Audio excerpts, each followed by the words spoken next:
Hi and welcome to the German beginner course. My name is Luca and in this lesson I want to tell you everything you need to know about the structure of the course. So let's go! The duration of the course will be 5.5 hours. We have 46 video lessons, of which 6 are conversation videos where we apply everything we learn in real-life conversation examples. We also have 35 quizzes and other exercises to make sure that you learn as much as possible in this course. Wherever possible, I try to make this course as interactive as possible. Plus, we also have a midterm test in the middle of the course and the final test at the end of the course in order to ensure your learning success. These tests will show you which topics you already understand and where you need further practice. And apart from that, we also have a lot of additional material like vocabulary lists, links to useful websites and other things, and most of them are downloadable PDF files. So you see, there's a lot of value and content in this course. But in order to make it as effective as possible, in the following lesson I want to give you some advice on how to get the most out of this course. Bis gleich! See you in the next video. Hi and welcome back. My name is Luca and in this lesson I want to show you how to get the most out of this course. So let's go! The first few tips are about the interface of Udemy. When you open a video lesson, you can probably already see that you have a lot of buttons that you can click on. And in the bottom left corner you have the play or pause button. So the button that looks like a triangle. You can use it to play and pause every video at every time. Right next to the play and pause button on the right hand side you can see a little rectangle with a number on it. Typically it's a 1 and an X and it shows you the speed of the video that you're watching. 1x is normal speed. But you can also use this button to make me talk faster or slower. So if you think that I'm talking too fast, just press this button and you can make me talk slower. And if you think that I'm too slow, just press this button and make it a little faster. It is all up to you. If you would like to jump back and forth in the video, just use the line above the symbols. And just as you're used to from other video platforms like YouTube for example, you can use this line to see where you are in the video and to navigate throughout the entire video. Just click on it and drag it wherever you like. Alternatively, you can also use these circled arrow symbols. You can find them close to the speed button that we talked about earlier. Then, without going into too much detail, we have another symbol on the right side, which is a little button with the CC on it. This button allows you to add or remove subtitles. And these subtitles are automatically generated by Udemy. If you want my advice, in most cases they are pretty good, but they are especially good when I'm talking in English. When I'm talking in German, however, they are sometimes wrong, so take them with a pinch of salt. But apart from the Udemy interface, I also have some other advice for you. For example, I can definitely recommend to do all of the quizzes and exercises that you have in this course. When you're learning a language, the more practice you get, the better. That's why I really encourage you to do as much of the course as you can and to not only watch the video lessons. The same also goes for our conversation classes. You can use these classes as a listening comprehension for example and can play them multiple times. Also, it often makes sense to pause the video and try to pronounce the words for yourself. I'm a native speaker of German, so if you're unsure about the pronunciation of a word, whenever I'm saying it, just press the pause button and try to repeat it. But of course, if you have a question, you can also write me. Here in this course we have a Q&A section for that, and you can write me a private message here via Udemy. I try to answer as fast and competently as possible and usually within 24 hours. So if at some point of the course you feel that you are lost, or if you have a question, don't hesitate to write me a message. And last but not least, the best piece of advice that I can give you is just have fun. And what I'm trying in this course is to make German as fun as possible for you. So now we've been talking a lot about learning German, but now it's actually time to get into it. So let's start learning German together. In our first lesson we start with greetings and goodbyes.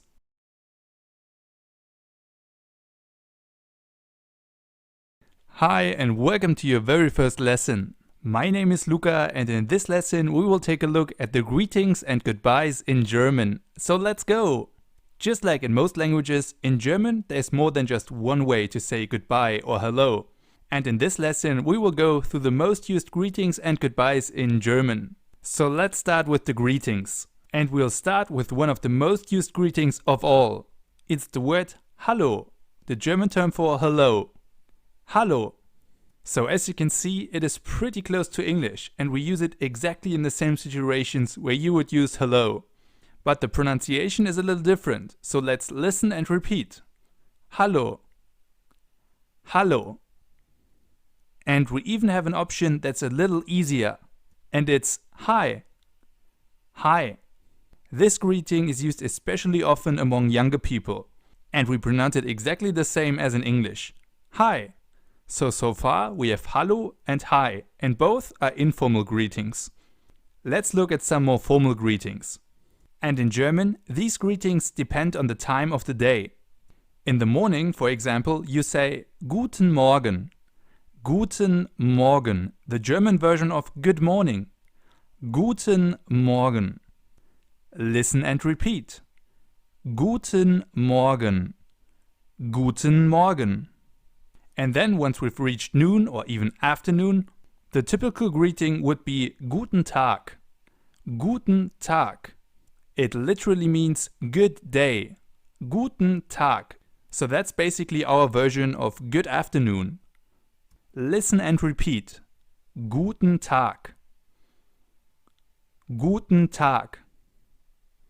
So far we have Guten Morgen and Guten Tag, good morning and good afternoon.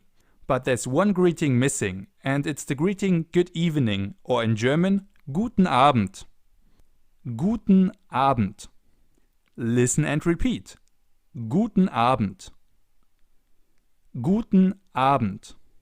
So as you probably can already imagine, Guten means good, and Morgen means morning, Tag means day, and Abend means evening. And that's how the most common greetings in German are formed. So we now have learned 2 informal greetings, Hallo and Hi, and 3 formal greetings, Guten Morgen, Guten Tag, and Guten Abend. With that in mind, let's now move on with the goodbyes. And here again, we have multiple possibilities, both in terms of formal goodbyes and informal goodbyes. Let's start with the informal versions. One very common way to say goodbye here is Tschüss. Tschüss. Which is basically a combination of all of the sounds that English speakers hate. So we have the SCH, our Ü, which is the U with the 2 dots on top, and a double S. So don't worry if you don't get it right the first time. And if you want to learn more on German pronunciation, check out my German pronunciation course. Let's listen and repeat. Tschüss. Tschüss. And there's another informal way of saying goodbye in German, and it's ciao. Ciao. This version actually comes from Italian, but now it's used pretty often, especially among younger people. So we have tschüss and ciao. So you now know 2 informal ways on how to say goodbye in German. But what about formal situations? Here I have 3 possibilities for you, and the first one can even be used in both formal and informal situations. But there's a catch. It is bis später. Bis später, which literally means see you later. Bis später. The problem with that is that if you use it, you actually mean it. So in German, you only say that if you know that you will see the other person again. But if you do, you can use it in both formal and informal situations. So let's listen and repeat. Bis später.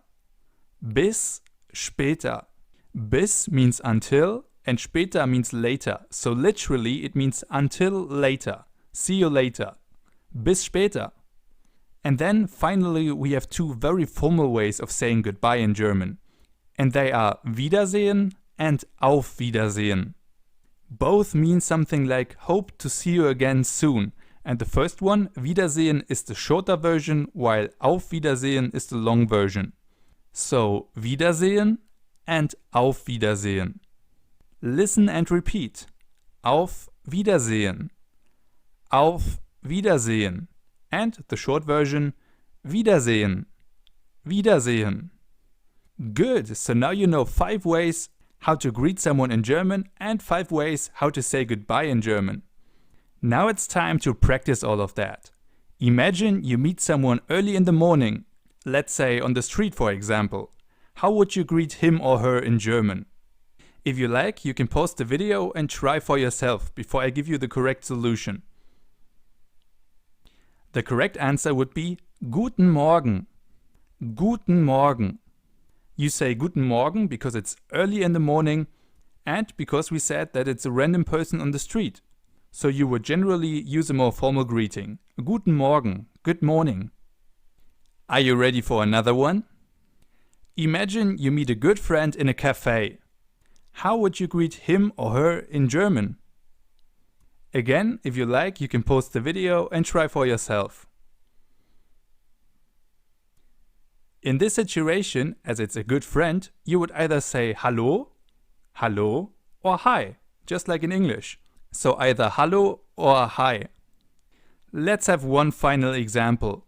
Imagine you're on a business meeting in a German-speaking country and the business meeting is finally over. Your relationship to the other businessmen is very formal. How would you tell them goodbye in German? In this situation, you would either say Wiedersehen or Auf Wiedersehen. The two most formal ways to say goodbye that we learned in this lesson. So either Wiedersehen or Auf Wiedersehen. Good, and that's everything you need to know about the greetings and goodbyes in German. Congratulations, you survived your first German lesson. Are you ready for the next one? In our next lesson, I want to show you how to ask someone how are you in German and also how to answer this question. Bis gleich, see you in the next video.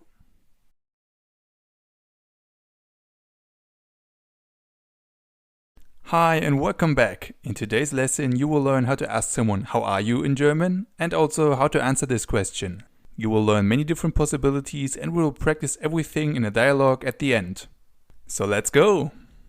In German, asking someone how are you depends on the formality of the situation. In a formal situation, for example, you would ask wie geht es Ihnen? Wie geht es Ihnen? In a more informal situation, on the other hand, you would ask wie geht es dir? Wie geht es dir? Or you would use the short form wie geht's? Wie geht's? It's like the difference between how are you and how are you. So, now that we know how to ask someone how are you in German, now we'll take a look at how to answer this question.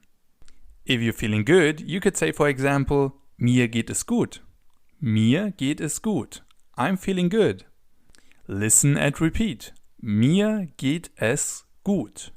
Mir geht es gut. Alternatively, you can also shorten the phrase and simply say gut, good, gut. So if someone asks you, wie geht es dir? You simply say gut. In a typical conversation, you would also add und dir, and you, gut, und dir, good, and you. Listen and repeat. Wie geht es dir? Gut, und dir? Wie geht es dir? Gut, und dir? Another way to answer this question is by simply saying super. Super, which means great or awesome. Super. Like in the last case, you can also add und dir? Super, und dir? Great. And you? Super, und dir? Listen and repeat. Wie geht es dir? Super, und dir? Wie geht es dir? Super, und dir? So, now you know what to answer if you're feeling good. But what if you don't feel that good? In this case, you could answer, for example, mir geht es schlecht. Mir geht es schlecht. I'm feeling bad or I'm feeling not so good. Listen and repeat. Mir geht es schlecht. Mir geht es schlecht. So, if we make a whole conversation out of it, we can start with wie geht es dir? And the answer is mir geht es schlecht. Wie geht es dir? Mir geht es schlecht. In spoken language, it's more usual to shorten the whole thing and just say schlecht, bad, schlecht. Alternatively, you can also reply nicht so gut, not so good, nicht so gut. Listen and repeat. Wie geht's? Nicht so gut. Wie geht's? Nicht so gut. Very good. A more neutral possibility would be to say so la la. So la la, which means something like so so. So la la. Listen and repeat. Wie geht's? So lala. Wie geht's? So lala. Very good. Let's practice all of that with a little dialogue. In this dialogue we will meet Max and his friend Sandra. Let's listen what they say. Hi Sandra, wie geht es dir? Hallo Max, mir geht es gut und dir? Mir geht es auch gut, danke. Did you understand everything they said? If not, don't worry. If yes, great, awesome job. Let's break it down piece by piece. In the first sentence, Max says, Hi Sandra, wie geht es dir? Hey Sandra, how are you? Hi Sandra, hey Sandra, wie geht es dir? How are you? Sandra replies, Hallo Max, mir geht es gut. Und dir? Hello Max, I'm fine. And you? Hallo Max, hello Max, mir geht es gut. I'm fine. Und dir? And you? Max answers, mir geht es auch gut, danke. I'm fine too, thanks. Mir geht es auch gut. I'm fine too. Danke, thanks. If you would like to repeat the dialogue, just jump back a minute or so and listen to the dialogue again. Alternatively, you can also read it out loud, which will help your pronunciation. Alright guys, that's it for this lesson. In our next lesson, we will move on with thanking someone. There you will learn the German terms for thank you, you're welcome and please. Until then, danke fürs Zuschauen, thanks for watching und bis gleich. See you soon.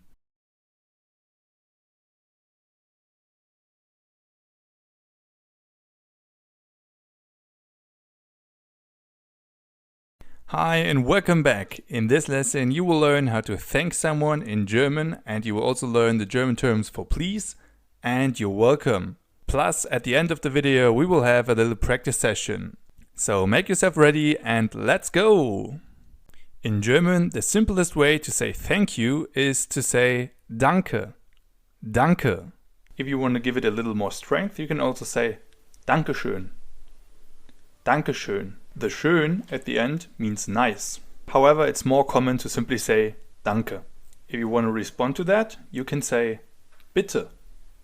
Bitte. It means you're welcome. Like with danke, with bitte we also have a longer and a shorter version. The shorter version is bitte and the longer version is bitte schön. Bitte schön. However, bitte is much more common. Little side note. Bitte doesn't only mean you're welcome, it can also mean things like please, for example. That's the reason why many Germans who try to learn English mistake please for you're welcome and vice versa. There are even some memes on websites like 9gag, for example, that make fun of the different meanings of bitte. As you can see, bitte can be used in a ton of situations. But don't worry, it's not as difficult as it seems. And you already know the two most important meanings, please and you're welcome. So you can see that danke and bitte are two very important words. In fact, if you just want to say thank you or you're welcome in German, danke and bitte is definitely enough. However, as we already have seen before, there are different possibilities to say this. We've already seen examples of Dankeschön and bitteschön. But there are also other varieties like danke sehr, danke sehr and bitte sehr. Bitte sehr. Two other very important phrases are vielen Dank, in order to say thank you, and gerne, in order to say you're welcome. This may seem like a lot right now, but as I said before, the two most important words that you need to know are danke and bitte. So let's listen and repeat. Danke. Danke.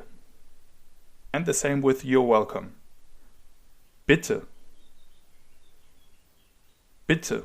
Very good. So, now that we know how to say thank you and you're welcome in German, let's practice a little. Imagine your best friend gives you a bunch of flowers. What do you say to say thank you or thanks in German? Give it a try. The answer is danke.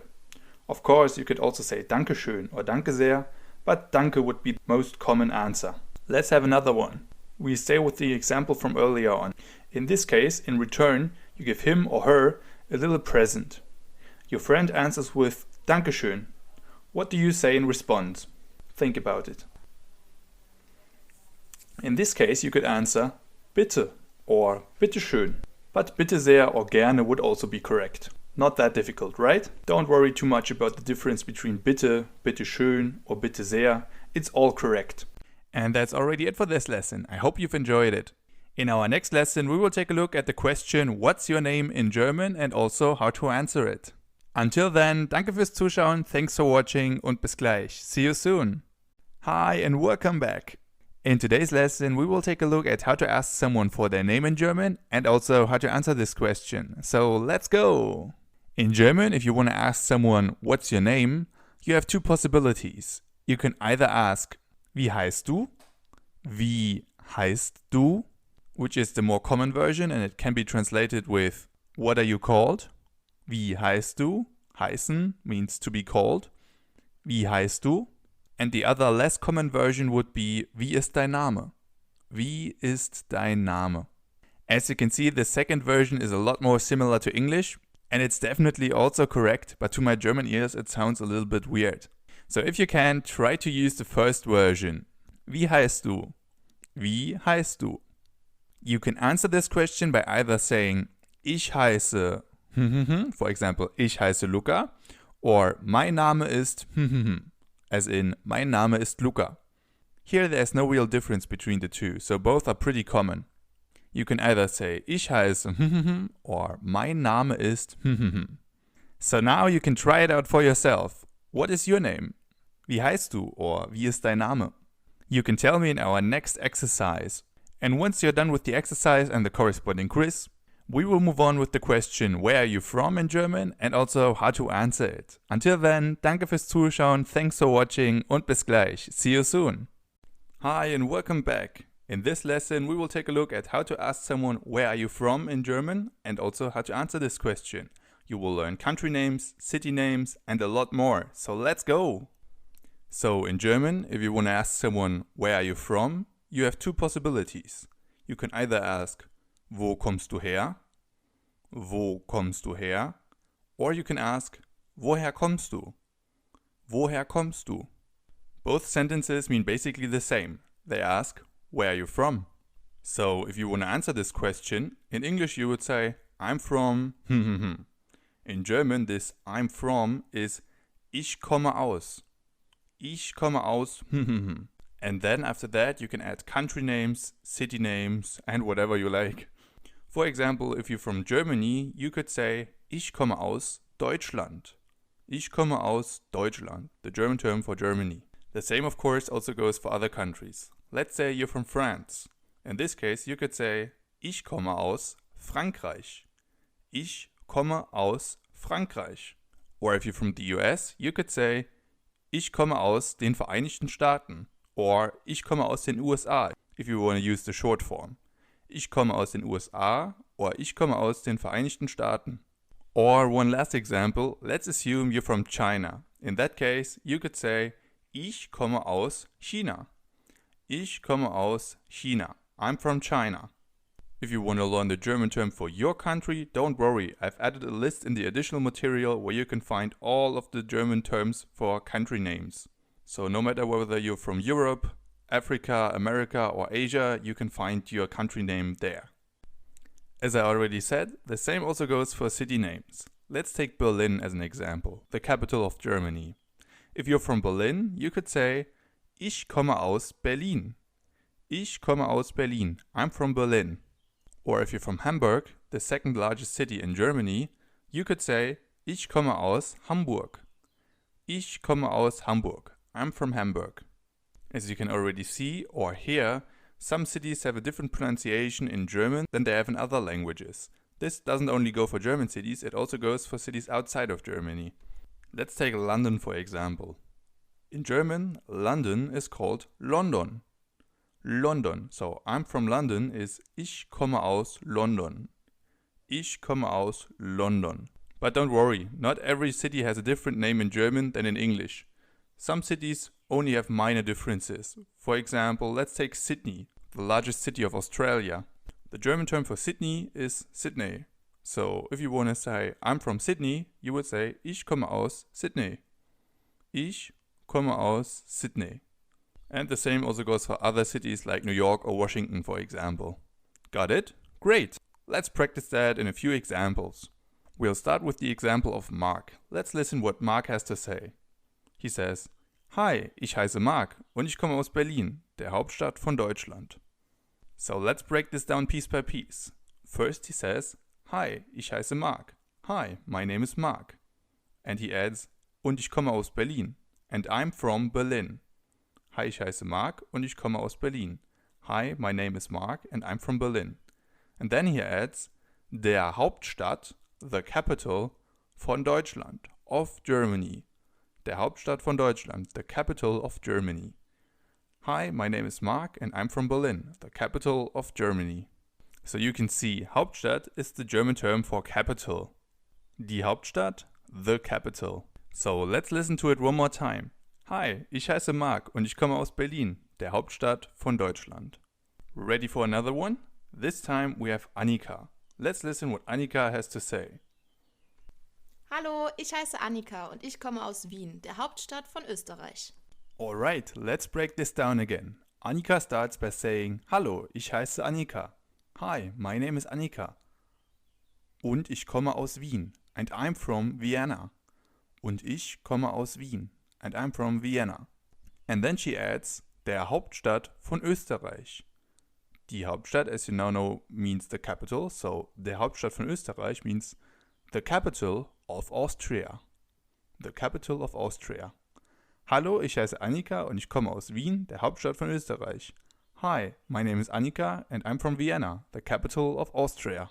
As some of you may already know, German is not only spoken in Germany but also in other countries like Switzerland and Austria. Let's listen to Annika again.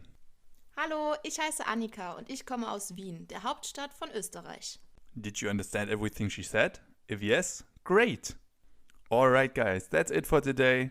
In our next lesson, our topic will be Do You Speak, where you will learn how to ask someone whether he or she can speak your language. Until then, danke fürs Zuschauen, thanks for watching und bis gleich. See you soon. Hi and welcome back. In this lesson, you will learn how to ask someone if they speak your language. You will also learn the German names for different languages and we will practice everything in a little dialogue at the end. So let's start. In English, if you want to ask someone if they speak your language or any other language, you normally ask, do you speak French, for example? Or do you speak Chinese? Or do you speak English? So what you need is the phrase, do you speak? And in German, there are two possibilities to translate that. We have an informal version and a formal version. Let's start with the more common formal version. The formal version of do you speak would be sprechen Sie, as in sprechen Sie Deutsch, for example. Do you speak German? Sprechen Sie Deutsch? But, as I already mentioned, there is also an informal version. And that version is using the structure sprichst du, for example, sprichst du Deutsch? Do you speak German? Sprichst du Deutsch? So you use sprechen Sie in formal situations, especially if you don't know the person, and sprichst du if you already know the person a little bit. And then you can add the German term for the name of the language. For example, Deutsch, German. Sprichst du Deutsch? Or sprechen Sie Deutsch? But you can do the same thing with any other language as well. For example, sprechen Sie Englisch? Or sprichst du Englisch? Do you speak English? So English is the German term for English. English, English. And French in German is called Französisch. Französisch. So if you want to ask, do you speak French? You either ask, sprechen Sie Französisch? Or sprichst du Französisch? Sprechen Sie Französisch in formal situations and sprichst du Französisch in informal situations. And then as a final example, let's take Spanish. Spanish in German is called Spanisch. Spanisch. And here again we have the two possibilities, either sprechen Sie Spanisch, sprechen Sie Spanisch, or sprichst du Spanisch, sprichst du Spanisch, and you can use the same structure for any language out there. In order to make it easier for you, I compiled a list with all of the German country terms and the corresponding languages, and you can find it as a downloadable PDF file in the additional material of this lesson. So in a normal conversation, if you want to ask someone whether he or she speaks your language, you normally start with excuse me, in German Entschuldigung, Entschuldigung, And then you move on with sprechen Sie and the German term for the corresponding language. For example, sprechen Sie Deutsch, or sprechen Sie English, or sprechen Sie Spanisch, or basically any other language. And then the other person will either say ja, yes, ja, or nein, no, nein, ja or nein. Let's look at that more closely in a little dialogue. In this dialogue, we will meet our friends Max and Sandra again. Let's listen to their conversation. Entschuldigung, sprechen Sie Französisch? Nein, tut mir leid, aber ich spreche Englisch. Did you understand everything they said? Let's listen to the dialogue one more time. Entschuldigung, sprechen Sie Französisch? Nein, tut mir leid, aber ich spreche Englisch. So Max is asking Sandra, Entschuldigung, sprechen Sie Französisch? Excuse me, do you speak French? Entschuldigung, excuse me, sprechen Sie Französisch? Do you speak French?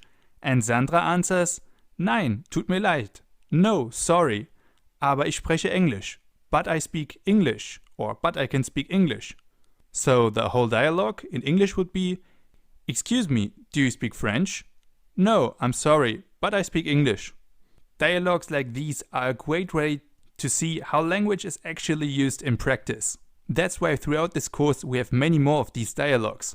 And in our next lesson, our first conversation lesson, we even have a larger one. And there you will also meet Max and Sandra again. Bis gleich, see you soon.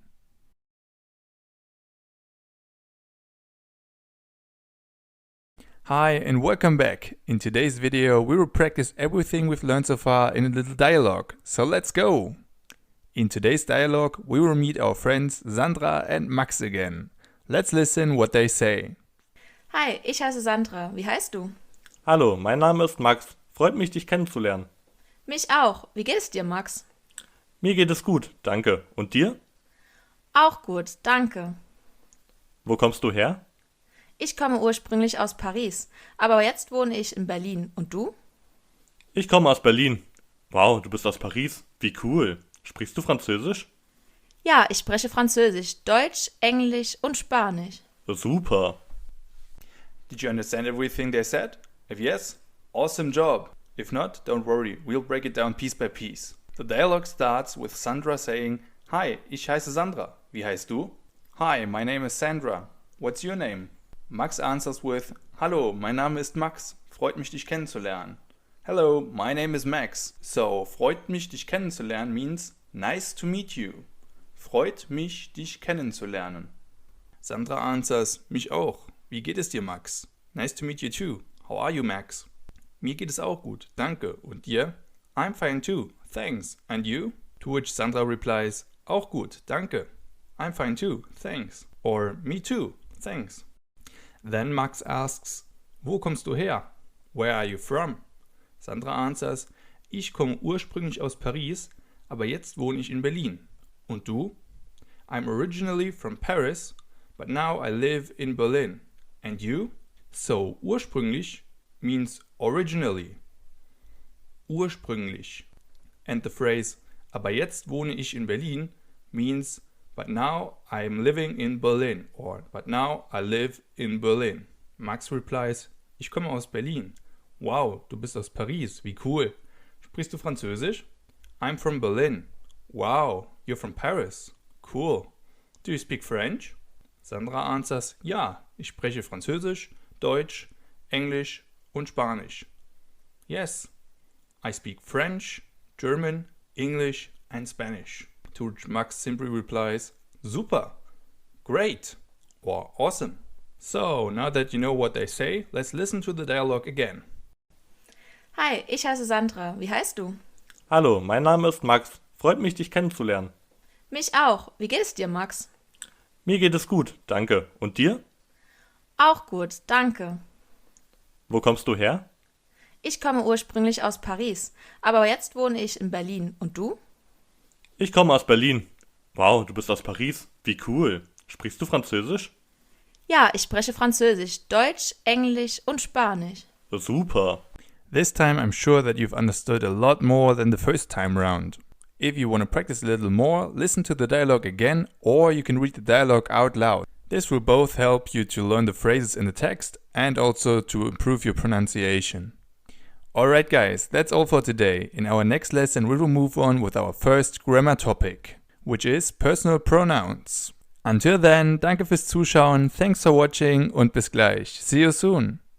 Hi and welcome back. In today's video we will take a look at the personal pronouns in German. This video is the first one of our new section Grammar 1, where you will learn your first grammar topics in German. So without further talking, let's start with the personal pronouns. Let's go! So what are personal pronouns? A personal pronoun is a short word that we use as a simple substitute for a person or a group of people. In English, they are I, you, he, she, it, we, you, and they. As I already mentioned, they are used as a short word in order to substitute a specific person or a group of people. Take the sentence, Tim is running, for example. In this case, you could substitute Tim with the personal pronoun he. So you would get the sentence, he is running. And you can do the same thing for the other personal pronouns as well. So now let's look at their German counterparts, the Personalpronomen, personal pronouns. Let's start with the first one, I. In German, I means ich. Ich. As in, ich heiße Luca. My name is Luca. Ich heiße Luca. If you translate it literally, it would be I am called Luca. So the I in this case is ich. And ich is our Personalpronomen or personal pronoun. The next one, you, in German is called du. Du. Pretty similar, right? Now we have what is known as the third person singular. He, she, and it. He in German is called er. She can be translated with sie, and it means es. So we have er, sie, and es. He, she, it. So far we have ich, du, er, sie, and es. I, you, he, she, and it. So now let's take a look at the plural forms. First of all, we have the English personal pronoun we. We in German means wir. Wir. Pretty similar, right? Wir. The next one is a little more difficult. It is you. So the plural form of you. And the plural form of you in German is called ihr. Ihr. So we have wir, which means we, and ihr, which means you. So now there's only one form missing, one personal pronoun, which is the German equivalent of they. The German equivalent of they is sie. Sie.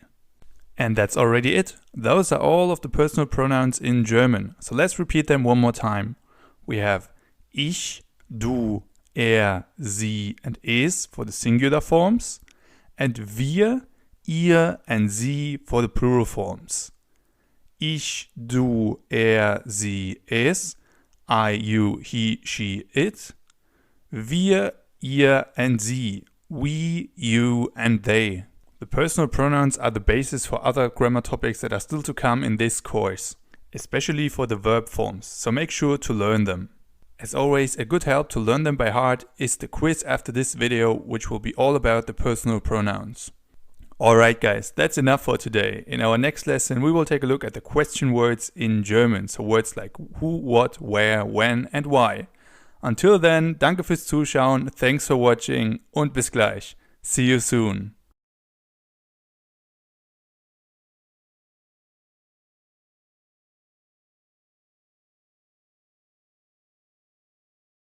Hi and welcome back. In this lesson we will take a look at the question words in German. So let's go!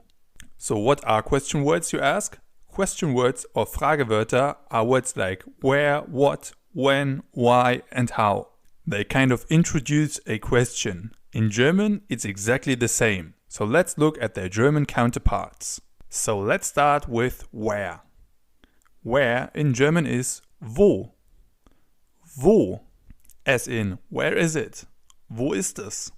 Wo ist es? The second question word is what. In German, what means was. Was? What? Pretty similar, right? The next one is even more similar. It's the word when. The German translation of when is wann. Wann. Almost the same. You only swap the I sound with an A sound and tada, you have the German word. Wann instead of when. The next word is a little more difficult. It's the question word why. Why? In German, why means warum. Warum? This one is definitely one of the tougher question words. The same also goes for our next question word, which is how. How in German can be translated with wie. Wie. Do you remember? The German translation of the phrase how are you is wie geht es dir or wie geht's. So wie means how. As you can probably see, all of these German question words or Fragewörter start with a W. That's why in German they're also called W-Fragen or W questions. W-Fragen. Let's look at some more W-Fragen. This time we have the words who, how much, how many, and whose. Let's start with who. Who in German means wer. Wer. If you still remember the German question word for where, you can see that those words are kind of messed up because where in German means wo and who in German means where. Those are kind of false friends. So be careful, but once you know about that, it's actually pretty easy to remember. Wer means who and wo means where. Up next we have how much. How much in German means wie viel. Wie viel, as in wie viel Wasser möchtest du? How much water would you like? Wie viel, how much. How many, on the other hand, means wie viele. Wie viele. The difference between wie viel and wie viele, or how much and how many, has to do with countable nouns. If, for example, you take milk, milk is not countable. That's why you say, how much milk would you like? Wie viel Milch möchtest du? If you take a bottle of milk, on the other hand, this is countable. That's why you say, how many bottles of milk would you like? Wie viele Flaschen Milch möchtest du? So always ask yourself, is it countable or is it not countable? But if you know the difference between how much and how many, you also know the difference between wie viel and wie viele, because it's exactly the same. Now let's come to our final question word. It's one that is not used that often, and it's the word whose. Whose in German is called wessen. Wessen. So let's repeat all of the question words or Fragewörter one more time. In the first row you can already see the two words where and who. As I already mentioned, they are kind of messed up in German because where means wo and who means wer. Below that you can also see all of the other question words. So let's repeat all of them one more time. We had where, wo, what, was, when, wann, why, warum, how, wie, who, wer, how much, wie viel, how many, wie viele, and whose, wessen. So wo, was, wann, warum, wie, wer, wie viel, wie viele und wessen. Don't worry, you don't need to learn them all at once, but this slide is great to come back to if you have difficulties with one of these question words. That's why I've also attached it for you in the additional material to this lesson, so feel free to check it out. Alright guys, that's all for today. In our next lesson we will take a look at the possessive pronouns in German. Until then, danke fürs Zuschauen, thanks for watching und bis gleich. See you soon! Hi and welcome back. In this lesson we will take a look at the possessive pronouns in German. So let's start! So you probably still remember the personal pronouns that we had 2 lessons ago. This time we use possessive pronouns. But what are possessive pronouns or Possessivpronomen in German? Possessive pronouns or Possessivpronomen are used to say that something belongs to someone without mentioning that person. For example, if you say that's his stuff instead of that's Marcus's stuff. In this case, you substitute Marcus's stuff with his stuff. So his is the possessive pronoun. So let's look at the English possessive pronouns first. In English they are my, your, his, hers and its in the singular forms, and our, your and their in the plural forms. So my, your, his, hers, its, our, your, and their. Now let's take a look at their German counterparts. The German counterpart for my is mein or meine. Whether you use mein or meine depends on the grammatical gender of the word that you're referring to. If you have meine Mama, for example, a word that you will learn in one of the next videos, you use meine because Mama is a female word. It's die Mama. Therefore, you use meine. If, on the other hand, you have a male word, you use mein, as in mein Papa, for example, my dad. Der Papa, the dad, indicates that it's a male word, therefore you use mein, as in mein Papa. Keep that difference in mind when we walk through the other possessive pronouns, because the same also goes for them. The German counterpart for your is dein or deine. The rules when to use dein and when to use deine are exactly the same as with mein and meine. Now let's take a look at the German translation for his. It's sein or seine. Sein or seine. Hers, on the other hand, is ihr or ihre. Ihr or ihre. And for its, you can again use sein and seine. Sein and seine. Let's now move on with the plural forms. Let's start with our. Our in German means either unser or unsere. Unser or unsere. Your, so the plural form of your, in German means euer or eure. Euer or eure. And finally we have their, which means ihr or ihre. Ihr or ihre. That's a lot of input, I know, but the more you read those words, the easier it gets to use the right words. So let's repeat them one more time. We have mein or meine for my, dein or deine for your, sein or seine for his, ihr or ihre for hers, again sein or seine for its, unser or unsere for our, euer or eure for your, and ihr or ihre for their. If you want to get more practice, I encourage you to do the quiz after this video. Alright guys, that's enough for today in our entire section of Grammar 1. In our next section, Essentials 2, we will move on with new vocabulary topics, with words like numbers, families, animals, and a lot more. In the next lesson, we will start with the numbers. Until then, danke fürs Zuschauen, thanks for watching und bis gleich. See you soon!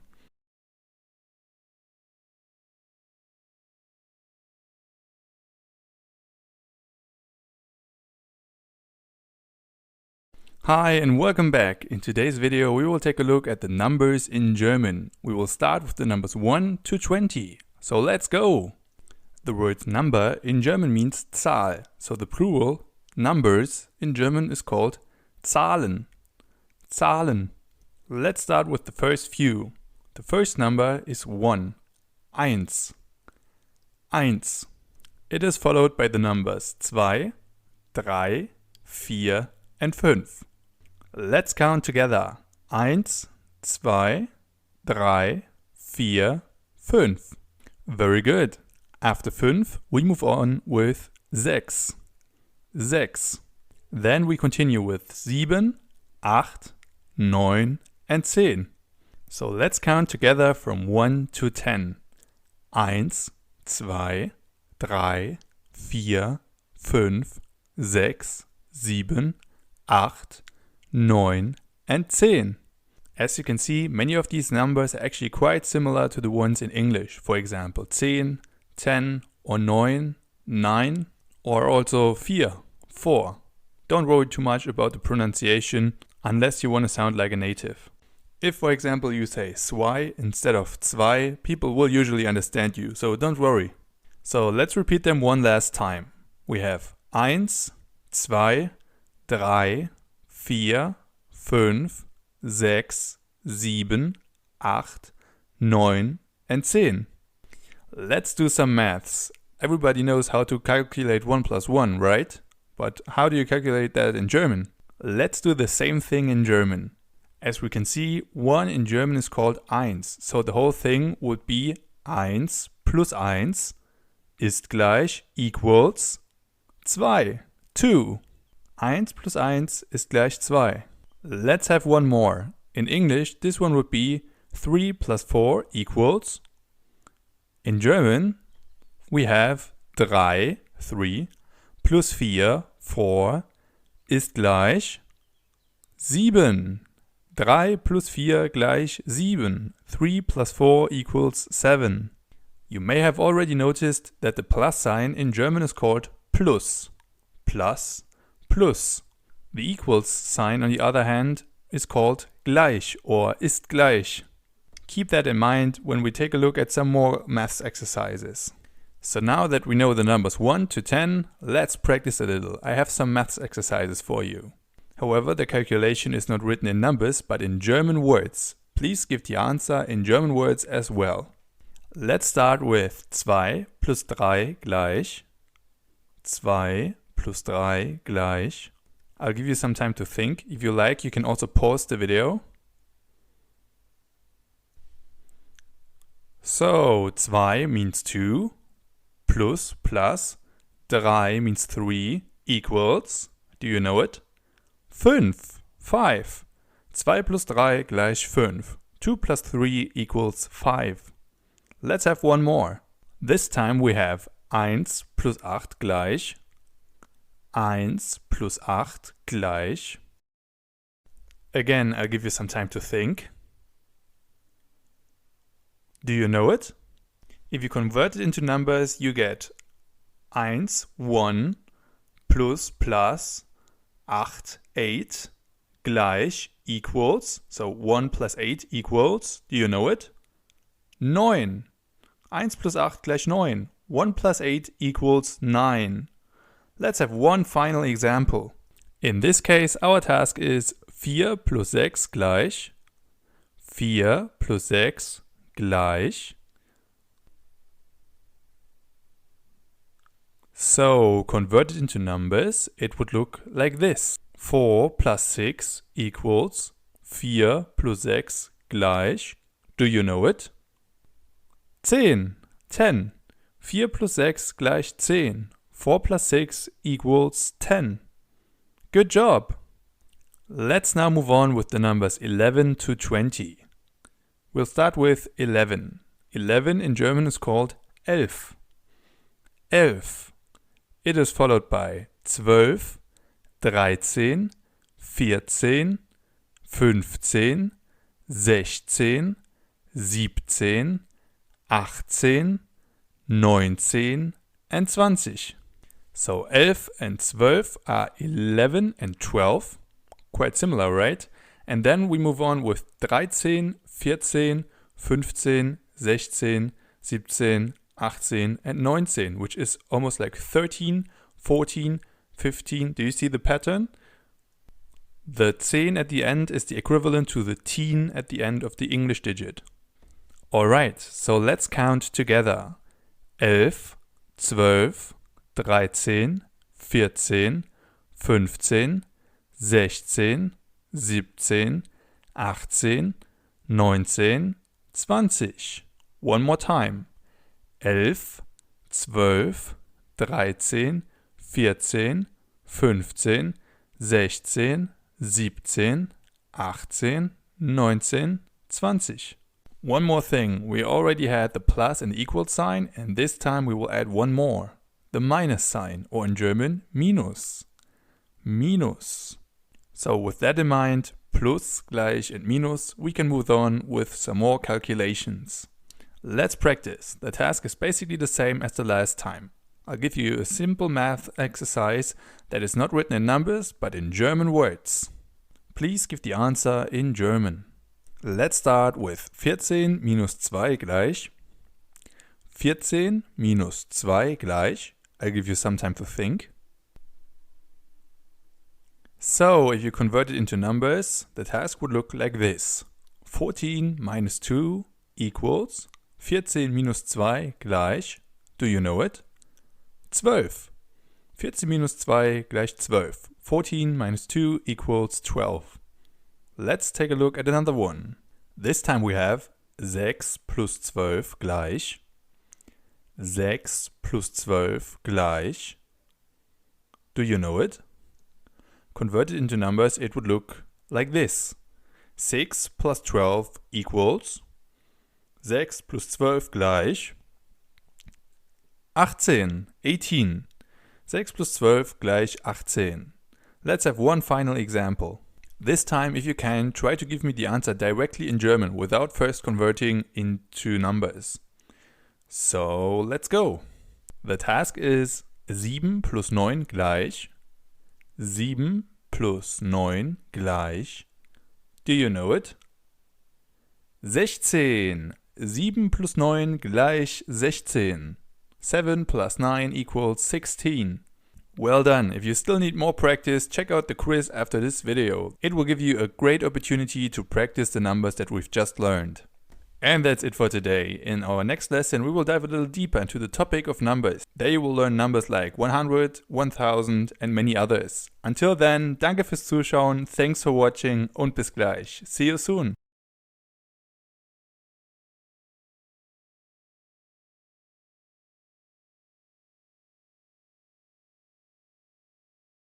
Hi and welcome back. In this video we will dive a little deeper into the topic of numbers. You will learn the numbers from 20 to 100 and from 100 to 1000. So let's go!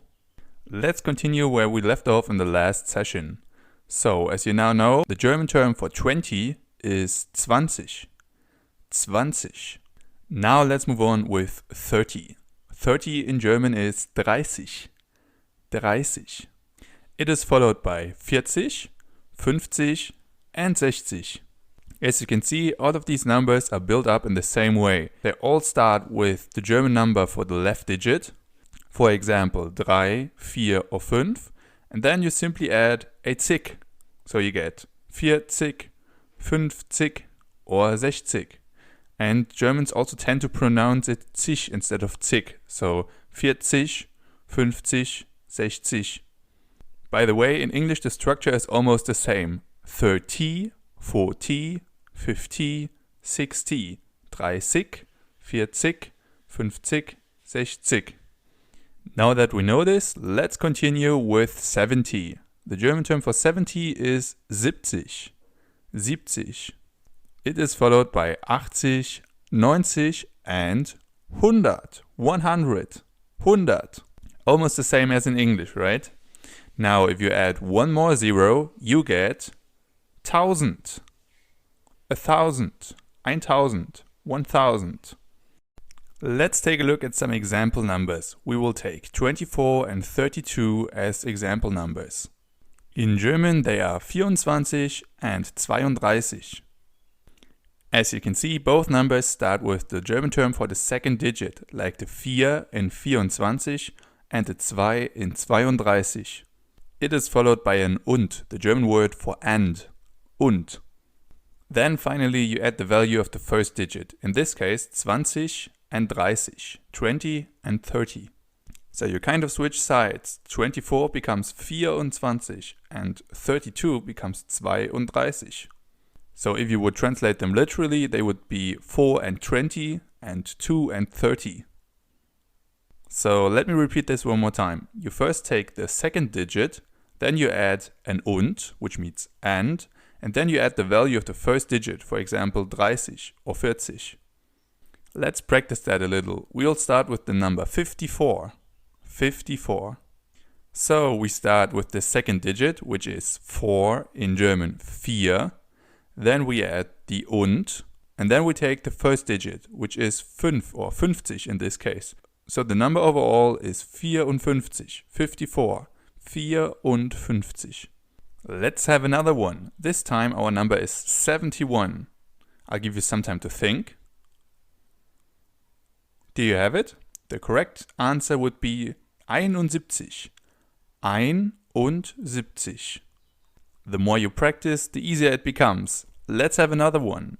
Our next example is 89. 89.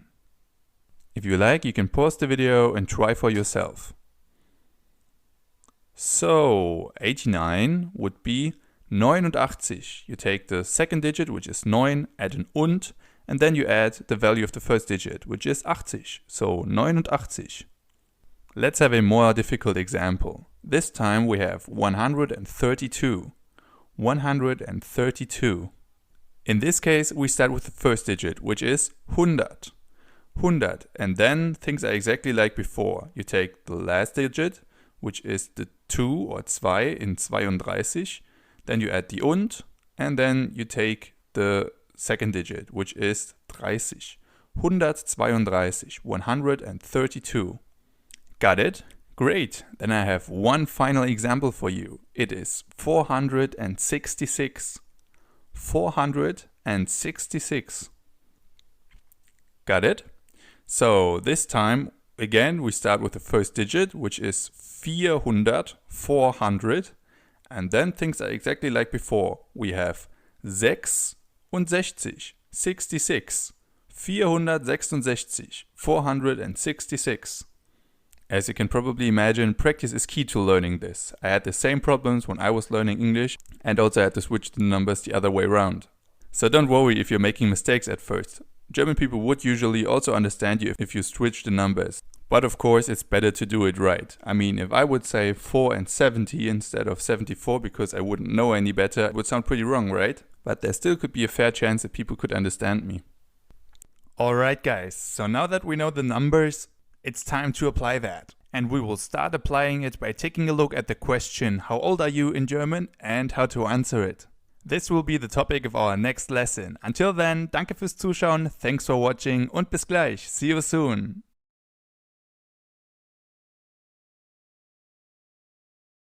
Now that we know about the German terms for numbers, it is time to apply all of that. Let's imagine someone were to ask you, how old are you? In German, this question would be, wie alt bist du? How old are you? Wie alt bist du? And just like in English, you can answer, I am years old. Or in German, ich bin Jahre alt. For example, if you're 3 years old, you can say, ich bin 3 Jahre alt. Ich bin 3 Jahre alt. Or if you're 18 years old, you can say, ich bin 18 Jahre alt. Ich bin 18 Jahre alt. And if you're 43 years old, you can say, ich bin 43 Jahre alt. Ich bin 43 Jahre alt. So you see, you say, ich bin, which means I am. Then you add the number. And then you just add Jahre alt, years old. Wie alt bist du? Ich bin 13 Jahre alt. Or wie alt bist du? Ich bin 24 Jahre alt. Not too difficult, right? Now it's your turn. In our next exercise, please write down in German how old you are. If you're not sure about the number, you can always come back to the 2 videos about numbers. And once you're done with the quiz and the exercise, we will move on with the topic of families. Until then, danke fürs Zuschauen, thanks for watching und bis gleich. See you soon.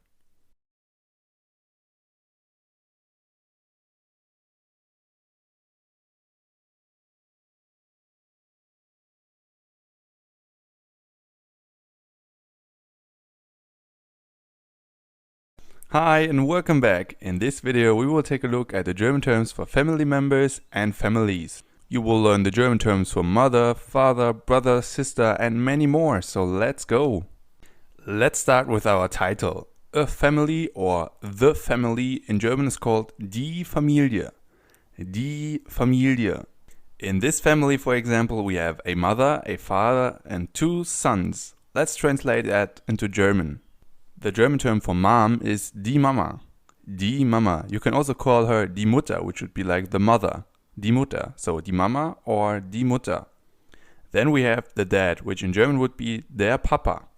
Der Papa. Or der Vater. The father.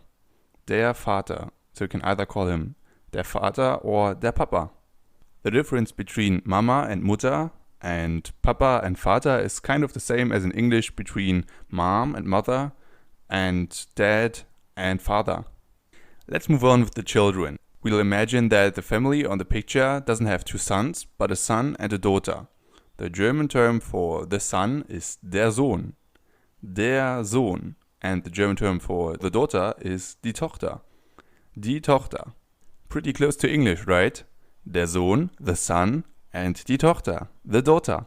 As you know, a son and a daughter can also be referred to as the siblings. In German, the siblings are called die Geschwister.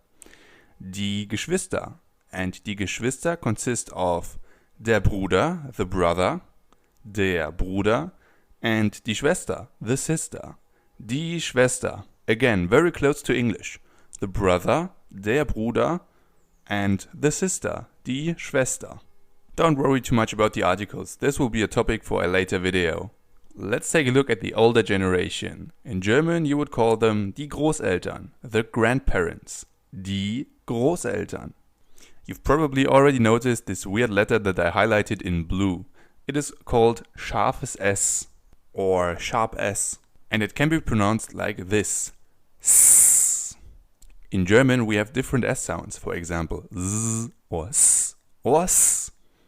The sharp S always represents the hardest of them, the S. As in Großeltern. So as you probably know, the grandparents consist of the grandmother or grandma and the grandfather or grandpa. In German, the grandmother is die Großmutter, or you can use the more common term die Oma, which would be like the grandma or granny, die Oma, and the grandfather is called der Großvater, or the more common term der Opa, the grandpa. So we have die Großmutter and der Großvater, or die Oma and der Opa.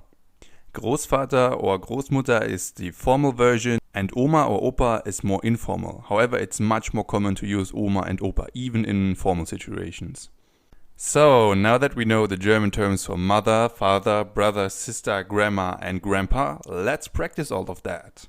Please translate the following sentence. I have 2 siblings, 1 brother and 1 sister. You can pause the video and try for yourself. Got it? Great! The correct answer would be Ich habe 2 Geschwister, einen Bruder und eine Schwester. Ich habe 2 Geschwister, I have 2 siblings, einen Bruder, 1 brother, und eine Schwester, and 1 sister. Let's have one more. This time our sentence is I live with my mom, my dad, and my grandma. I live with my mom, my dad, and my grandma. If you like, you can again pause the video and try for yourself. Alright, so the correct solution in this case would be Ich wohne mit meiner Mama, meinem Papa und meiner Oma. Ich wohne mit, I live with, meiner Mama, my mom, meinem Papa, my dad und meiner Oma, and my grandma. Ich wohne mit meiner Mama, meinem Papa und meiner Oma. If you need more practice, feel free to do the quiz after this video. And that's all for today. In our next lesson, we will move on with some more family terms. There you will learn the German terms for aunt, uncle, cousin, and many, many more. Until then, danke fürs Zuschauen, thanks for watching und bis gleich. See you soon. Hi and welcome back. In this lesson, we will dive a little deeper into the topic of families. You will learn the German terms for words like aunt, uncle, cousin, and many more. So let's go. So let's start with something that we've already learned in the last lesson. The mom, as you know, in German can be either called die Mutter or die Mama. Die Mutter would be like the mother and die Mama would be like the mom. The father, on the other hand, is called der Vater or der Papa. Der Vater, the father, or der Papa, the dad. Mama und Papa, so mom and dad, are die Eltern, the parents, die Eltern. And the Eltern or the parents usually have children, Kinder. In this example, we have 1 child, das Kind. Das Kind. So let's repeat. Die Mama und der Papa sind die Eltern. Sie haben ein Kind. So far so good. Let's take a look at the family tree. Let's imagine that the person at the bottom is you, or du in German. Then the 2 persons above you would be die Mama and der Papa, which, as you now know, are die Eltern. Mama and Papa are die Eltern.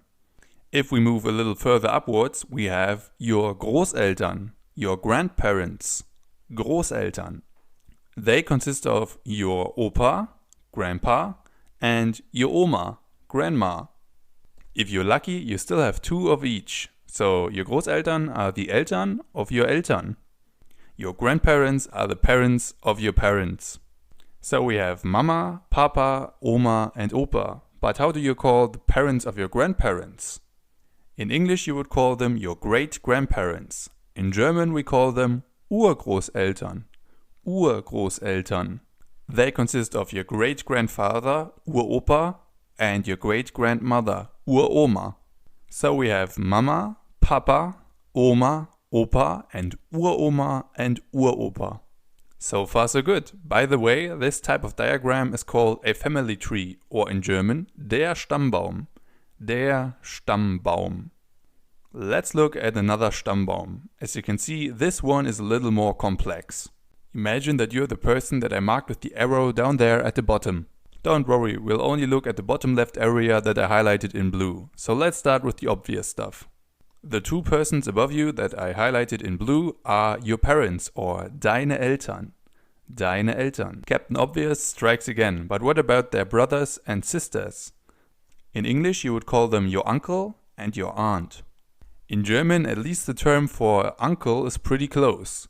Your uncle in German is called dein Onkel. Dein Onkel. Your aunt, on the other hand, is called deine Tante. Deine Tante. Little fun fact, small corner shops in German are also called Tante Emma Laden. So Auntie Emma shops. Tante Emma Laden. Funny, right? So we have uncle and aunt. Onkel und Tante. Good, but what about their children? How are they related to you? As you probably know, in English you would call them your cousins. The German translation is actually pretty close. It is dein Cousin for your male cousin and deine Cousine for your female cousin. Dein Cousin, your male cousin, deine Cousine, your female cousin. So you can see both words, the English and the German, are quite similar. That's because they both have the same origin, the French word cousin or cousine, which also means cousin, or cousin und Cousine in German. So let's summarize the words that we've learned in this video and the video before. We'll start with the mom. In German, die Mama. Die Mama.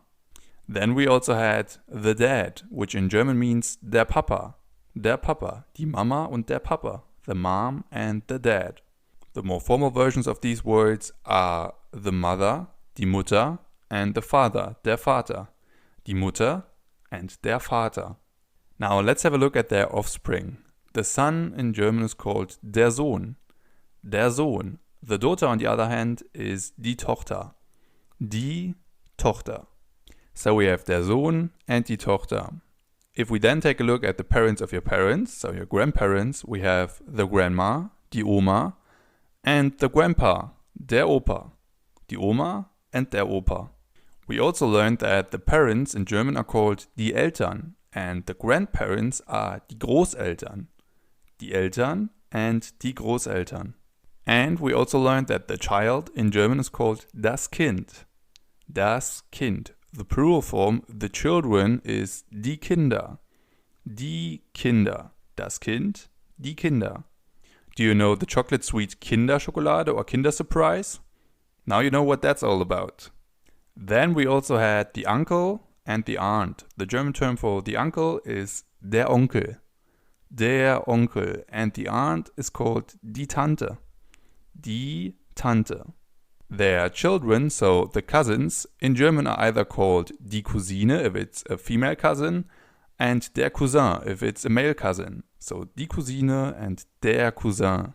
As you can see, those are a lot of new words, so I'll encourage you to do the quiz after this video in order to get more practice. Alright guys, that's enough for today. In the next video we will take a look at the different terms for animals in German. There we'll take a look at pets, farm animals, wild animals and many more. Until then, danke fürs Zuschauen, thanks for watching und bis gleich. See you soon.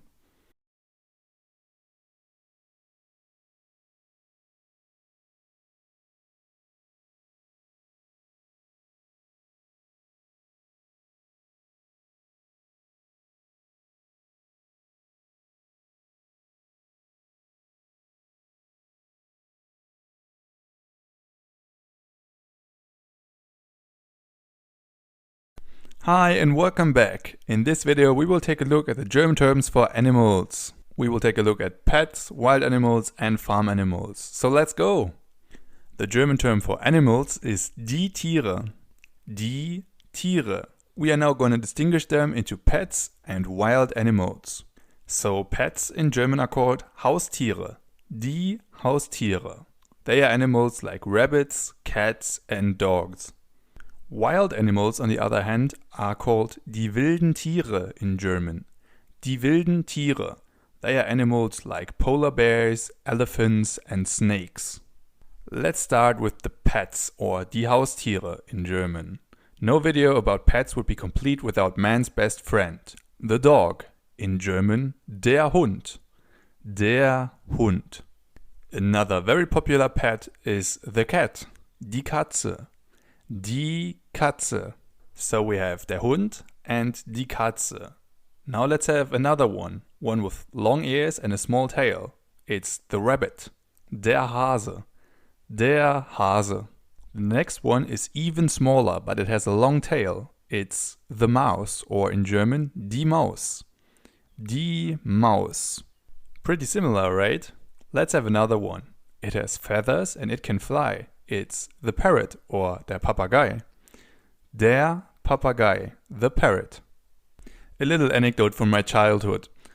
As you know from the last two videos, the German term for dad is der Papa. And when I was younger, I always thought if there is a papa guy, there also would need to be a mama guy. Because, you know, papa means dad and mama means mom. But it turns out there's only a papa guy and those words have nothing to do with each other.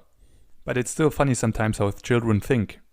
Our next pet cannot fly, but it can swim. It's the fish, or in German, der Fisch. Der Fisch.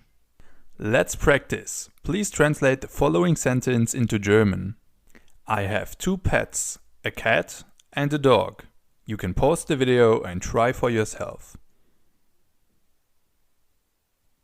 Got it?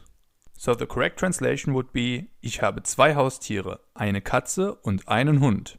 Ich habe zwei Haustiere. I have two pets, eine Katze, a cat, und einen Hund, and a dog. Ich habe zwei Haustiere, eine Katze und einen Hund. Let's have another one. My grandpa has a parrot, 4 rabbits, and 10 fish. Again, you can pause the video and try for yourself. My grandpa has a parrot, 4 rabbits, and 10 fish. The correct solution would be: Mein Opa hat einen Papagei, 4 Hasen und 10 Fische. Mein Opa hat, my grandpa has, einen Papagei, a parrot, 4 Hasen, 4 rabbits und 10 Fische, and 10 fish. With these sentences you can practice the numbers, animal terms and family vocabulary. Great, so let's move on with our next group of animals, the farm animals, or in German, die Bauernhoftiere. Die Bauernhoftiere. Long word, right? The word consists of 3 parts. The first one, Bauer, means farmer. Hof is the German term for yard, and Tiere means animals. So Bauernhoftiere means something like farmer yard animals, if you translate it literally. One example for a Bauernhoftier is the horse, or das Pferd. Das Pferd. Another one would be the pig. Das Schwein. Das Schwein. By the way, Schwein is also a pretty common swear word in German. So if somebody calls you a Schwein, that's not a good sign. Our next farm animal or Bauernhoftier cannot be used as a swear word. It's the cow, or in German, die Kuh. Die Kuh. Almost the same as in English, right? Die Kuh. The next one is a little more difficult. It's the chicken, or in German, das Huhn. Das Huhn. Another difficult word is the German translation for donkey. Der Esel. Der Esel. Finally, we have a word that is a little easier again, and it's the German term for sheep. Das Schaf. Das Schaf. The sheep. So we have das Pferd, das Schwein, die Kuh, das Huhn, der Esel, and das Schaf. So again, let's practice. Please translate the following sentence. The farmer has 1 horse and 2 cows. The farmer has 1 horse and 2 cows. If you like, you can pause the video and try for yourself. The correct answer is: Der Bauer hat ein Pferd und 2 Kühe. Der Bauer, the farmer, hat ein Pferd, has 1 horse, und 2 Kühe, and 2 cows. Let's have another one. The next sentence is: I have 3 pigs 20 chicken and 1 donkey. You can pause the video and try for yourself. So, the correct solution would be: Ich habe 3 Schweine, 20 Hühner und einen Esel. Ich habe 3 Schweine, I have 3 pigs, 20 Hühner, 20 chicken und einen Esel and 1 donkey. Let's move on with the wild animals. In German, die wilden Tiere. Die wilden Tiere. We'll start with a very large one. It's the elephant, or in German, der Elefant. Der Elefant. Up next, we have the king of the jungle, the lion, der Löwe. Der Löwe. As you can see, this O letter with the 2 dots on top is pronounced Ö. Ö. You can find more about that in our video on the umlaute, Ä, Ö and Ü. So for now, it's just important that the animal is pronounced Löwe. Up next, we have the snake, die Schlange. Die Schlange. Little fun fact, a queue, for example in front of a shop, is also called Schlange in German. So if, for example, a German tells you that at the supermarket there was a very long snake, am Supermarkt gab es eine sehr große Schlange, he actually means at the supermarket there was a very long queue. But that's just a little side note. Let's take a look at another wild animal. It lives in the forest. And it's the fox. In German, der Fuchs. Der Fuchs. Almost the same as in English, right? The same goes for the next animal, which is der Bär. The bear. Der Bär. And finally, we have our last animal for today. The deer, or in German, das Reh. Das Reh. The Reh is probably the most common wild animal that you can come across when you're in Germany, Austria or Switzerland. Alright guys, that's enough about animals. In our next lesson we will take a look at the different colors. This will also allow us to practice some of the animal terms that we just came across. Until then, danke fürs Zuschauen, thanks for watching und bis gleich. See you soon.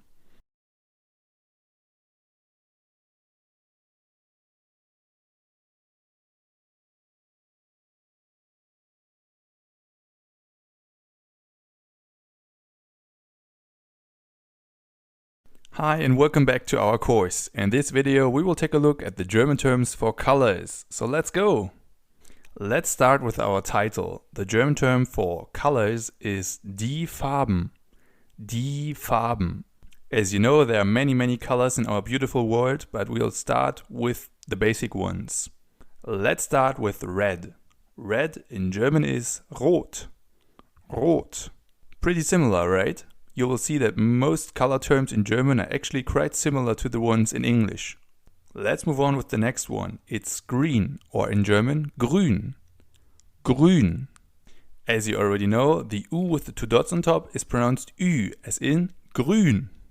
Up next we have blue, in German, blau. Blau.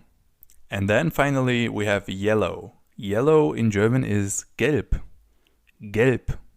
So we have rot, red, grün, green, blau, blue, and gelb, yellow. Let's have a look at some example sentences. In this case, we have an apple, and if we want to say the apple is red, in German this would be der Apfel ist rot. Der Apfel, the apple, ist rot, red. Pretty easy, right? Let's have one more. This time we have the snake is green. The snake is green. If you like, you can pause the video and try for yourself. The snake is green. So from our last video, you know that the snake in German is called die Schlange, and now you know that green means grün. So the sentence would be die Schlange ist grün. Die Schlange, the snake, is grün. Green. Die Schlange ist grün. Easy, right? The next one is a little more difficult. As you can see, we have a picture of the sun. If we now wanted to say the sun is yellow, what would we say in German? I'll give you a little hint. The German term for the sun is die Sonne. Die Sonne. So now, with that in mind, what would the sentence look like? The correct translation would be die Sonne ist gelb. Die Sonne, the sun, is gelb. Yellow. Die Sonne ist gelb. Now let's have one final example. As you can see, we have a picture of the sky. If we now wanted to say the sky is blue, What would we say in German? If you like, you can pause the video and try for yourself. Again, a little hint, the German term for the sky is der Himmel. Der Himmel. So with that in mind, the correct solution would be der Himmel ist blau. Der Himmel, the sky, ist, is, blau, blue. Der Himmel ist blau. Great, so now let's move on with some less common colors. We'll start with black. Black in German means schwarz. Schwarz. This is probably one of the hardest ones. As you know, the opposite of black is white. And white in German is called weiß. Weiß. So schwarz means black and weiß means white. Our next color is often seen in nature. The soil, for example, has this color. It's brown, or in German, braun. Braun. Again, very similar, right? Braun, brown. The same is also true for our next color, which is orange, or in German, orange. Orange. As you can see, the writing is exactly the same, only the pronunciation is a little different. Orange instead of orange. And the next one is even easier because both the spelling and the pronunciation are exactly the same. It's pink. Pink. Pink in German is exactly the same as pink in English. Alright, our next color is a little more difficult and it's purple. Purple in German is called lila. Lila. Imagine you're singing a song. Lila. Purple. Lila. Easy, right? Now we come to our last two colors for today. The first one is gray. Gray in German means grau. Grau. As you can see in German, if you have the letter A followed by a U, you have an Au, so it's pronounced Au, as in grau. Our final color for today is turquoise. Turquoise, which in German means turquoise. Turquoise. Again, the spelling and the pronunciation differ slightly, but it's almost the same word. Turquoise, turquoise. Let's practice what we've just learned with a rainbow. Rainbow in German means Regenbogen, and as you know, a Regenbogen consists of many colors. On the outer layer we have red, rot, rot. One layer below we have a mixture between red and yellow, which is orange, or in German orange, orange. Then below that we have yellow, gelb, gelb. Then in the middle of our rainbow we have green, or grün, grün, which is followed by turquoise, turquoise, or hellblau, light blue, hellblau, light blue. As you can see, hell means light, as in hellblau, light blue. After turquoise or hellblau, we have blue or dark blue, which in German would be blau or dunkelblau. Blau, blue, dunkelblau, dark blue. So as you can see, dunkel means dark, as in dunkelblau, dark blue. Finally, on the inner layer we have lila or purple. Lila. Lila and gelb are probably the hardest ones to learn. The other ones are pretty similar to English. Let's repeat them one more time. We had rot, red, orange, orange, gelb, yellow, grün, green, türkis, turquoise or hellblau, light blue, blau, blue or dunkelblau, dark blue, and lila, purple, lila. Great! As always, feel free to do the quiz after this video. It will help you a lot practicing the terms for all of these colors. And that's all for today. I hope you've enjoyed it. In our next lesson, Conversation 2, we will practice everything that we've learned so far in this section in a little conversation. There we will meet our friends Max and Sandra again. Until then, danke fürs Zuschauen, thanks for watching und bis gleich. See you soon.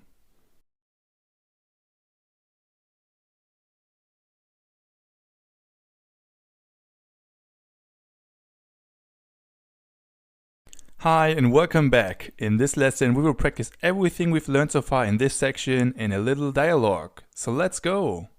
So in this lesson we are going to meet our friends Sandra and Max again. Let's listen what they say. Max, wie viele Geschwister hast du eigentlich? 3, einen Bruder und 2 Schwestern. Und du? Keine, ich bin Einzelkind. Hast du Haustiere? Ja, ich habe einen Hund und eine Katze. Und du? Ich habe einen Papageien. Cool, welche Farbe hat dein Papagei? Mein Papagei ist rot. Welche Farbe haben dein Hund und deine Katze? Mein Hund ist schwarz und meine Katze ist braun.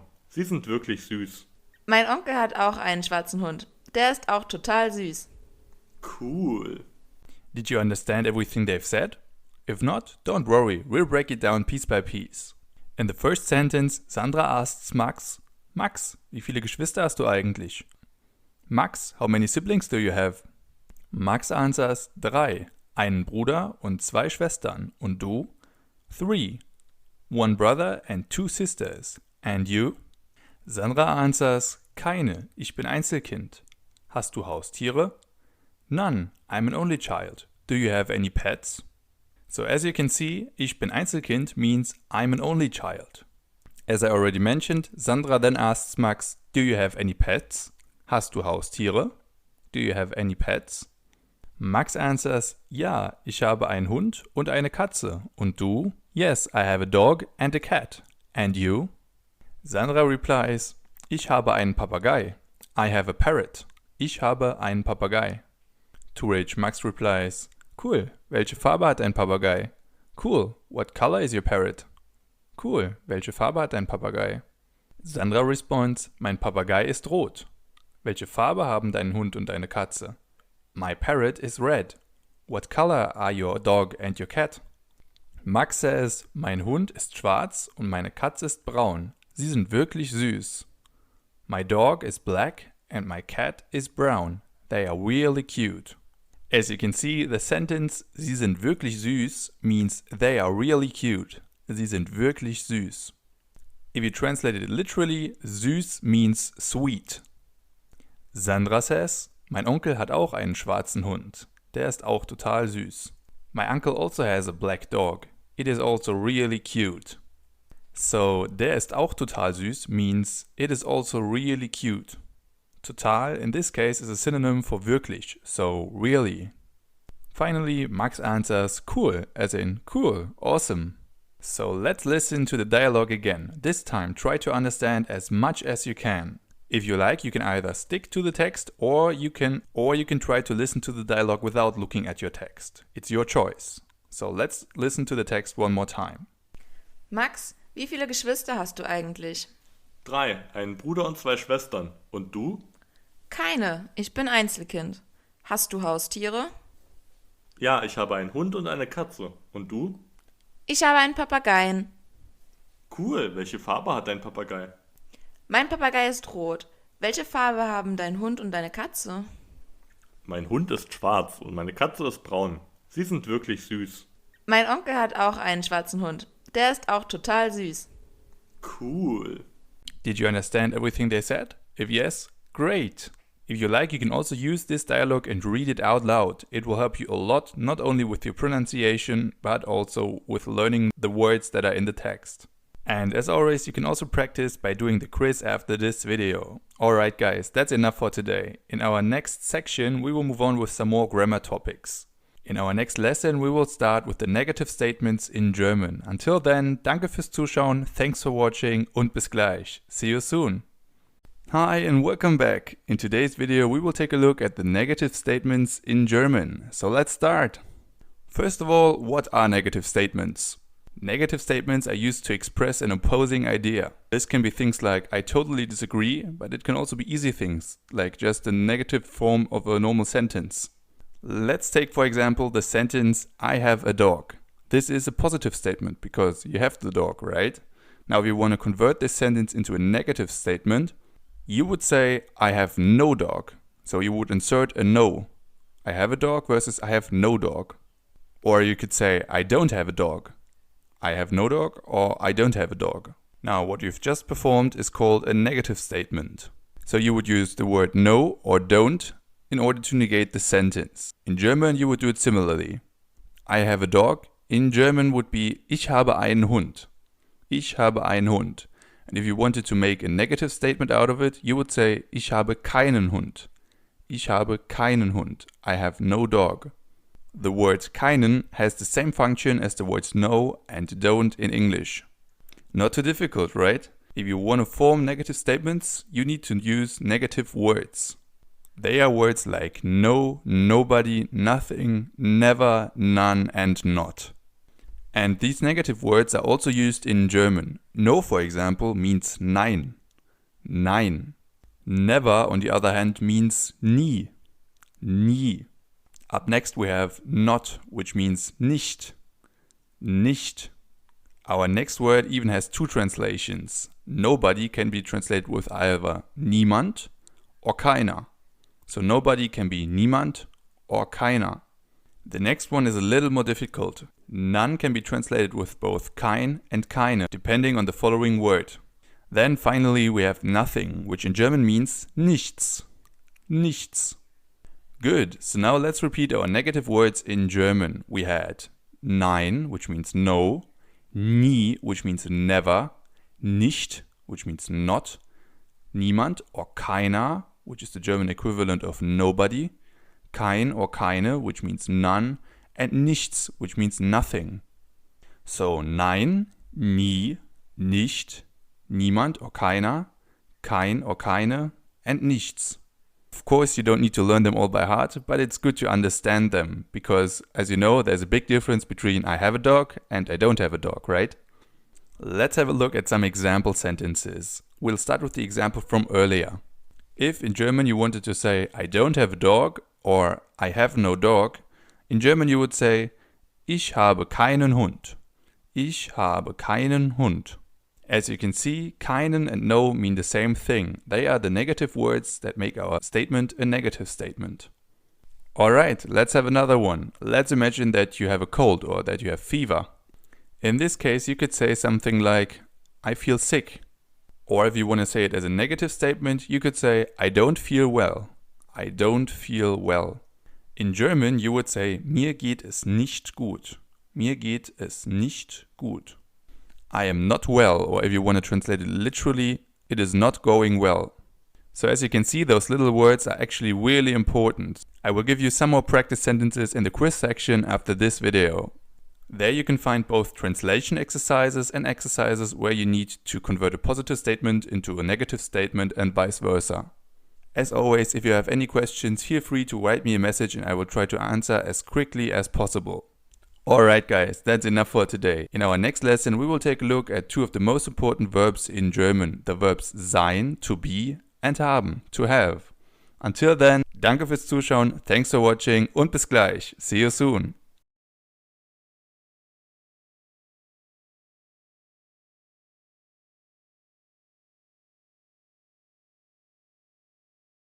Hi and welcome back. In this video we will take a look at two of the most important verbs in German, sein and haben, to be and to have. So let's go!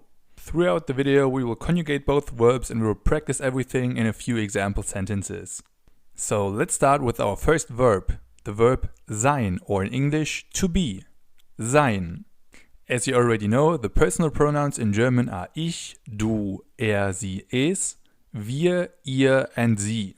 We will now try to conjugate the verb sein. That means that we try to find the corresponding form of the verb sein for each of these personal pronouns. Let's start with ich. In English you would say I am, and in German you say ich bin. Ich bin. For example, if you wanted to say I am 17 years old, in German you would say ich bin 17 Jahre alt. Ich bin, I am, 17 Jahre alt, 17 years old. Ich bin 17 Jahre alt. Let's now move on with the second personal pronoun, du. In English you would say you are. In German you say du bist. Du bist. Let's take the sentence you are my brother, for example. In German you would say du bist mein Bruder.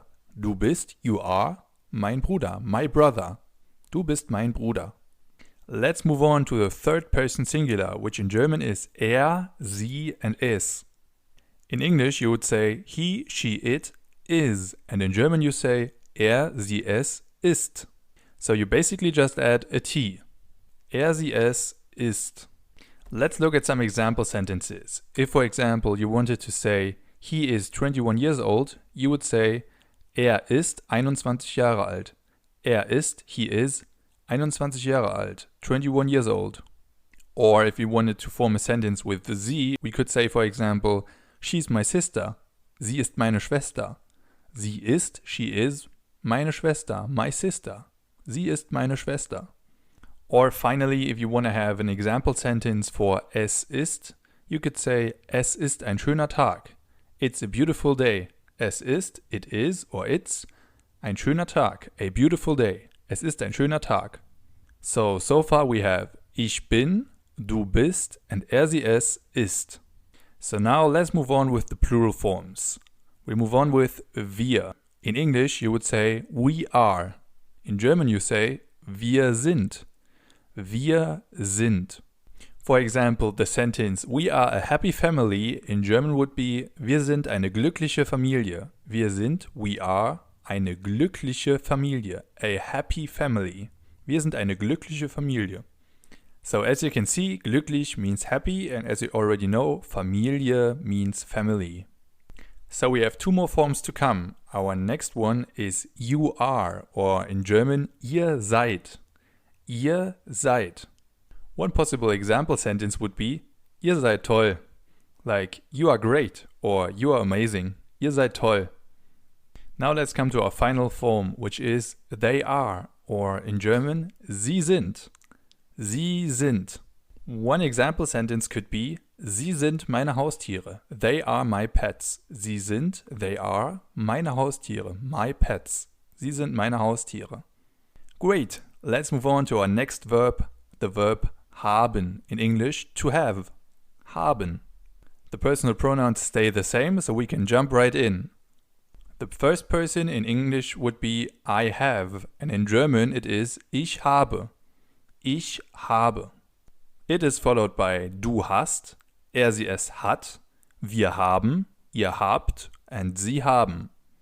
So far so good. Listen and repeat. Ich habe, du hast, sie es hat, wir haben, ihr habt, sie haben.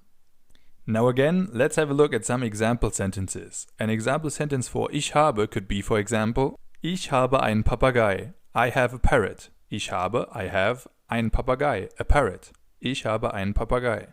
If you like, you can pause the video and read it out loud. By the way, you can do that with any of our example sentences. Let's move on with du hast. An example sentence for du hast could be, for example, du hast zwei Katzen. You have two cats. Du hast, you have, zwei Katzen, two cats. Du hast zwei Katzen. Great, so for our next form I actually have three example sentences because we have three personal pronouns, sie, and es. So I have one for each. So as you know, the form is sie es hat. And one of the example sentences is hat einen Apfel. He has an apple. Hat einen Apfel. He has an apple. Good. The next one would be sie hat zwei Schwestern. She has two sisters. Sie hat, she has, zwei Schwestern. Two sisters. Sie hat zwei Schwestern. And finally, we have an example sentence that is a little different, and it's es hat funktioniert. Es hat funktioniert, which means it worked or it has worked. As you can see, haben in this case has a different meaning because it's used as an auxiliary verb. So in this case, it doesn't say anything about possession like it normally would. Alright, let's move on with the plural forms. We'll start with wir haben. Here we have the example sentence, wir haben 3 Hunde und 2 Papageien. Wir haben, we have, 3 Hunde, 3 dogs und 2 Papageien and 2 parrots. Wir haben 3 Hunde und 2 Papageien. We have 3 dogs and 2 parrots. Alright, up next we have the example sentence for ihr habt. Our example sentence is, ihr habt einen Bruder. Ihr habt einen Bruder. You have a brother. And finally we have sie haben.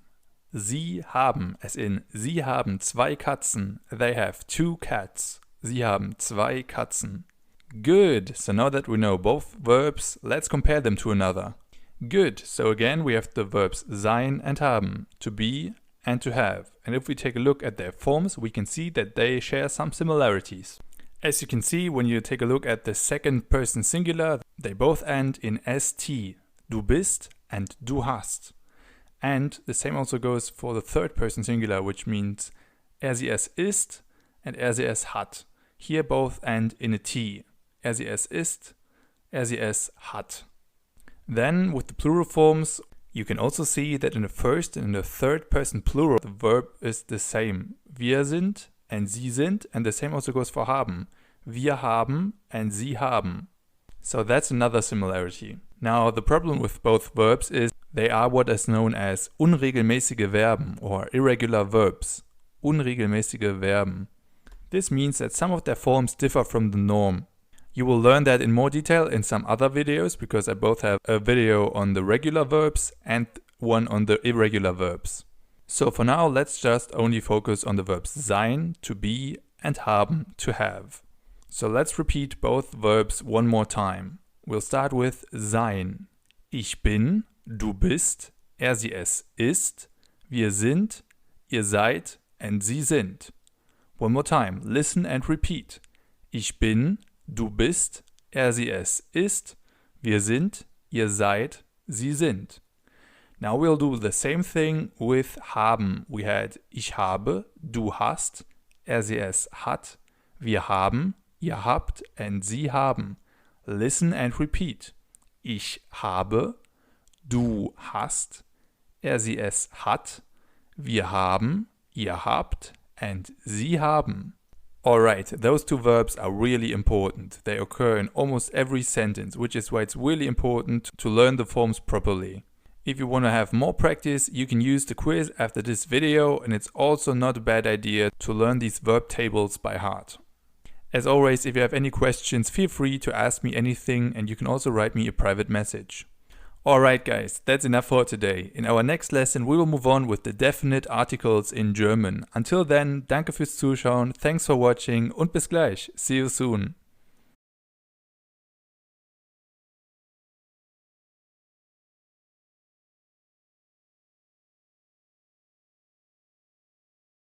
Hi and welcome back. In today's video we will take a look at the definite articles in German. So let's go! In English, definite articles or bestimmte Artikel as they are called in German are pretty easy because there's only one, the. In German, unfortunately, this is a little different because this is probably one of the hardest things that there are in the German language. We don't have just one definite article, but three definite articles, der, die, and das. And whether you use der, die, or das depends on the grammatical gender of the corresponding word. For example, der is the definite article for masculine words. Let's take der Bruder for example, the brother. As you know, the brother or der Bruder is a male person, which is why it has a male gender and you use the definite article der. Die, on the other hand, is used for feminine words. Let's take die Schwester for example. This is an easy example because as you know, the sister or die Schwester is a female person, which is why its grammatical gender is also female. So you use the definite article die Schwester. Finally, we have das, the definite article for gender-neutral words. It is mainly used for things, for example, das Auto, the car, das Auto. Not too difficult, right? Der for masculine words, die for feminine words, and das for neutral words. The problem, or das Problem in German about this, is that it's not always that way. There are many exceptions to this rule. Let's take the table for example. The table is a neutral word because it's a thing. So if you follow the rules, it should be das Tisch. The problem is, it's not das Tisch, it's der Tisch. So the table in German doesn't have a neutral gender, but a male gender. So it's der Tisch. Weird, right? The same can also go in the other direction. If you take the fork for example, which is also a neutral word, if you follow the rules, it should also have the definite article das. But it doesn't. It has the definite article die Gabel, because in German the fork or die Gabel is a feminine word. Weird, right? And the problem about this is that there's no real logical explanation for these exceptions. Most of the time it has historical reasons, so you would need to be a linguist in order to make sense of it. So the easiest way to probably learn the articles is to learn the article to each word. So for example, if you learn the word die Gabel for the fork, you learn that it's die Gabel. And the same also for all the others. Now the good thing is that in more than 70% of all cases the rules are correct. So if it's a masculine word, you actually have the definite article der. If it's a feminine word, you actually have the definite article die. And if you have a neutral word, you use the article das. But as I just mentioned, that's not always the case. Another problem are theoretical concepts. There is not really a proper grammatical gender for concepts. So it depends. For example, the rule in German is die Regel, but the law, which almost means the same, is das Gesetz. So in one case you use the feminine gender and in the other case a neutral gender.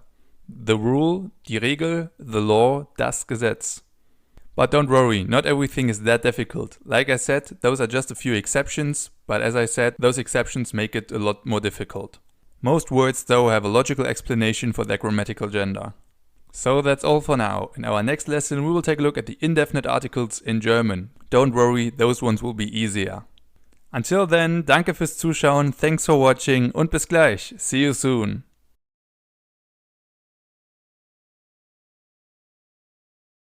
Hi and welcome back. In today's lesson we will take a look at the indefinite articles in German. So let's go.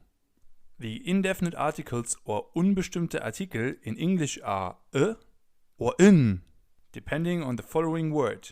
In German we also have two indefinite articles, zwei unbestimmte Artikel. We have ein for masculine and neutral words and eine for feminine words. For example, if you have der Bruder, the brother, a masculine word, the indefinite article would be ein. So you have ein Bruder. If you have a feminine word on the other hand, like die Schwester for example, the die would be converted into eine and you have eine Schwester. Ein Bruder and eine Schwester. Ein is the indefinite article for male or neutral nouns and eine is the indefinite article for female nouns. Finally, if we have a neutral word, like das Auto for example, the indefinite article would be ein. Das Auto would become ein Auto. The car would become a car. Das Auto, ein Auto. So as you can see, the male word der Bruder becomes ein Bruder and the neutral word das Auto becomes ein Auto. So as I already mentioned, we have ein for male and neutral words. Die Schwester, a feminine word, on the other hand becomes eine Schwester. So eine is the indefinite article for feminine words. Unlike to what we saw in the last video with the definite articles, in this case we don't have any exceptions for this rule. So the indefinite articles are a lot easier. Got it? Great! Let's practice that. In the following exercise I will give you a word with its definite article and I would like you to convert it into the same word with an indefinite article. For example, if I give you the word der Apfel, the apple, you should convert it into ein Apfel, an apple. You just need to follow the rule that der and das become ein and that die becomes eine. Alright, so let's go! We'll start with die Tante.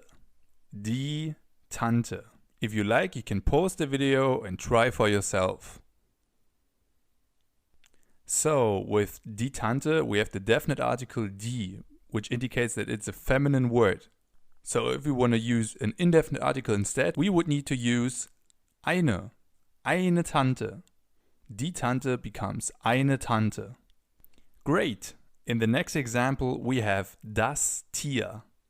Das Tier. Again, you can pause the video and try for yourself. So, if we follow the rules, das would need to be converted into ein, so the whole thing would be ein Tier. Das Tier becomes ein Tier. Up next we have der Tisch. Der Tisch. Again, please convert the definite article into an indefinite article. So, because der indicates that it's a masculine word, we use the indefinite article ein. So, der Tisch becomes ein Tisch. Ein Tisch. We have two more to come. Up next we have die Katze. Die Katze. I'll give you some time to think. So, die Katze is a feminine word, so if you convert it into an indefinite article, we would use eine Katze. Eine Katze. Great. And finally we have das Kind. Das Kind. So if you would like to convert the child into a child, in German you would use ein Kind instead of das Kind, because das indicates that it's a neutral word, and as we learned before, if we have a masculine or a neutral word, we use ein. So the whole thing would be ein Kind, a child. Perfect. As always, if you need more practice, I encourage you to do the quiz after this video. As you can see, if you use this rule, it's pretty easy to determine the correct indefinite article in German. In our next lesson, we will move on with the plural forms in German. Until then, danke fürs Zuschauen, thanks for watching und bis gleich. See you soon.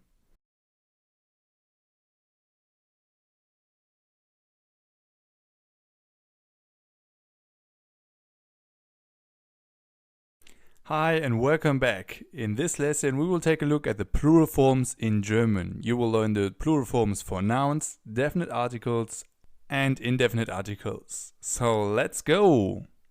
Let's start with the plural forms, or how to form a plural in German.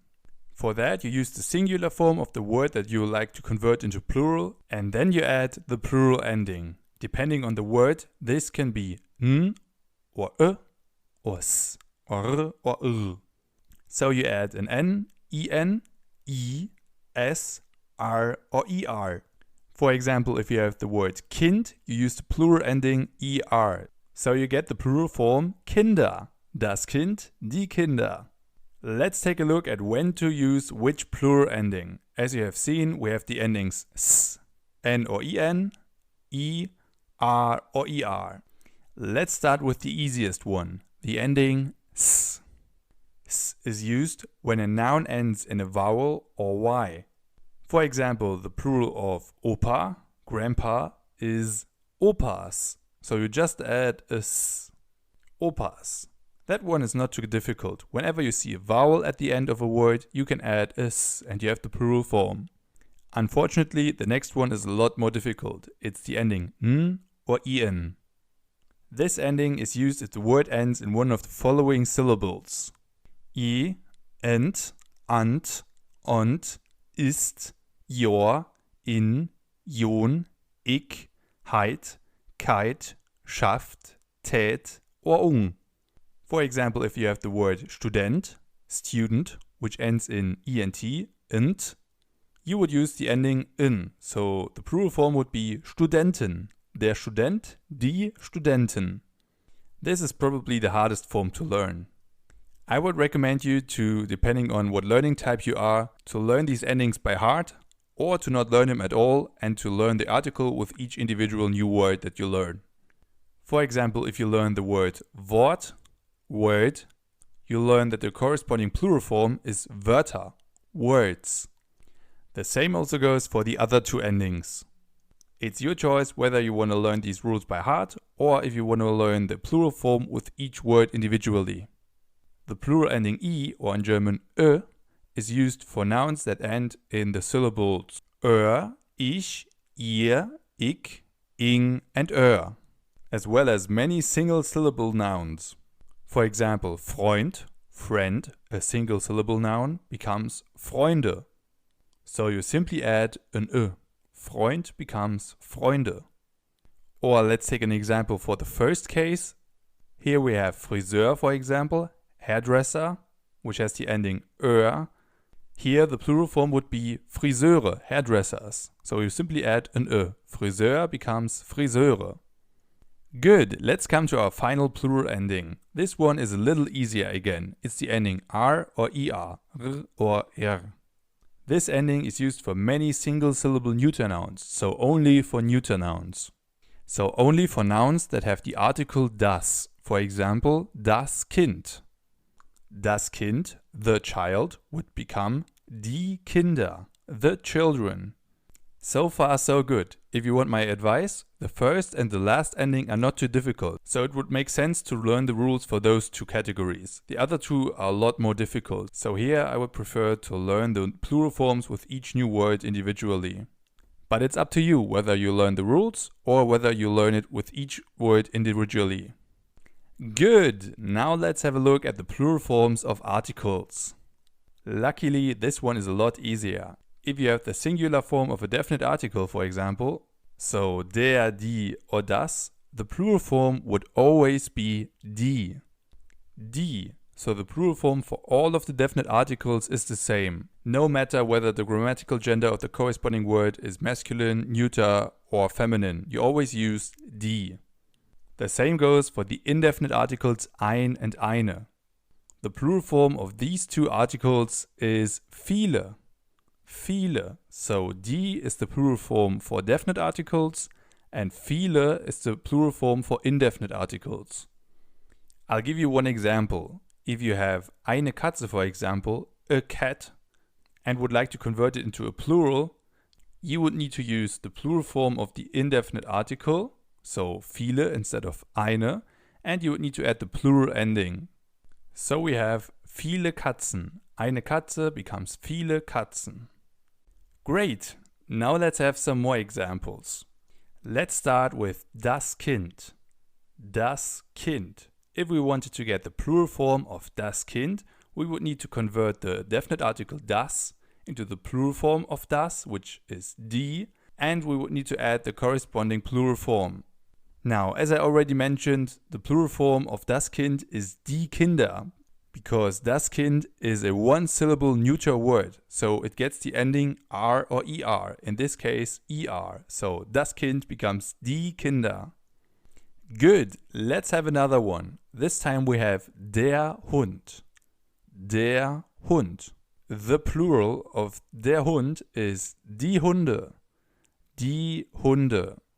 Again, we have a definite article, so der becomes die in the plural form.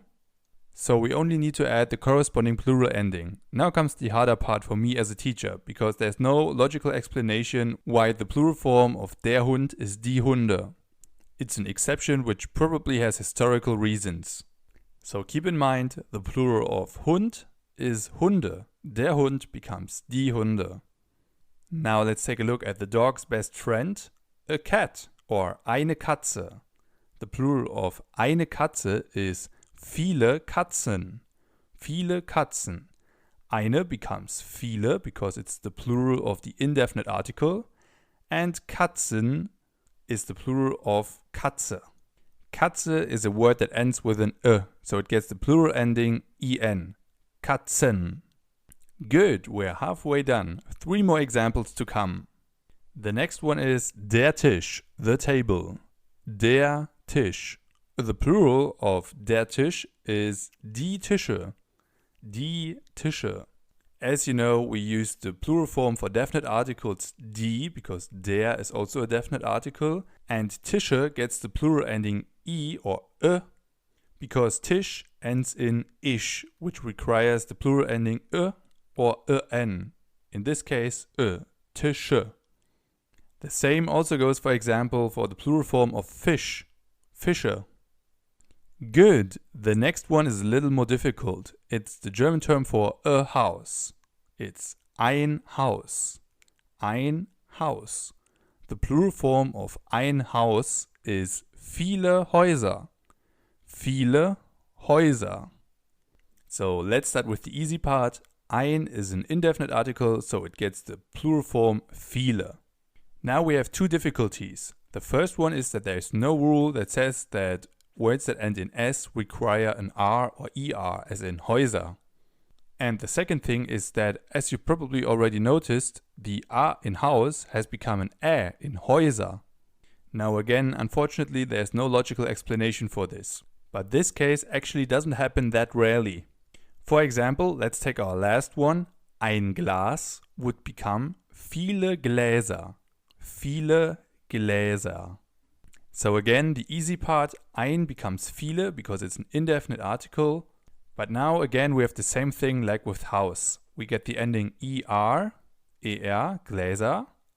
And we have the problem that the a in Glas is converted into an ä in Gläser. For cases like these, it's actually the best to learn the plural form for each individual word and not the rules.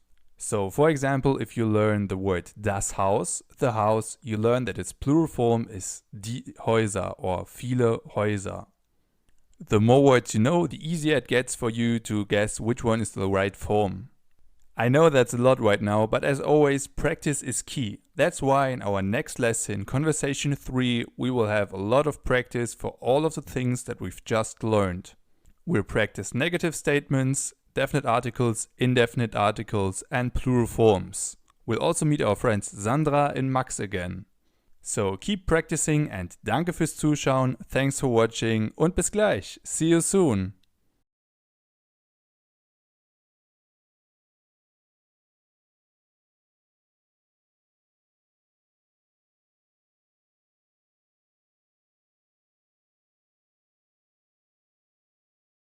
Hi and welcome back. In this lesson we will practice everything we've learned so far in this section in a little dialogue. We will practice topics like possessive pronouns, plural forms, definite articles and indefinite articles. And we will meet our friends Sandra and Max again. So let's go! So as I just mentioned, in this dialogue we will meet our friends Sandra and Max again. Let's listen to their conversation. Hi Max, hast du eigentlich Haustiere? Ja, ich habe viele Haustiere. Eine Katze, ein Pferd und 3 Hunde. Und du? Ich mag Hunde. Ich habe einen Hund und 2 Mäuse. Toll! Wie heißen dein Hund und deine Mäuse? Der Hund heißt Ernie und die beiden Mäuse heißen Kiki und Veruschka. Das sind ja lustige Namen. Wie heißen deine Haustiere? Die Katze heißt Coco und das Pferd heißt Igor. Meine Hunde heißen Kara, Blackie und Enya. Cool! Did you understand everything they said? If yes, great! Let's break the conversation down piece by piece. In the first sentence, Sandra asks Max, Hey Max, hast du eigentlich Haustiere? Hey Max, do you have any pets? Max answers, ja, ich habe viele Haustiere. Eine Katze, ein Pferd und 3 Hunde. Und du? Yes, I have many pets. A cat, a horse and 3 dogs. And you? Ja, yes. Ich habe viele Haustiere. I have many pets. Eine Katze, ein Pferd und 3 Hunde. A cat, a horse and 3 dogs. Und du? And you? Sandra answers, ich mag Hunde. Ich habe einen Hund und 2 Mäuse. I like dogs. I have a dog and 2 mice. Max responds with, toll. Wie heißen dein Hund und deine Mäuse? Great. What are the names of your dog and your mice? Sandra responds, der Hund heißt Ernie und die beiden Mäuse heißen Kiki und Veruschka. The dog's name is Ernie and the 2 mice are called Kiki and Veruschka. Das sind ja lustige Namen, says Max. Those are funny names. Sandra asks, wie heißen deine Haustiere? What are the names of your pets? To which Max replies, die Katze heißt Coco und das Pferd heißt Igor. Meine Hunde heißen Kara, Blackie und Enya. The cat's name is Coco and the horse is called Igor. My 2 dogs are called Kara, Blackie and Enya. Sandra answers, cool, which means cool. Great, now that we know what they say, let's listen to the dialogue again. This time, please focus on the definite articles and the indefinite articles in the text. You can also pause the video in order to get more time. And you can also find a PNG file of this dialogue, which you can print out in order to highlight it yourself. So enough talking, let's listen to the dialogue again and focus on the definite articles and indefinite articles. Let's go! Hi Max, hast du eigentlich Haustiere? Ja, ich habe viele Haustiere. Eine Katze, ein Pferd und 3 Hunde. Und du? Ich mag Hunde. Ich habe einen Hund und 2 Mäuse. Toll! Wie heißen dein Hund und deine Mäuse? Der Hund heißt Ernie und die beiden Mäuse heißen Kiki und Veruschka. Das sind ja lustige Namen. Wie heißen deine Haustiere? Die Katze heißt Coco und das Pferd heißt Igor. Meine Hunde heißen Kara, Blackie und Enya. Cool! Good! Did you find all of the indefinite articles and definite articles? Great! So, just so you remember, the indefinite articles are ein, eine and viele. In this text we have 4 occasions where they appear. Viele Haustiere, eine Katze, ein Pferd and einen Hund. They are now highlighted in green. Now let's look at the definite articles der, die and das. In this dialogue they appear 4 times. They are now highlighted in blue. Der Hund, die Mäuse, die Katze and das Pferd.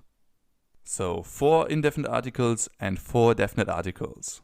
Alright, we're now going to listen to the text a 3rd time. This time, please focus on the possessive pronouns, so mein, dein, and so on, and on the plural forms.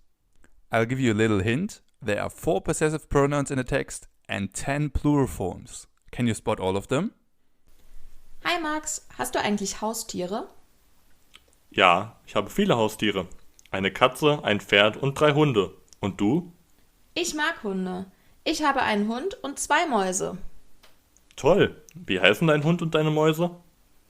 Der Hund heißt Ernie und die beiden Mäuse heißen Kiki und Veruschka.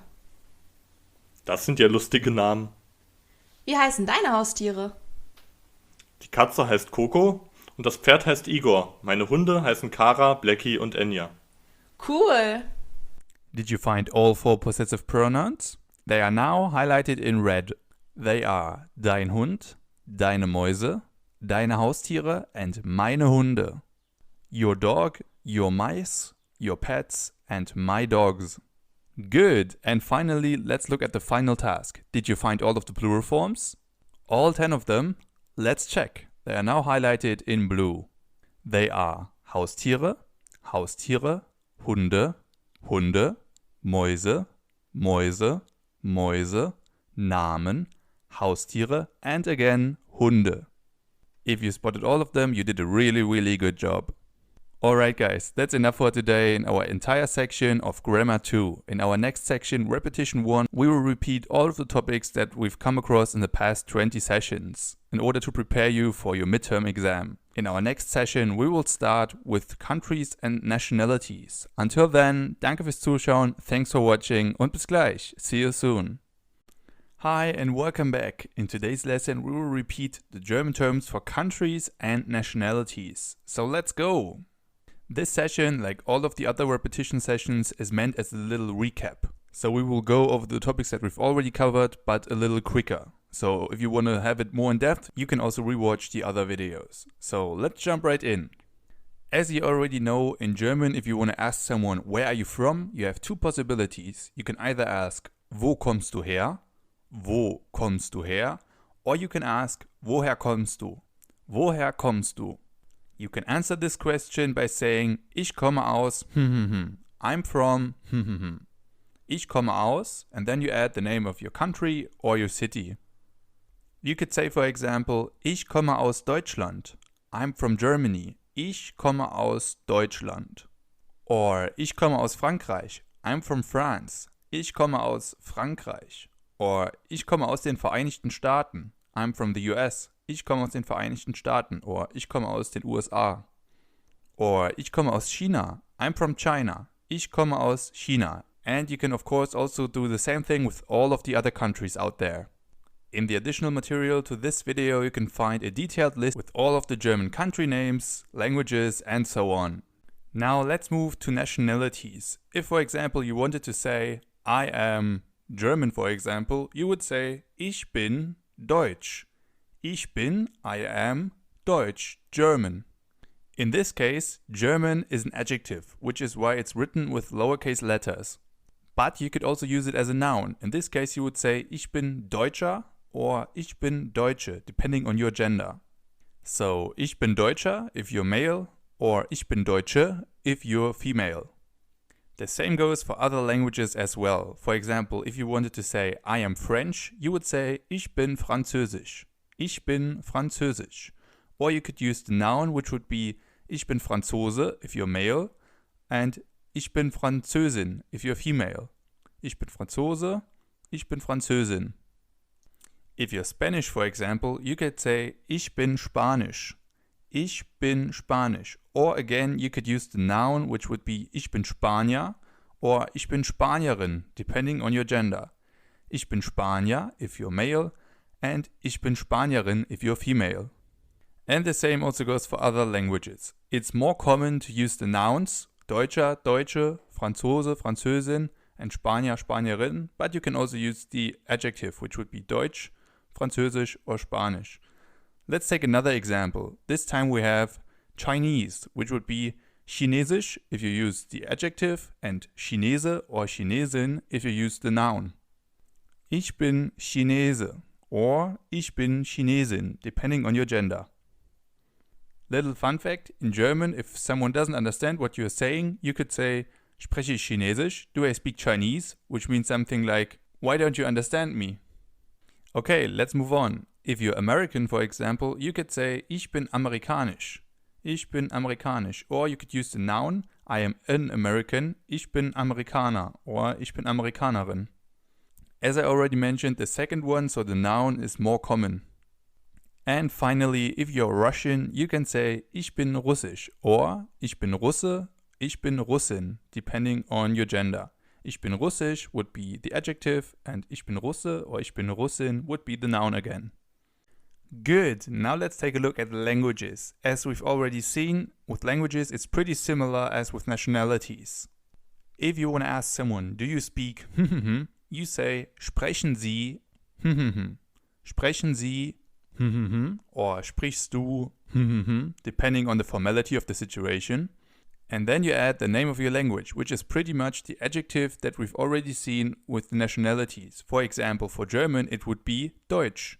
Sprechen Sie Deutsch or sprichst du Deutsch? For English it's English, and for French it's Französisch. And for Spanish it's Spanish. So those are exactly the same words as the adjectives that we've just come across with the nationalities. They are formed in the following way. Take Deutschland for example, the German term for Germany. We now take the first syllable, Deutsch, and would usually end a sh, but because it's already ending with a sh, you don't add another sh. So we have Deutsch. Good, let's take Spanish as another example. Spain in German is called Spanien. Spanien. So the first syllable is Span. Now if we want to have the language, we take this first syllable and add a ish. So the corresponding language is Spanish. Spanish. Pretty similar as in English, right? Speaking of English, the German term for England is England. England, and the corresponding language is English. English. Let's have 3 more examples. China in German is called China, and the corresponding language is Chinesisch. Chinesisch. Russia is Russland, and the corresponding language is Russisch. And finally, Japan in German is called Japan, and the corresponding language is Japanisch. Japanisch. Good. As you can probably see, the first letter of the languages is not written in capital letters as it is in English, but in lowercase letters. Then the second thing that is striking is that all the languages end in sh. So almost the same as in English, but we don't write them with sh, but with sch. So if you wanted to use this in a conversation, you could start by saying Entschuldigung, excuse me, Entschuldigung. Sprechen Sie Deutsch or English or Spanish, for example? And then this person could answer with either ja, yes, or nein, no. Not too difficult, right? Entschuldigung, excuse me, sprechen Sie, and then you add the language. As I already mentioned in the additional material to this video, you can find a list with all of the German country names and the corresponding languages. In our next repetition lesson, we will move on with the numbers and family terms in German. Until then, danke fürs Zuschauen, thanks for watching und bis gleich. See you soon. Hi and welcome back. In today's repetition session, we will repeat the German terms for numbers and families. So let's go. Let's start with the numbers, or Zahlen in German. Let's start with the numbers 1 to 10. They are 1, 2, 3, 4, 5, 6, 7, 8, 9 and 10. Let's repeat them one more time. 1, 2, 3, 4, 5, 6, 7, 8, 9, 10. Good. Let's move on with the numbers 11 to 20. We'll start with the number 11, which is 11 in German. Then we move on with 12, 13, 14, 15, 16, 17, 18, 19 and 20. Okay, let's repeat them one more time.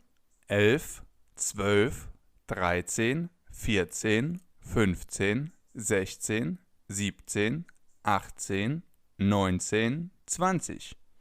Good, let's move on with the fun part. We already had the German term for 20, which is 20, and now we'll move on in steps of 10. So 20, 30, 40, 50, 60, 70, 80, 90 and 100. One more time. 20, 20, 30, 30, 40, 40, 50, 50, 60, 60, 70, 70, 80, 80, 90, 90 and 100, 100. If you add one more zero to 100, you get 1000. In German, 1000 or 1000. 1000. Great, let's move on to some more complex numbers. Let's take these two numbers for example. In German they are 24 and 32. 24 and 32.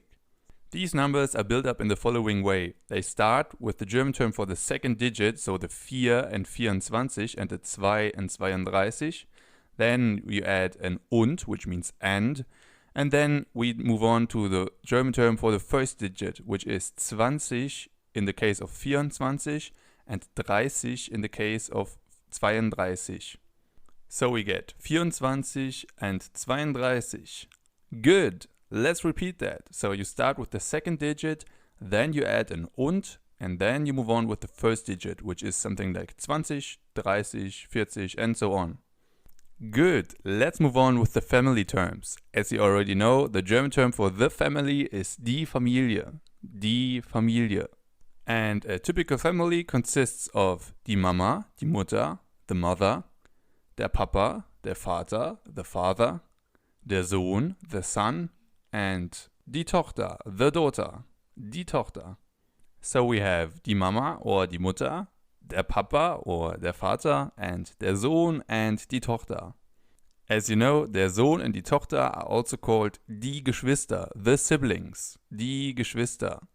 They consist of the brother, der Bruder, and the sister, die Schwester, die Schwester. Let's have a look at the family tree. As you can see, the person at the bottom is you, or du in German. Then the two persons above you are your Eltern, your mom and your dad. Eltern, parents. One stage above you have your grandparents, or Großeltern in German. Großeltern. Die Großeltern are die Großmutter, or better known as die Oma, the grandma, and der Großvater, or der Opa, the grandpa. Die Großmutter, the grandmother, die Oma, the grandma, der Großvater, the grandfather, and der Opa, the grandpa. Good, but what about the parents of your grandparents? They are called Urgroßeltern. Urgroßeltern, great-grandparents. Alright, let's summarize the family vocabulary that we've had so far. We had the mom, die Mama, the dad, der Papa, the mother, die Mutter, the father, der Vater, the son, der Sohn, the daughter, die Tochter, the grandma, die Oma, the grandpa, der Opa, the parents, die Eltern, the grandparents, die Großeltern, and we had the child, which in German means das Kind, and the plural, the children, which in German means die Kinder. Das Kind, die Kinder. If you take a look at an even larger family tree, you can see that you also have uncles and aunts. The German term for your uncle is dein Onkel. Dein Onkel, your uncle. And your aunt in German is called deine Tante. Deine Tante, or die Tante if you want to say the aunt. So we have Onkel, uncle, and Tante, aunt. And their children are called your cousins in English. In German, this depends on their gender. Your male cousins are called dein Cousin, your cousin, or your male cousin, and deine Cousine, your female cousin. Cousin, Cousine. So let's summarize. We had the uncle, der Onkel, der Onkel, the aunt, die Tante, and we had the female cousin, die Cousine, and the male cousin, der Cousin, die Cousine, der Cousin. Very good, we've got one more repetition session to come. In our next lesson we will move on with the German terms for animals and colors. Until then, danke fürs Zuschauen, thanks for watching und bis gleich. See you soon. Hi and welcome back to our final repetition session before the midterm exam. In this lesson we will repeat the German terms for animals and colors. So let's go! As you know, the German term for animals is die Tiere. Die Tiere. And now we can distinguish in die Haustiere, the pets, and die wilden Tiere, the wild animals. Die Haustiere, like for example the rabbit, the cat or the dog, and die wilden Tiere like the polar bear, the snake and the elephant. Let's take die Haustiere for example. Pets, die Haustiere. Here we have der Hund, the dog, die Katze, the cat, der Hase, the rabbit, die Maus, the mouse, der Papagei, the parrot, and der Fisch, the fish. But those are just a few examples, so let's repeat them one more time. Der Hund, die Katze, der Hase, die Maus, der Papagei, and der Fisch.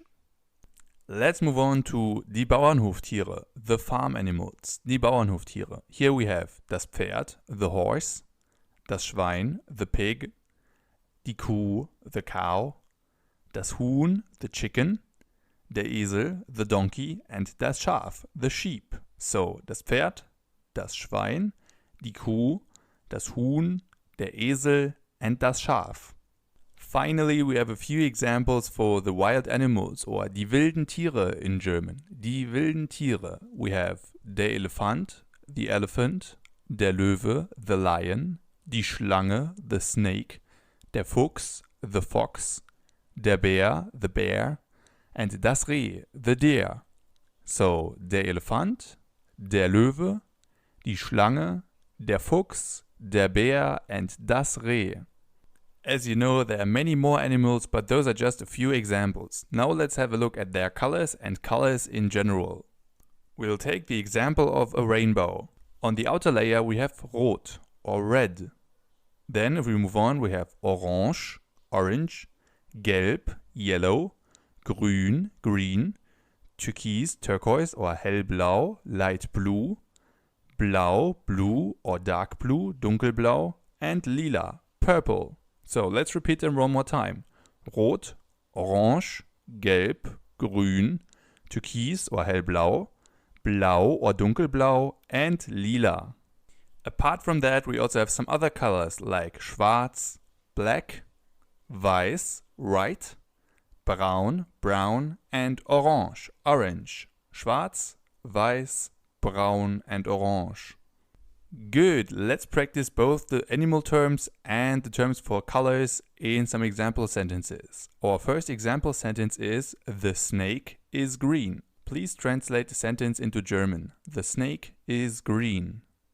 So, the snake in German is called die Schlange, means ist, and green means grün. So the whole sentence is, die Schlange ist grün. The snake is green. Die Schlange ist grün. Let's have another one. Our next sentence is, the fox is red. The fox is red. If you like, you can pause the video and try for yourself. So, the German term for the fox is der Fuchs, as we know, means ist, and red is the German term for rot. So, the fox is red means der Fuchs ist rot. Der Fuchs ist rot. Good, let's have one final example sentence. This time our sentence is, the rabbit is white. The rabbit is white. In German, this sentence would be, der Hase ist weiß. Der Hase, the rabbit, ist white. Weiß. Der Hase ist weiß. Awesome, good job. And that's all for our repetition video on animals and colors. Now it's time for your midterm test. In our next video, I will tell you everything you need to know before taking the test. Until then, danke fürs Zuschauen, thanks for watching und bis gleich. See you soon. Hi and welcome back. In this video, I will tell you everything you need to know before taking the midterm test. Don't worry, it won't be as difficult as you think. So, your midterm test consists of 20 questions, which are either multiple choice, where you have to tick the right answer, or tick the box questions, where there can be multiple possible answers. Those questions will cover all of the topics that we've had so far. So, all of the grammar topics, all of the vocabulary topics, and also some of the conversation topics. If you feel like you have a deficit in one of the areas, don't worry, you can retake the test all of the time. But of course, it would also make sense to repeat those things first before you take the test. So for example, if you feel like you're not well prepared when it comes to the animal terms, you can repeat that, for example. But don't worry, as I already mentioned, you can repeat the test multiple times. Overall, you need 60% to pass the test. So, of all the 20 questions, you need to answer 12 correctly. But don't worry, if you were prepared, you will see that most of the questions are actually fairly easy. Don't be nervous about taking the test, rather use it as a means to analyze your strengths and your weaknesses. This test will show you your learning progress and it will show you the areas where you still need some more work. So enough about the test. I'm sure you will do a great job. I wish you viel Glück, good luck and see you in the next video.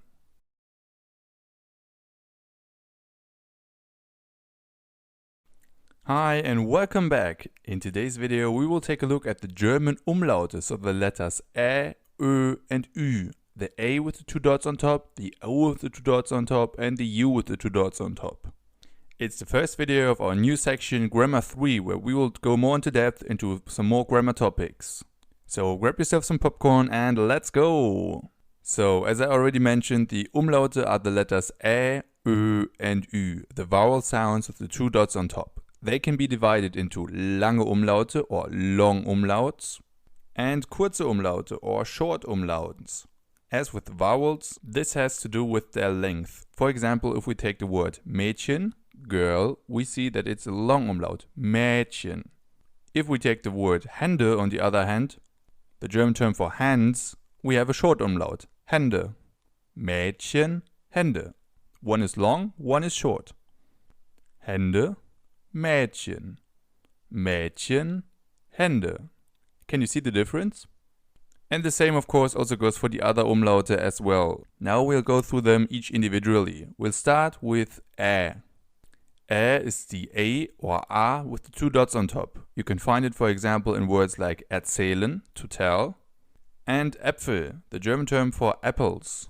Erzählen, Äpfel. Here we already have examples for both the long and the short form. In erzählen we have a long umlaut, erzählen, and Äpfel on the other hand is a short umlaut, Äpfel. Also we can see that the letter Ä is often used in verbs and in the plural forms of nouns. For example, der Apfel becomes die Äpfel and der Mann, the man, becomes die Männer, the men. Also using the umlaut Ä. When it comes to the pronunciation of this letter, just think of the English term bat. And now use the same pronunciation as in the Ä from bat and use it for Äpfel, for example. This would be an example for the pronunciation of a short umlaut.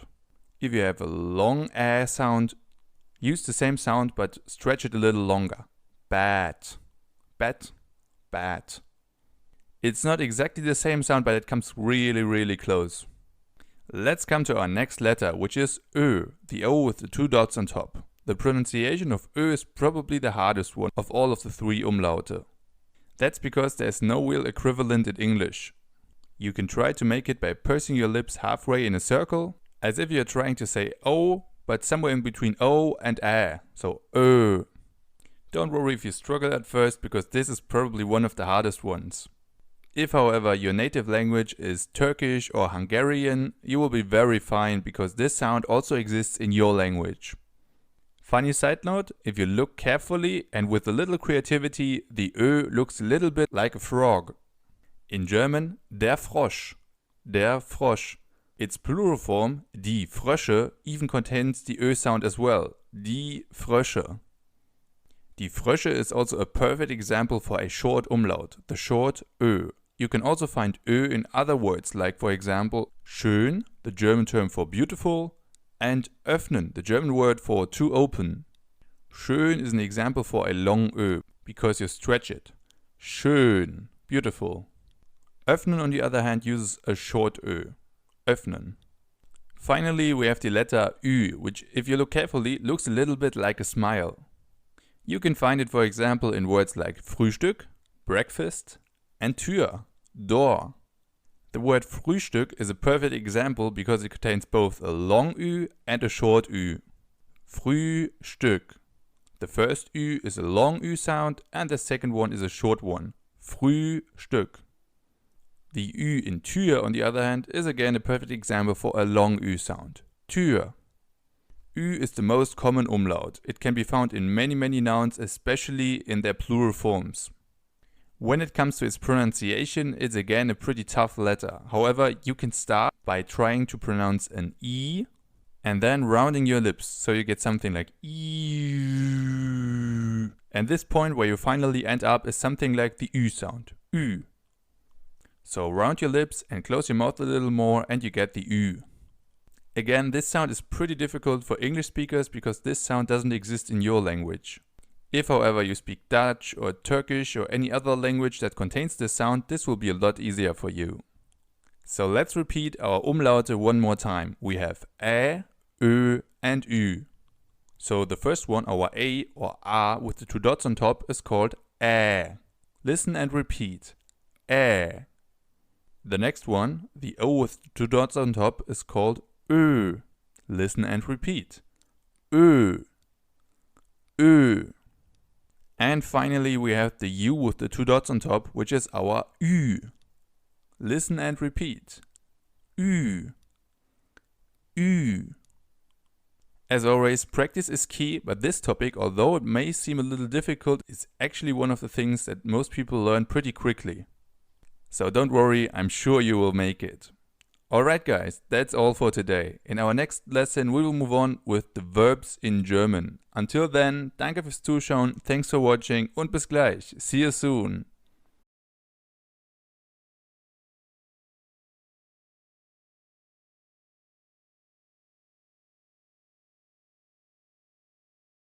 Hi and welcome back. In today's video we will take a look at the verbs in German. You will both learn some important verbs and also how to conjugate them. So let's go! Verbs or Verben in German are formed by taking the root of a verb and then adding the ending en. For example, if you take the verb sitzen, to sit, you have the root of the verb, which is sitz, and then you add en, sitzen. The infinitive of the verb. The same of course also goes for the other verbs. For example, rauchen, to smoke, consists of the root rauch, smoke, and then you add the ending en, rauchen, to smoke. Not too difficult, right? Now let's have a look at how to conjugate these verbs. Let's first take a look at it in English. We'll start with the verb to say. As you know, to say is conjugated in the following way. We have the form say for all of the forms except for the third person singular, which is he, she, it, or in German sie, es. In the third person singular we add a s, so we have says. So you can see that English is a pretty easy language when it comes to conjugating verbs. German, on the other hand, unfortunately is not that easy. Let's take the corresponding German verb as an example. It is sagen. Sagen. As you can see, we have the root of the verb, which is sag, and then we have the ending en, sagen. Now let's conjugate the verb. We have ich sage, du sagst, sie es sagt, wir sagen, ihr sagt, and sie sagen. So the endings are e, st, t, n, t, and again n. Those endings are the same almost all the time, so let's repeat them one more time. We have e for the first person singular, st for second person singular, t for third person singular, n for the first person plural, t for the second person plural, and again n for the third person plural.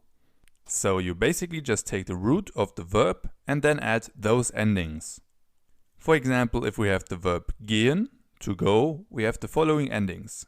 Ich gehe, du gehst, sie es geht, wir gehen, ihr geht, and sie gehen. Actually not that difficult, right? You just need the root and then add the corresponding endings, and tada, you have the conjugated verbs.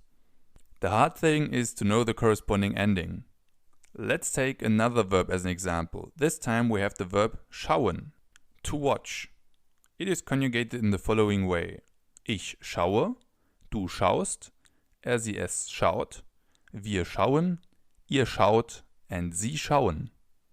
Not as easy as in English, but still a lot easier than in other languages like French or Spanish, for example, where you have different categories of verbs which have different endings. Now, all of the verbs that follow these rules are called regular verbs. They make up about 95% of all of the verbs in German. The problem is that the remaining 5% are actually some of the most important verbs in German. Those verbs are called irregular verbs. They are verbs like sein, haben, fahren, essen, and many others. Overall, we have about 200 verbs in German that are irregular verbs. But if that sounds a lot right now for you, English even has 238 irregular verbs and French even has 570 irregular verbs. So 200 isn't that bad, isn't it? I mean, that's a lot, and somehow people manage to speak these languages too, so you will be fine with German as well. In an earlier video, we've already come across two of the most important irregular verbs, which are sein, to be, and haben, to have. They are conjugated in the following way. While haben is actually pretty regular and only the first person singular is a little different, sein is pretty confusing. It has three irregular forms in singular. Bin, bist, and ist. It is probably the most confusing of all of the irregular verbs in German because it has three irregular forms. The problem is that it's also one of the most important verbs in German. By the way, to be, the English equivalent, is also an irregular verb in English. Like haben, most of the other irregular verbs only have one person that differs from the norm. But there are also some other irregular verbs where there are two persons that are different, or even three. But it's always the singular persons. The plural persons are always regular. For example, if we take the verbs essen and fahren, to eat and to drive, we can see that both the second and the third person singular are irregular. With essen, this is due to the change from the letter E to the letter I. With fahren, on the other hand, the difference is the A becoming an Ä in du fährst and sie es fährt. This second change from A to Ä or from another vowel to an umlaut is actually one of the most common changes in irregular verbs. Although this may sound difficult, keep in mind that it's the only thing that changes. All of the rest stays the same. So once you understand that, everything else is a piece of cake. Alright guys, that's enough for today. In our next lesson we will move on with the modal verbs in German. Until then, danke fürs Zuschauen, thanks for watching und bis gleich. See you soon.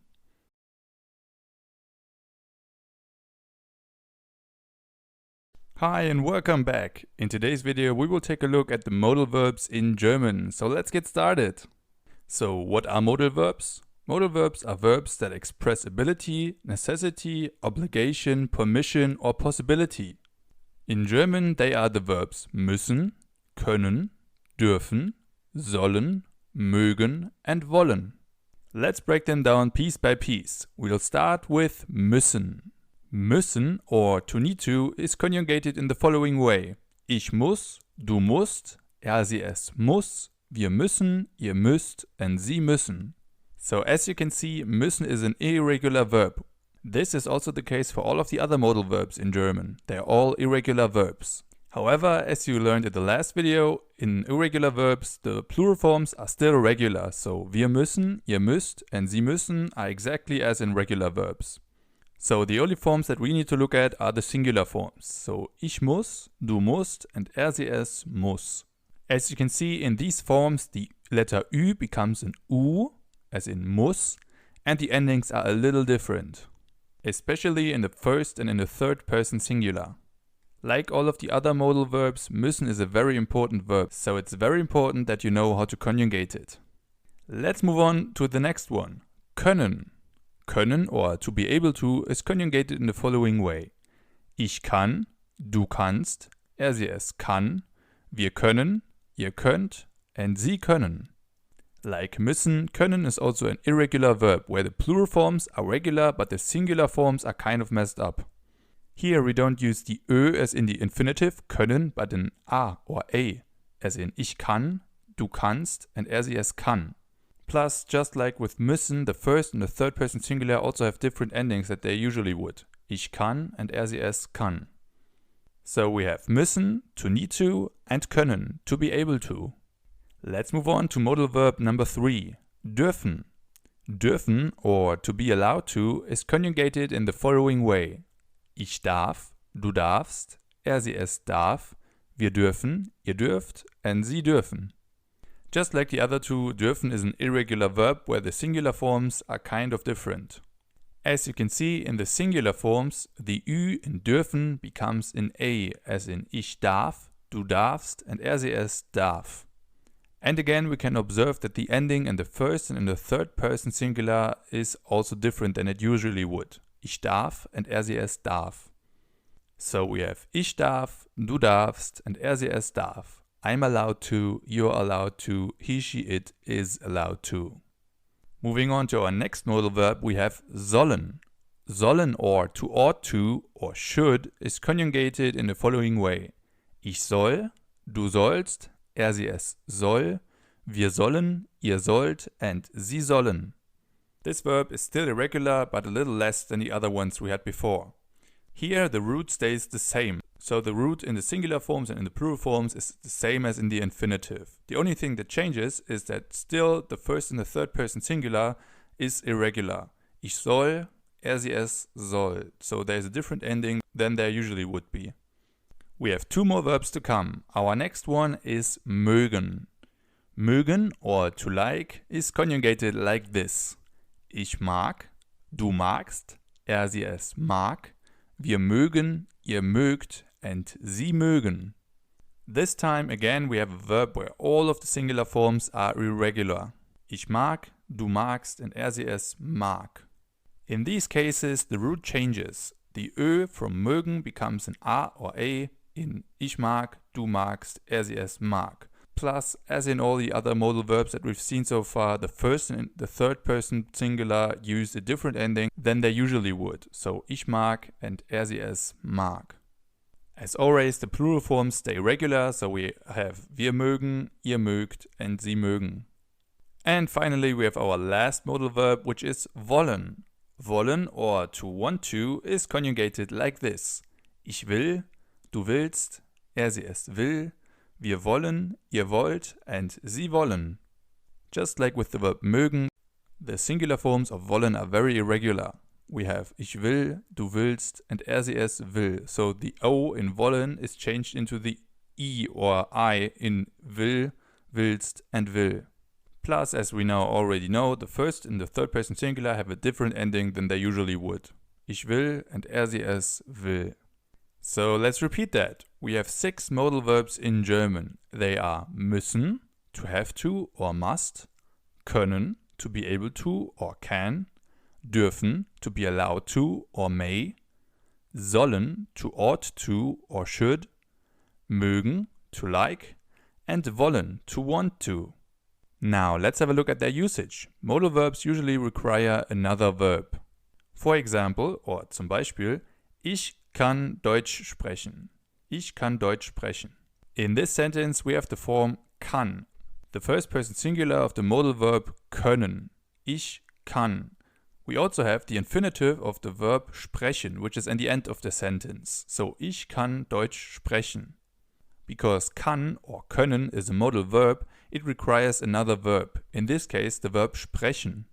Let's have another example. Our next sentence is ich will einen Apfel essen. Ich will einen Apfel essen. In this case, we have the modular verb wollen, or the first person singular will. Ich will einen Apfel essen. We also have the verb essen in the infinitive. So they actually belong together. Will essen, want to eat. The modal verb wollen or will requires another verb. In this case, the verb essen.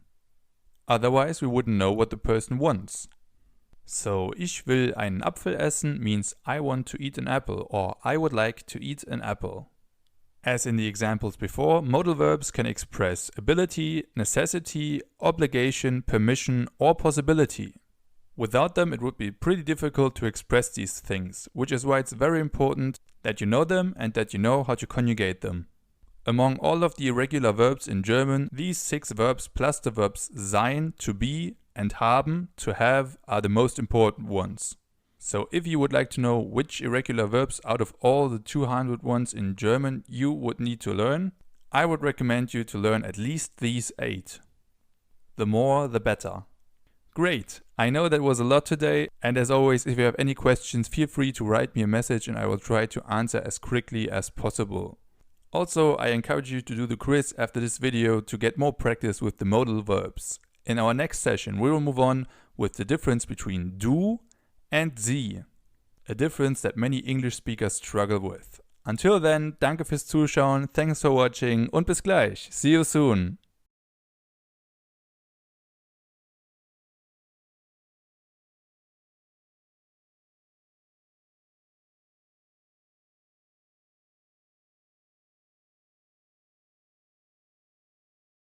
In this lesson, we will take a look at the difference between the 2 German relative pronouns du and sie. This difference is especially difficult for English speakers because this difference doesn't exist in your language. But once you know the difference, it's actually not that difficult. So make yourself ready and let's go! First of all, let's take a look at the difference between du and sie. In English, both words du and sie mean you. The difference is that du is informal while sie is formal. So in an informal situation, for example if you're talking to a friend, you use the informal version, so du, and in a formal situation, for example if you're talking to a teacher or an elderly person who you don't know, you use the formal version, which is sie. This distinction is not something that's specific to German, it also exists in other languages as well. You can also find it in the difference between tu and vous in French, or between tú and usted in Spanish. The differences are not exactly the same in these languages, but it's pretty close. As we've already learned, each personal pronoun has its corresponding verb ending. Du, for example, has the verb ending st. St. Sie, on the other hand, has the verb ending in. In. For example, zum Beispiel, if you take the verb kommen, to come, you can either have the informal version, du kommst, with the ending st, du kommst, or the formal version, sie kommen, with the ending in, sie kommen. As you've probably already noticed, sie, unlike all of the other personal pronouns, is written in capital letters. That's because that way it can't be confused with sie kommen, which is for the third person plural. This form is written in lowercase letters. So sie in uppercase letters is the formal version of du, and sie in lowercase letters is the third person plural.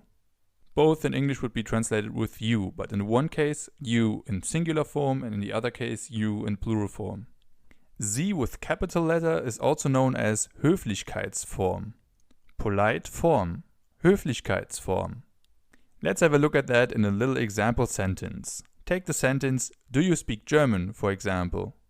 In an informal situation, for example if you're talking to a friend, this could be translated by Sprichst du Deutsch? Sprichst du Deutsch? Do you speak German? So you use the personal pronoun du. In a formal situation, however, the question would be Sprechen Sie Deutsch? Sprechen Sie Deutsch? So in this case you would use the Höflichkeitsform, the relative pronoun sie. So although in English this sentence would be exactly the same, do you speak German? In German there is a little difference depending on the formality.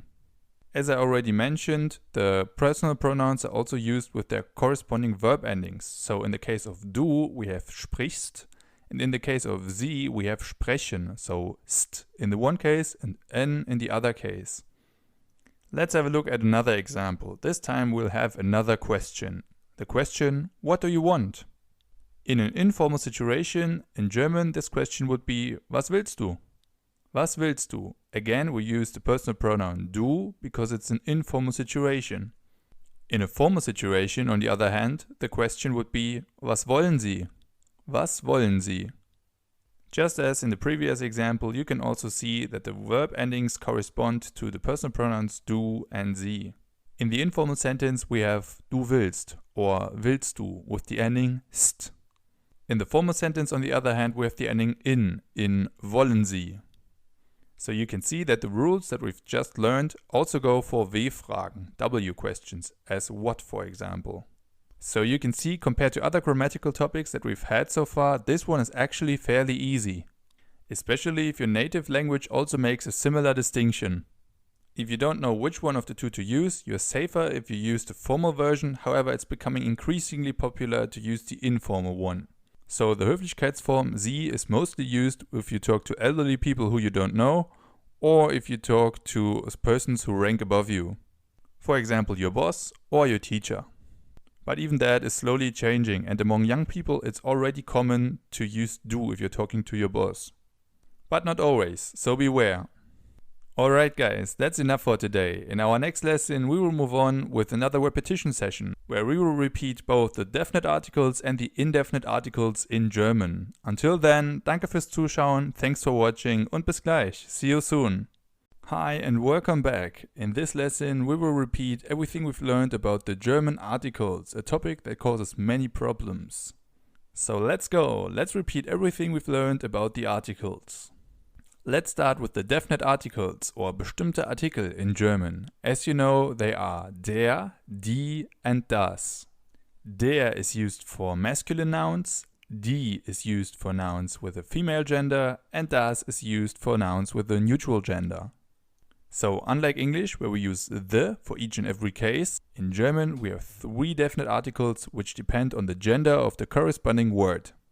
Almost the same goes for the indefinite articles, or unbestimmte Artikel in German. In English, they are a or n, depending on the word that follows. In German, here we have ein for male or neutral nouns, and eine for female nouns. So eine for masculine and neutral, and eine for feminine.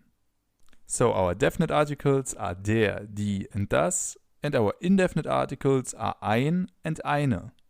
Alright, let's now move on with the plural forms of the articles. This is actually the easiest part of it all, because we only have one form for all of the definite articles and one plural form for all of the indefinite articles.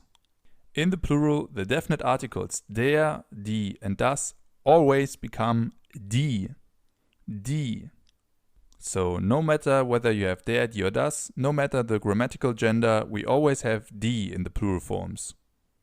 It's kind of the same for the indefinite articles. As you know, the indefinite articles in German are ein and eine, and their plural form is always viele. Viele. So the plural of der, die and das is die, and the plural of ein or eine is viele. Now let's take a look at that in a little example. If in the singular we have eine Katze, a cat, the corresponding plural would be viele Katzen. Viele Katzen. We use viele because, as we've just learned, eine is the singular form and the plural form of an indefinite article is always viele. Then we have Katzen, which is the plural of Katze, the German term for cat. Great, let's practice that in some more examples. We'll start with das Kind, the child. Das Kind. We'll mainly focus on the articles. So das Kind in the plural becomes die Kinder. Die Kinder. So das becomes die because das is a definite article and the plural of definite articles is always die. Let's move to the next one. Der Hund. This time you can try it out for yourself. Der Hund. Please convert it into the plural form. Don't worry about the plural of Hunde. It's more important that you know the plural of der. So, again, we have a definite article, and as you know, definite articles in plural always become die. So the plural of der Hund is die Hunde, the dogs. Der Hund becomes die Hunde. Good. The next one is eine Katze. Eine Katze. Again, if you like, you can pause the video and try for yourself. Please convert it into the plural form. This time we have the indefinite article eine. And as you know, indefinite articles in the plural always become viele. So our plural is viele Katzen. Eine Katze becomes viele Katzen. Many cats. Awesome. Let's have 3 more. The next one is der Tisch, the table. What's the plural form of der Tisch? It is die Tische. Die Tische. Der is a definite article, so it becomes die, and the plural of Tisch is Tische. So the plural of der Tisch, the table, is die Tische, the tables. Our next example is the German translation of a house. In German, ein Haus. Ein Haus. But what's the plural of ein Haus? Do you know it? It's viele Häuser. Viele Häuser. Ein is a definite article, so in the plural form it becomes viele, and Häuser was one of the exceptions that we've seen in our plural video. Ein Haus becomes viele Häuser. And finally we have ein Glas, a glass. I'll give you a little hint. The plural of ein Glas is formed exactly the same way as the plural of ein Haus. So if you like, you can try for yourself. So, ein becomes viele and Glas becomes Gläser. So the plural of ein Glas is viele Gläser. Viele Gläser. Good job, guys. If you need more practice, I encourage you to do this quiz after this video, or if you like, you can also repeat the quizzes after the video about indefinite articles or the video about definite articles. And that's it for this video in our entire grammar section. In our next section, food and beverages, we will move on with vocabulary about food, beverages, eating out, meals, and many more. In our next lesson, we will start with the different terms for food. Until then, danke fürs Zuschauen, thanks for watching und bis gleich. See you soon.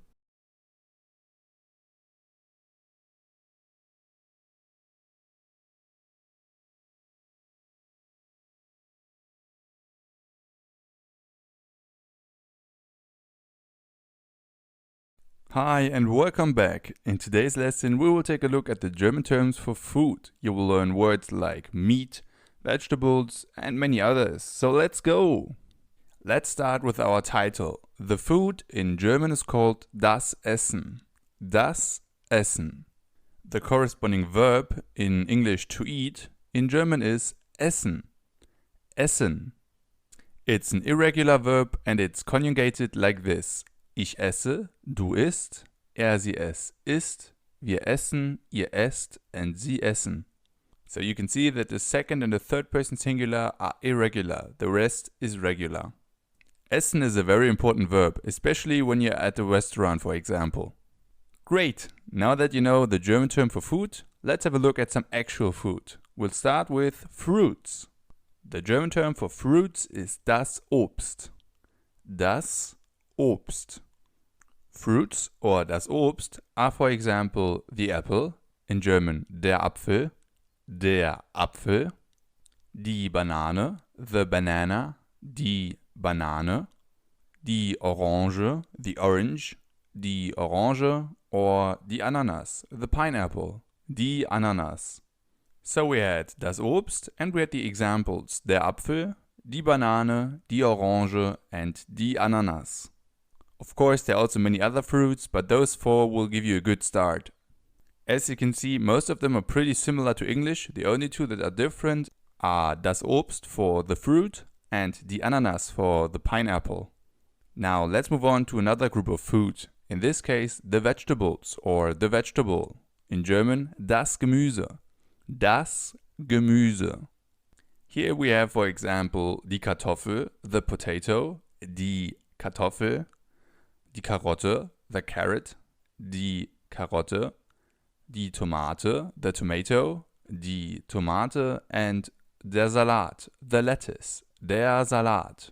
Here it is important to note that the German terms for the lettuce and the salad are the same, der Salat.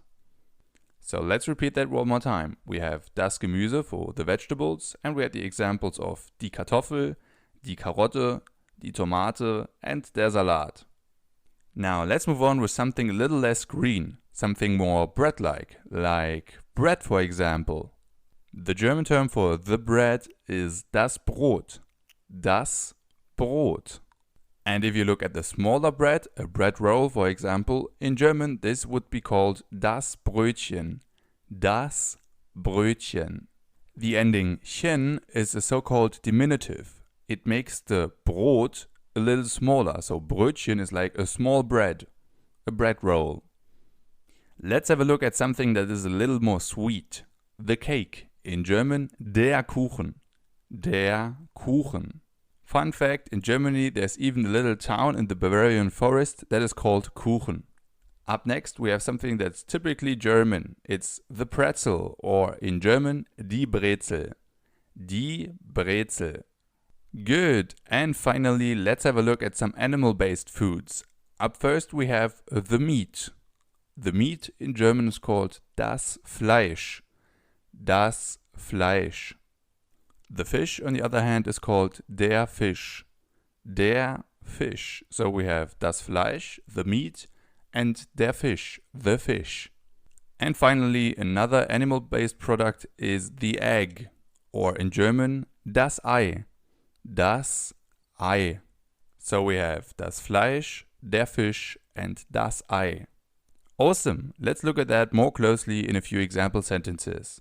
Our first example sentence is I'm eating an egg.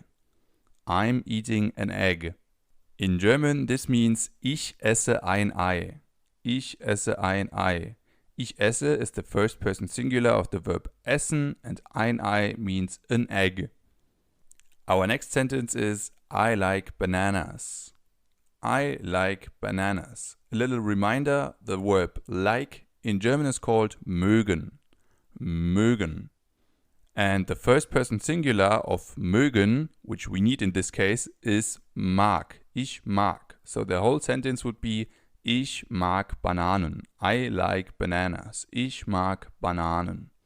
Let's have a look at two more sentences. Our first sentence is we are eating a salad. We are eating a salad. In German, this sentence would be wir essen einen Salat. Wir essen einen Salat. Wir essen, we are eating, einen Salat, a salad. And finally, our last sentence for today is he likes pretzels.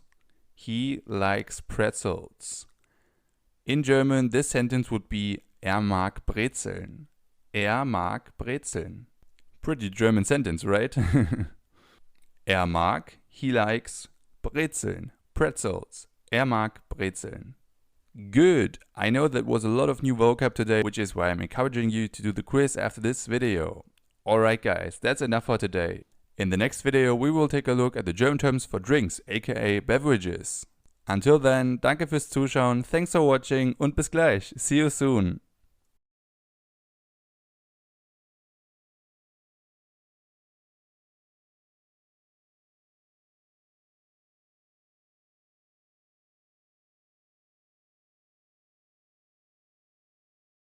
Hello everyone and welcome back to our course. In this lesson we will take a look at the German terms for drinks. So let's go! The German term for drink is das Getränk. Das Getränk. The corresponding verb to drink in German is called trinken. Trinken. It is conjugated like this. Ich trinke, du trinkst, sie es trinkt, wir trinken, ihr trinkt, and sie trinken. As you can see, it's a regular verb, so relatively easy compared to the others that we have had so far. And it's a verb that is used pretty often. So, what can we drink? Probably the most common drink all over the world is water, or in German, das Wasser. Das Wasser, the water. If, for example, you have a bottle of water, in German this would be eine Flasche Wasser. Eine Flasche, a bottle of water, Wasser. Eine Flasche Wasser. In German, we skip the of and simply say a bottle water. Eine Flasche Wasser. Okay, let's move on to our next drink, which is milk. Milk in German is called die Milch. Die Milch. As you can see, in this case, again, we have a bottle. So, eine Flasche Milch. A bottle of milk. Eine Flasche Milch. But we can also have something else. For example, a glass. A glass of milk in German would be ein Glas Milch. Ein Glas, a glass, Milch, of milk. Again, we skip the of and simply say ein Glas Milch, a glass milk. So far we have das Wasser, the water, die Milch, the milk, eine Flasche, a bottle, and ein Glas, a glass. Let's move on to our next drink. Juice, in German der Saft. The juice, der Saft. For example, we could have apple juice, in German der Apfelsaft, der Apfelsaft. Or we could have orange juice, der Orangensaft, der Orangensaft. So as you can see, if you're looking for the German term for any kind of juice, you just need to use the term of the fruit and then add Saft, as in Apfelsaft, Orangensaft or Ananassaft or whatever. The only difference to English is that in German it's all one word. Apfelsaft, Orangensaft, and they're written together as one word. Okay, let's move on to hot beverages. The most prominent one of all is probably the coffee, or in German, der Kaffee. Der Kaffee. If, for example, you have a cup of coffee, in German this would be eine Tasse Kaffee. Eine Tasse, a cup, Kaffee, of coffee. Eine Tasse Kaffee. Good! Another very popular hot beverage is tea, or in German, der Tee. Der Tee. Pretty similar to English, right? Der Tee. And again, here we can also have a cup of tea. Eine Tasse Tee. Eine Tasse Tee.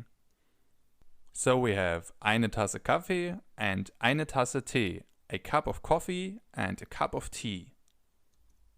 Good. Let's move on to some alcoholic beverages. Here we have Germany's favorite, the beer. In German, das Bier. Das Bier. And as you can see in the picture, here we have a large glass of beer. In German, ein großes Glas Bier. Ein großes Glas, a large glass, Bier, of beer.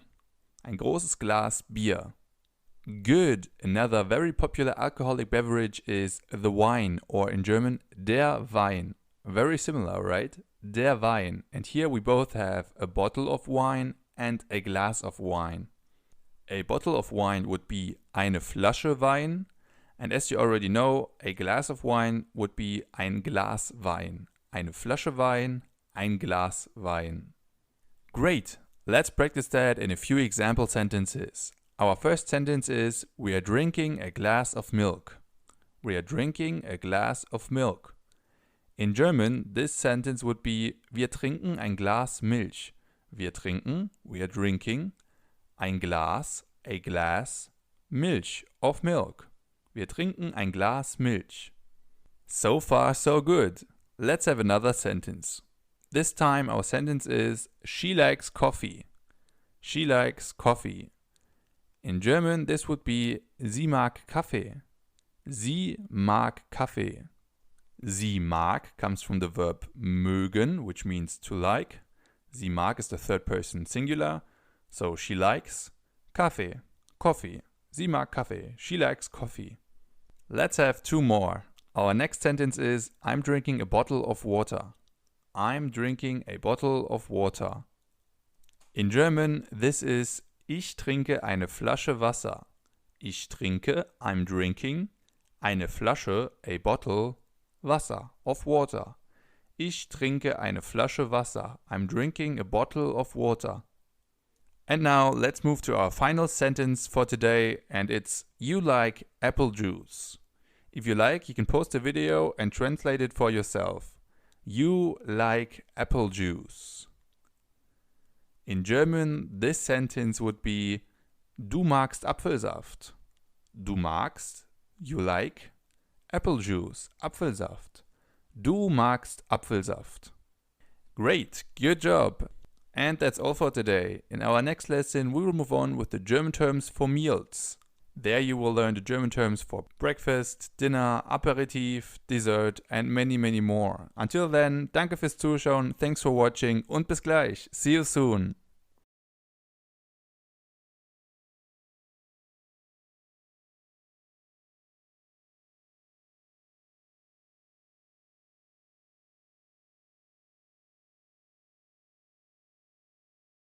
Hi and welcome back to our course. In this lesson we will take a look at the German terms for meals. You will learn the German terms for breakfast, lunch, dinner, dessert and appetizer. So let's go! We'll start with our title. The German term for meal is die Mahlzeit. Die Mahlzeit. In Germany there are three main meals: es gibt 3 Hauptmahlzeiten in Deutschland. And just like in English, they are breakfast, lunch and dinner. Es gibt 3 Hauptmahlzeiten. There are 3 main meals in Deutschland, in Germany. Now, as you can probably already guess, the Haupt in Hauptmahlzeiten means main. So Hauptmahlzeiten means main meals. So, as I already mentioned, the sentence es gibt 3 Hauptmahlzeiten in Deutschland means there are 3 main meals in Germany. Now let's look at them in detail. Let's start with breakfast. In German, das Frühstück. Das Frühstück. In Germany, das Frühstück or the breakfast is something very important. We tend to eat a lot more breakfast than people in other countries do, especially compared to countries like France, Italy or Spain. Our breakfast typically consists of a bread or a bread roll, einem Brot oder einem Brötchen, and for example some cheese, some ham, Käse und Schinken. Fruits are also becoming increasingly popular for breakfast. So we have das Frühstück, the breakfast. Up next we have das Mittagessen, the lunch, das Mittagessen. For most people this is the largest meal of the day, however this is slowly changing. For the older generations, or for example the generation of my grandparents, it's pretty common to have Mittagessen at exactly 12 p.m. For my generation or the generation of my parents, this is slowly changing and we're not really bound to a specific time. This has to do with different lifestyles and it depends on when you actually have time for lunch. But of course it always depends on who you ask. As you can probably see, the word Mittagessen consists of 2 parts. We have the word Mittag, which means midday, and Essen, which means food. So Mittagessen is the food or the meal that you have at Mittag, at midday. Finally, we have our last big meal of the day, which is das Abendessen. Das Abendessen. The dinner. Again, you can see that this is a compound word which consists of Abend, the German term for evening, and Essen, the German term for food. So Abendessen is the food or the meal that you have during the evening. Traditionally, while we eat hot food for lunch, we have cold food for Abendessen. But like I said, due to changing lifestyles, this is changing. Some people, for example, only eat small snacks during midday and then have a large meal in the evening, so the Abendessen is actually größer than the Mittagessen. But traditionally, the Mittagessen is the larger meal. So let's repeat the 3 meals one more time. We have das Frühstück, the breakfast, das Frühstück, das Mittagessen, the lunch, das Mittagessen, and das Abendessen, the dinner, das Abendessen.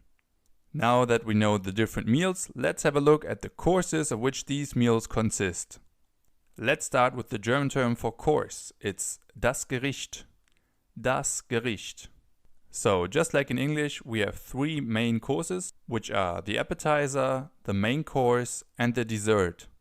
The German term for appetizer is die Vorspeise. Die Vorspeise. Again, this word consists of 2 parts. Speise is basically an older word for food, or also for das Gericht. So Speise and Gericht can be synonyms. And vor means before. So die Vorspeise means something like the course before. Now, our second course or main course in English is die Hauptspeise. Die Hauptspeise. Haupt, as you already know, means main, and Speise, as you know, is another term for Gericht, which means course. So die Hauptspeise is the main course. Finally, we have the dessert, or in German, der Nachtisch. Der Nachtisch. Tisch, which literally means table, in this case it's just another word for Gericht, and nach means after. So literally it would be something like the course after. But we also have the term dessert. We just pronounce it das Dessert. Das Dessert. So a little more like the original pronunciation in French, where this word is actually from. Both terms, der Nachtisch and das Dessert, mean exactly the same thing, so you can use whatever term you like. Great, now we know the different meals and the different courses. Let's practice that in a few example sentences. Our first example sentence is, I'm having a bread for breakfast. I'm having a bread for breakfast. In German, this means ich esse ein Brot zum Frühstück. Ich esse ein Brot zum Frühstück. Ich esse ein Brot, I'm having a bread, zum Frühstück, for breakfast. Zum is a mashup of the two words zu and dem, which means to the or for the. So in this case, for the breakfast. Zu dem or zum. Good, let's move on with another sentence. Our next sentence is I like cake for dessert. I like cake for dessert. In German, this sentence means ich mag Kuchen zum Dessert. Ich mag, I like, Kuchen, cake, zum Dessert, for dessert. But we also have another possibility. The sentence could also be ich mag Kuchen zum Nachtisch. Or als Nachspeise, which is a synonym for Nachtisch. So either ich mag Kuchen zum Dessert, ich mag Kuchen als Nachspeise, or ich mag Kuchen als Nachtisch. Great, so we've learned a lot of new stuff today. Now that we know about the different terms for food, drinks, and the different meals, in the next lesson we will move on with eating out.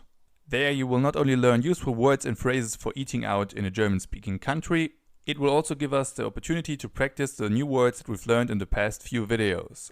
Until then, danke fürs Zuschauen, thanks for watching und bis gleich. See you soon.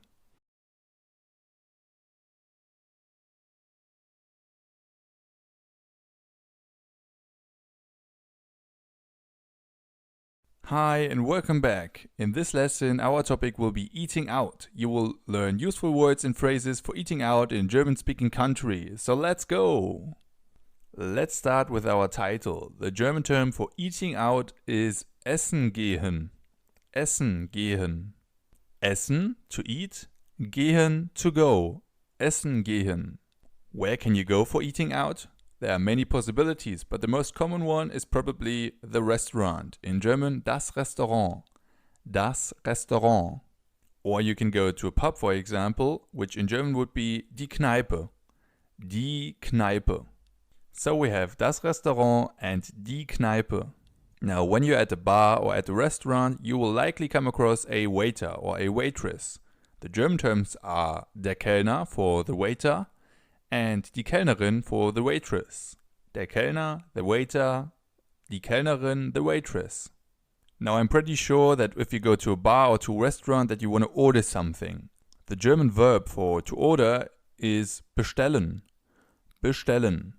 And if you would like to say, we would like to order please, in German this would be, wir würden gerne bestellen. Wir würden gerne bestellen. We would like to order. And then when you're ordering, you could say, I'd like or I would like to have, which in German would be, ich hätte gerne. Ich hätte gerne. Or you could say, ein or eine bitte. A please. For example, if you want to have a schnitzel, you could say, ein Schnitzel bitte. Ein Schnitzel bitte. Or if you use the phrase from above, you could also say, ich hätte gerne ein Schnitzel. Ich hätte gerne ein Schnitzel. So far so good, but if you don't know what you want to order yet, you might need a menu. The German term for the menu is die Speisekarte. Die Speisekarte. Karte is the German term for map, and Speise, as we already know, is an older word for dish or food. So if you translate it literally, it would be like the dish map. And if you want to ask the waiter for the menu, you could say, for example, die Speisekarte bitte. The menu please. Die Speisekarte bitte. You can use the same structure also in other sentences as well. For example, if you want to have the bill, which in German means die Rechnung, you can say die Rechnung bitte. The bill please. Die Rechnung bitte. Just like die Speisekarte bitte. Or another way to say this in English would be, we would like to pay please. In German, wir würden gerne zahlen bitte. Wir würden gerne, we would like, zahlen, to pay, bitte, please. Wir würden gerne zahlen bitte. Now we'll come to two of the most important expressions when you're eating out in Germany. The first one is pretty odd for English speakers because it doesn't exist in English, and it's the phrase guten Appetit. Guten Appetit, which means something like have a good meal. In Germany, it's common to say this before you start eating. A similar phrase can also be found in other languages like French or Spanish. In German, we say guten Appetit. You just say guten Appetit and then you start eating. Or if you want to sound a little hip, you can also just say guten. guten, and leave the Appetit. This is something that especially younger people do. Alright, and the same ritual also exists when you're drinking a drink. In this case, in German it's called Prost. So before you start drinking, you say Prost. You raise your glass and say Prost, which means cheers. So funnily enough, in English this ritual exists for drinking but not for eating. In German we have it for both. Guten Appetit and Prost. And when you're done with eating and you want to say that your food was really delicious, you can say lecker, delicious, lecker. Or something that is universally understood, and that's Or alternatively, you can put it into a sentence and you can say das Essen war sehr lecker. The food was very delicious, or the food was very tasty. Das Essen war sehr lecker. Alright, that's enough for today. In our next lesson, we will practice everything we've just learned. So foods, drinks, eating out, and meals in a little conversation. Conversation 4. There we will also meet our friends Sandra and Max again. And then after that, you will be ready for eating out in Germany. Until then, danke fürs Zuschauen, thanks for watching und bis gleich. See you soon.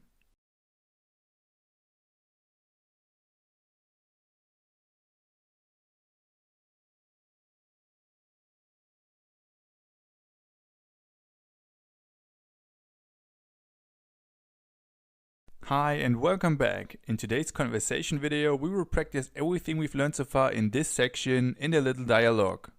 Actually, we have 2 dialogues to be exact. Those dialogues will cover everything from foods, to drinks, to eating out, and everything we've learned so far in this section. So you see, we've got a lot to cover, so let's get started. We'll start with our first dialogue. In this dialogue, we will meet our friends Sandra and Max again. And not only them, we also have another person, the waiter, or in German, der Kellner. Der Kellner. Let's listen what they say. Entschuldigung, wir würden gerne bestellen. Guten Abend, was würden Sie gerne trinken? Ich nehme ein Glas Apfelsaft, bitte. Gerne. Und für Sie, mein Herr? Ich hätte gerne ein Bier, bitte. Gut. Wissen Sie schon, was Sie gerne essen möchten?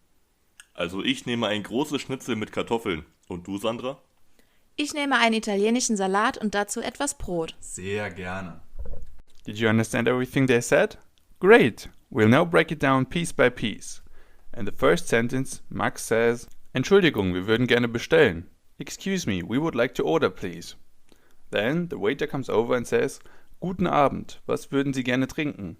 Good evening, what would you like to drink? Sandra answers, Ich nehme ein Glas Apfelsaft, bitte.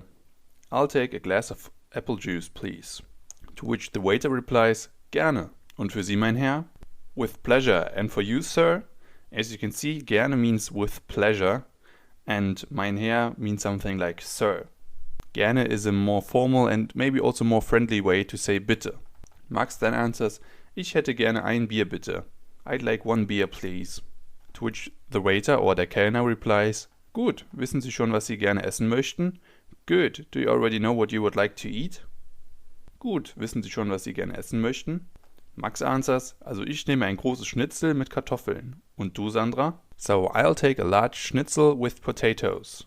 And you, Sandra? Also ich nehme ein großes Schnitzel mit Kartoffeln. Und du, Sandra? Sandra then says, ich nehme einen italienischen Salat und dazu etwas Brot. I'll take an Italian salad and some bread. To which the Kellner replies, sehr gerne, with pleasure. Sehr gerne. Alright, now with all of that in mind, let's listen to the dialogue again. Try to understand as much as you can.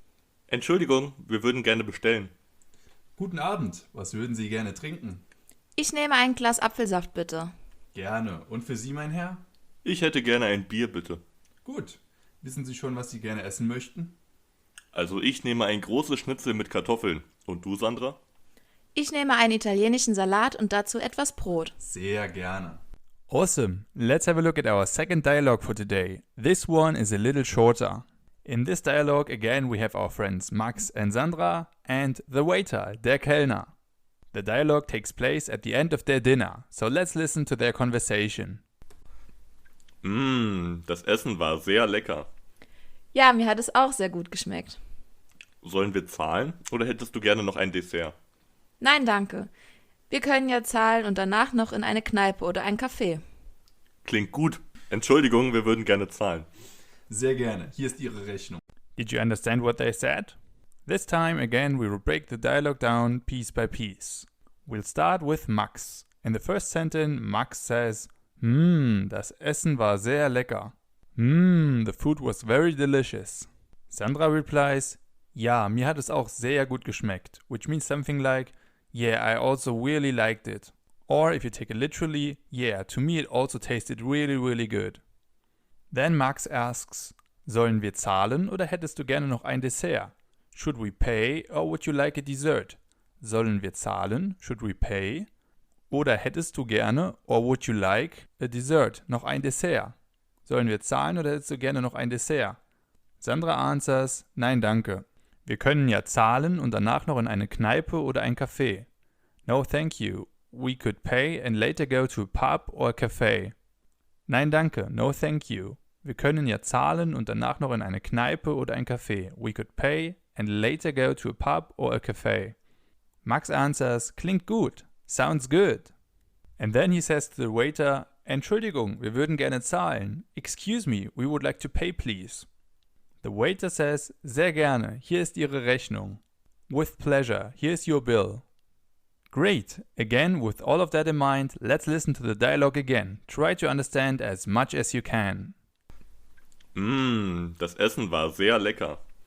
Ja, mir hat es auch sehr gut geschmeckt. Sollen wir zahlen oder hättest du gerne noch ein Dessert? Nein, danke. Wir können ja zahlen und danach noch in eine Kneipe oder ein Café. Klingt gut. Entschuldigung, wir würden gerne zahlen. Sehr gerne. Hier ist Ihre Rechnung. Alright, this time I'm sure that the dialogue was much easier for you to follow. If you want to have more practice, you can of course also listen to the dialogue again, or you can try to read it out loud. You can also find the dialogue as a PNG file in the additional material to this video. Before our final exam, we will also have a revision session where we will revise all of the words and phrases of this section, so drinks, food, eating out, meals, and so on. The topic of our next section will be traveling, and in our next lesson we will start with transportation. Until then, danke fürs Zuschauen, thanks for watching und bis gleich. See you soon. Hi and welcome back to our course. In today's lesson our topic will be transportation. You will learn the German terms for train, taxi, bus and many more. So let's get started. We'll start with probably the most common type of transport in Germany, which is the car. In German, das Auto. Das Auto. Especially when you're living on the countryside, the car is still mode of transport number one. When you look at the cities, it's different. But I'll get to that in just a second. Another mode of transport that is becoming increasingly popular, especially in the cities, is the bike, or in German, das Fahrrad. Das Fahrrad. Especially in the cities and in the northern part of Germany, this type of transport is very common.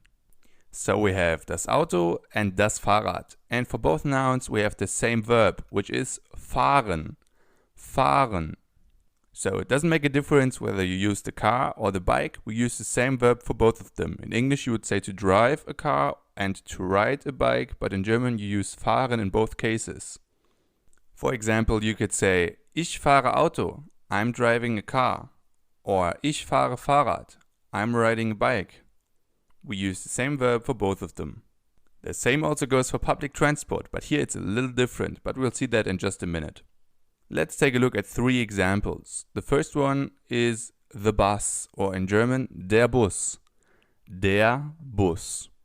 Another example is the train, or in German, der Zug. Der Zug. And finally we have the tram or streetcar, which in German is called die Straßenbahn.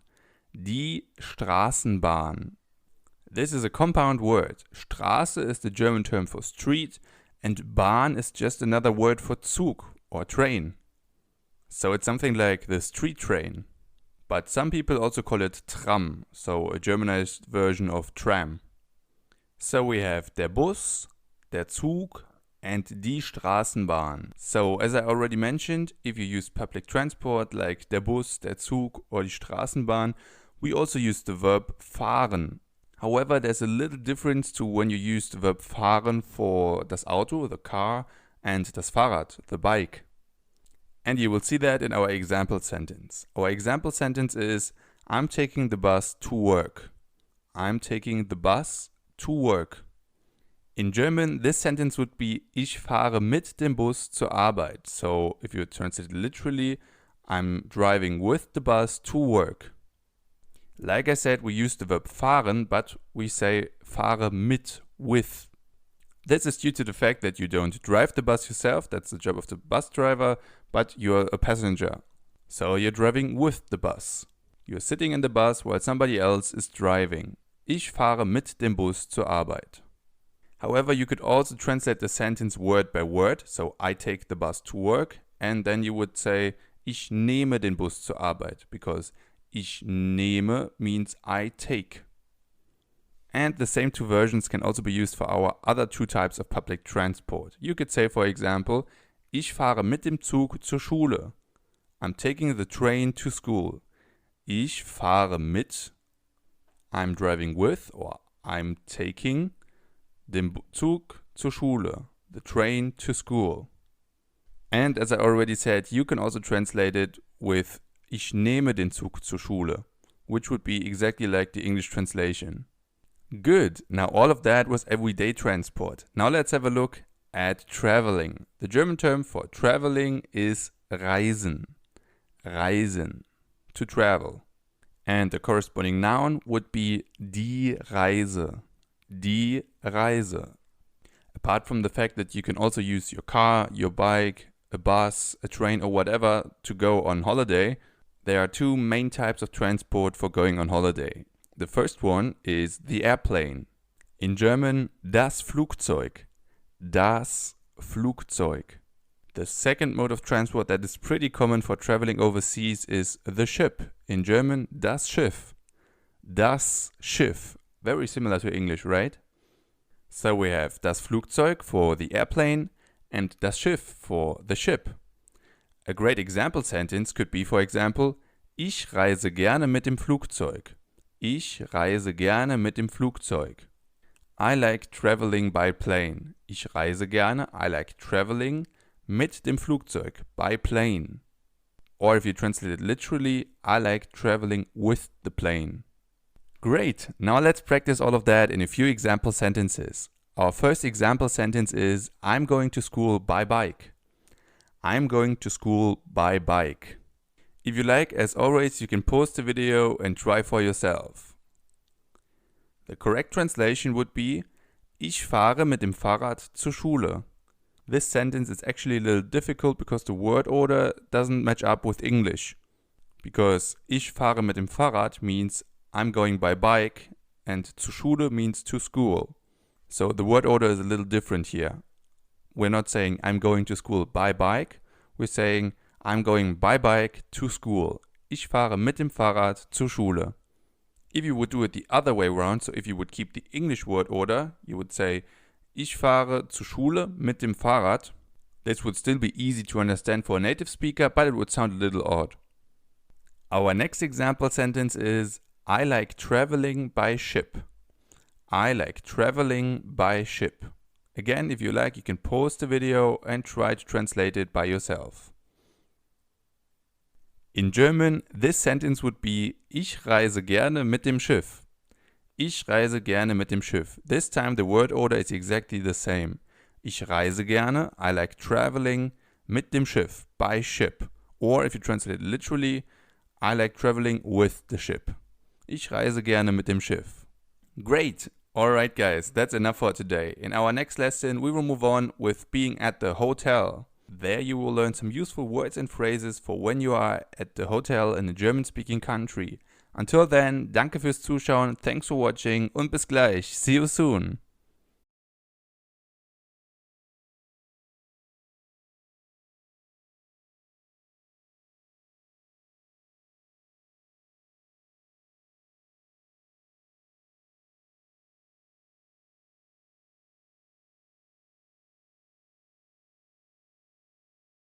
Hi and welcome back. In today's video we will take a look at some useful words and phrases for when you are at a hotel in a German-speaking country. So let's go! Let's start with our title. The German term for the hotel is das Hotel. Das Hotel. And if you're looking for something more low cost, a hostel could be something for you. In German, the hostel is das Hostel or die Jugendherberge. Das Hostel or die Jugendherberge. If you're looking for some more detailed information on hostels, Jugendherbergen, camping and other types of accommodation, I recommend you to visit my brand new course German for Travelers. There you will find useful words and phrases from everything from booking your holiday to different activities and even some useful words and phrases for different cases of emergency. So if you're interested, you can find a link of the course in the bonus section of this course. So moving on, the first place that you find when you enter a hotel is typically the reception, or in German die Rezeption. Die Rezeption. At the reception you can get, for example, your key. The key in German is called der Schlüssel. Der Schlüssel. And you need the key for your room. The German term for room is das Zimmer. Das Zimmer. And in order to find your room, you typically also need to look out for your room number. In German, die Zimmernummer. Die Zimmernummer, room number. So, when we now come back to our example of the reception, when you enter a reception, you can say, for example, ein Zimmer für 2 Personen bitte. A room for 2 persons, please. Or a room for 2, please. Ein Zimmer, a room, für 2 Personen, for 2 persons, bitte, please. Ein Zimmer für 2 Personen, bitte. The receptionist could then answer, for example, Ihre Zimmernummer ist die 345 or Ihre Zimmernummer ist die 345. Your room number is 345 or your room number is 345. And if the receptionist doesn't tell you your room number, you can also ask for it. You can ask, welche Zimmernummer habe ich? Which room number do I have? Welche Zimmernummer habe ich? Very good. As you can already see, most of the hotel vocabulary is actually pretty close to English. And the same also goes for check-in and check-out. Those terms are actually almost exactly the same as in English. The check-in in German is der Check-in. Der Check-in, and the verb to check-in is einchecken. Einchecken. Der Check-in and einchecken. And the same also goes for check-out. The noun, the check-out, in German is der Checkout, and the verb to check out in German is called auschecken. Auschecken. But in order to be able to check in or check out, you first need to book. The German translation of to book is buchen. Buchen. And if the room is booked out, in German this would be ausgebucht. Ausgebucht. Buchen, to book. Ausgebucht, booked out. So if at a hotel you see the sign ausgebucht and you urgently need a room, that's not a good sign. Now let's imagine that you're already staying at the hotel. Then there are many amenities that you can use. For example, the restaurant. In German, das Restaurant. Das Restaurant, the restaurant. And at a hotel restaurant, you can normally eat 3 meals, and you already know these meals. They are Frühstück, Mittagessen, and Abendessen. Frühstück means breakfast. Mittagessen is the German term for lunch, and Abendessen means dinner. And you usually have different options. For example, if you only eat Frühstück and Abendessen, so breakfast and dinner, this would be called Halbpension, half board. Halbpension. On the other hand, if you eat all of the 3 meals, so Frühstück, Mittagessen and Abendessen, you have Vollpension, full board, Vollpension. So half board would be Halbpension and full board would be Vollpension. Some other very important words when you want to find your way around the hotel are, for example, the elevator, der Aufzug, the elevator, der Aufzug, or the stairs, die Treppe, die Treppe, or if you're just arriving at your hotel, also the parking lot, in German, der Parkplatz, der Parkplatz, the parking lot. So we have der Aufzug, the elevator, die Treppe, the stairs, and der Parkplatz, the parking lot. And finally, if you're staying at a hotel that is not low cost, your hotel might also have a swimming pool. In German, das Schwimmbad. Das Schwimmbad.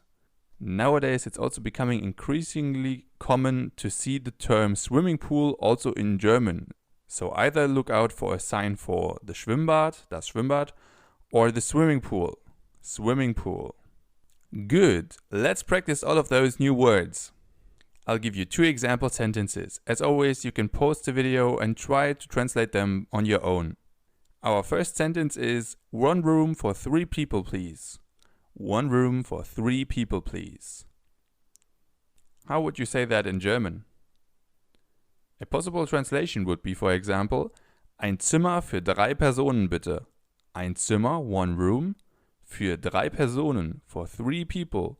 Bitte, please. Ein Zimmer für 3 Personen bitte.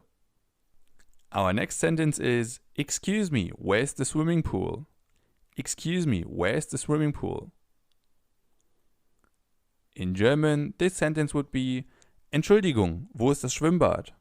Entschuldigung, wo ist das Schwimmbad? Entschuldigung, excuse me, wo ist, where is, das Schwimmbad, the swimming pool. Of course, there are also many other words that you can learn for staying at a hotel, but those ones will be a good start. As I already mentioned, if you want to learn more about this topic and other topics that are travel related, I definitely recommend you to check out my new course, German for Travelers. You can find the link in the bonus section of this course. In our next section, we will move on with Eating Out Advanced. There we will dig a little deeper into the topic of eating out. Until then, danke fürs Zuschauen, thanks for watching und bis gleich. See you soon.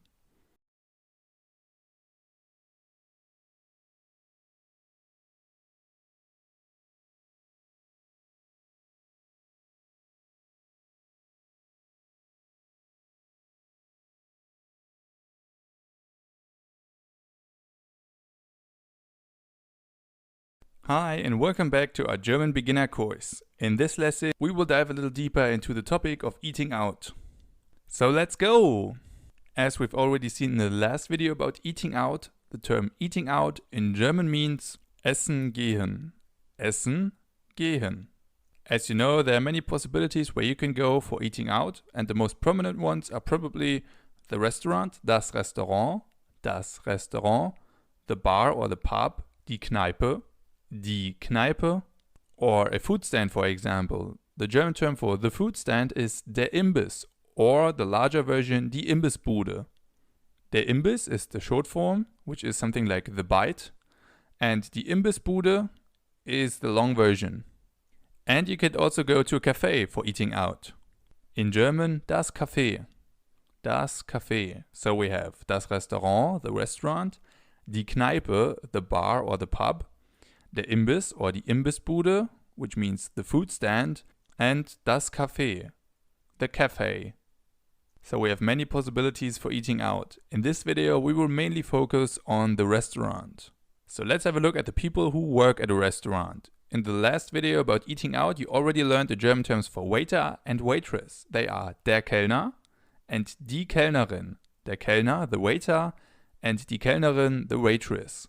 Apart from that, there are also other professions, for example, the chef. The German term for chef is der Koch for a male chef and die Köchin for a female chef. Der Koch, die Köchin. Both words come from the German verb kochen, which means to cook. Kochen. Now, if you come to a restaurant, you probably also want to order something. As you've already learned in the last video about eating out, to order in German means bestellen. Bestellen. The corresponding noun, so the order, is die Bestellung. Die Bestellung. Now, if you would like to order or to bestellen, in German you would say something like Entschuldigung, wir würden gerne bestellen bitte. Excuse me, we would like to order please. Entschuldigung, excuse me, wir würden gerne, we would like to, bestellen, order, bitte, please. Entschuldigung, wir würden gerne bestellen bitte. And then when the waiter is taking your order, you can say, for example, ich hätte gerne, I'd like, For example, you can say, ich hätte gerne einen großen Salat. I'd like a large salad. Ich hätte gerne einen großen Salat. The same, of course, also goes for drinks. Once you have your food, in German it's very common to say Guten Appetit before you start eating. Guten Appetit. It means something like enjoy your meal. And the same goes before you start drinking. In German then you say Prost. Prost, which means something like cheers. Prost. Once you're done with eating and the food was delicious, you can say lecker, delicious, or simply mmm. Or you can put it into a whole sentence and say das Essen war sehr lecker. The food was very delicious. Das Essen war sehr lecker. And once you're done with eating, you may also want to think about paying.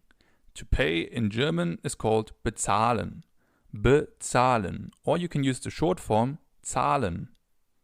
Bezahlen is the long form and zahlen is the short form.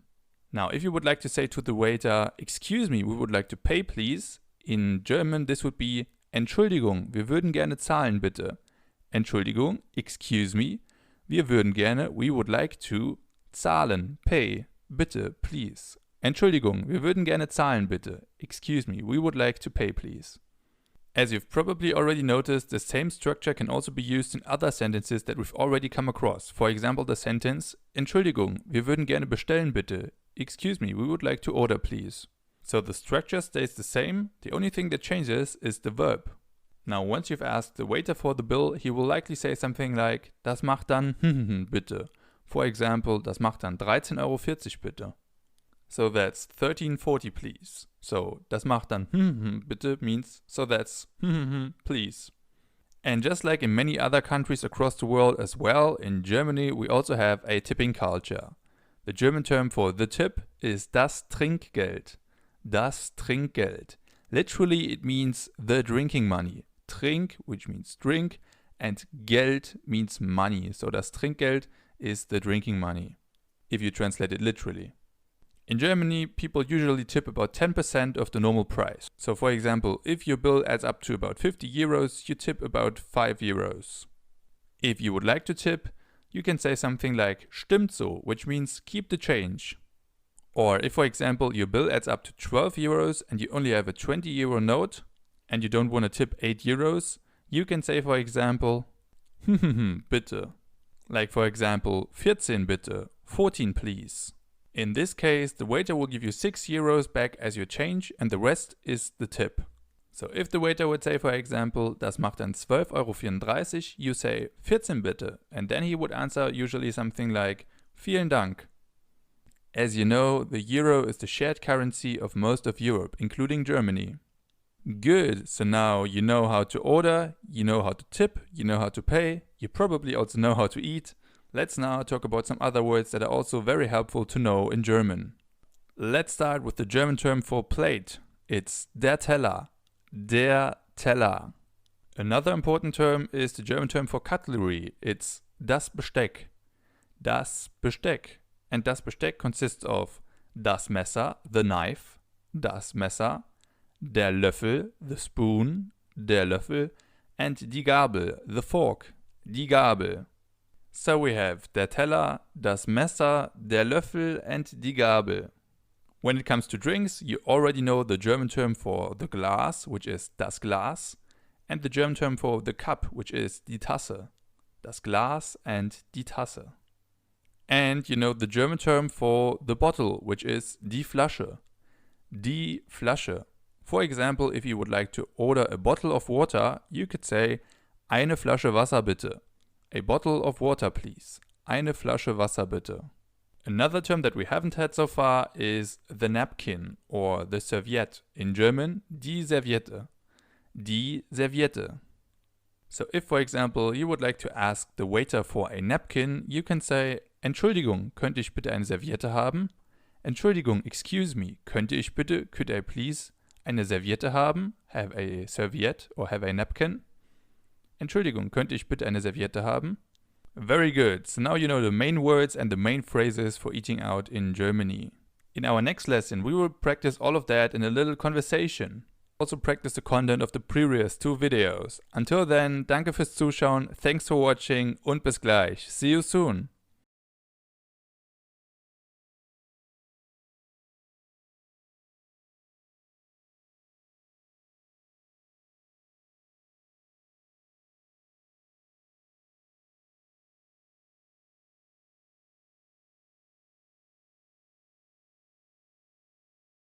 Hi and welcome back to our 5th conversation lesson. In this lesson we will practice everything we've learned about traveling, transportation, eating out and so on in 2 little dialogues. So let's go!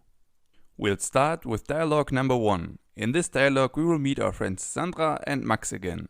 Let's listen to their conversation. Sandra und Max wollen gerne Urlaub machen. Sie schauen gemeinsam nach einem guten Hotel.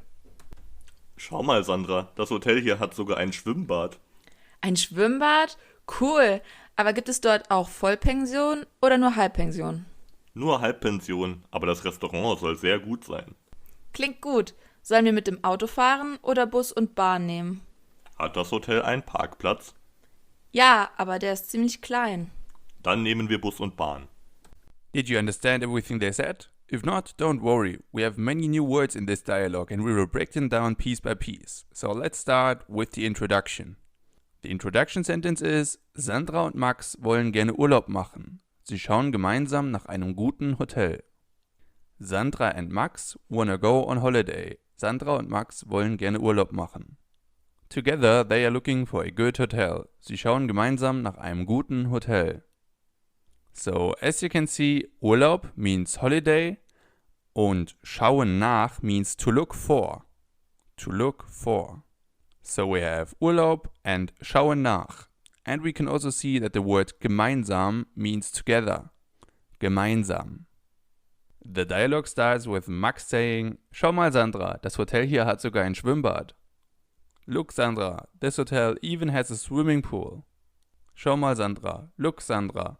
Das Hotel hier, this hotel, hat sogar ein Schwimmbad, even has a swimming pool.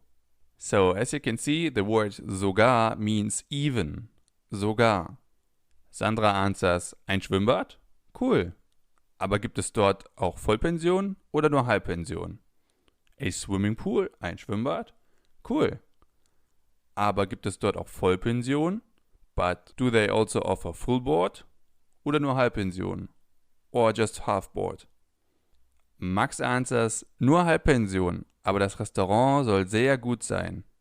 Nur Halbpension, only half board. Aber das Restaurant, but the restaurant, soll sehr gut sein, is said to be very good. So as you can see, the phrase soll sehr gut sein means is said to be very good. And das Restaurant soll sehr gut sein means the restaurant is said to be very good.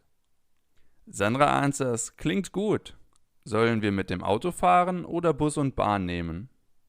Sounds good. Should we go by car or should we take bus and train? Klingt gut. Sounds good. Sollen wir mit dem Auto fahren? Should we go by car? Oder Bus und Bahn nehmen or take bus and train? Max responds by asking: Hat das Hotel einen Parkplatz? Does the hotel have a parking lot? Hat das Hotel einen Parkplatz?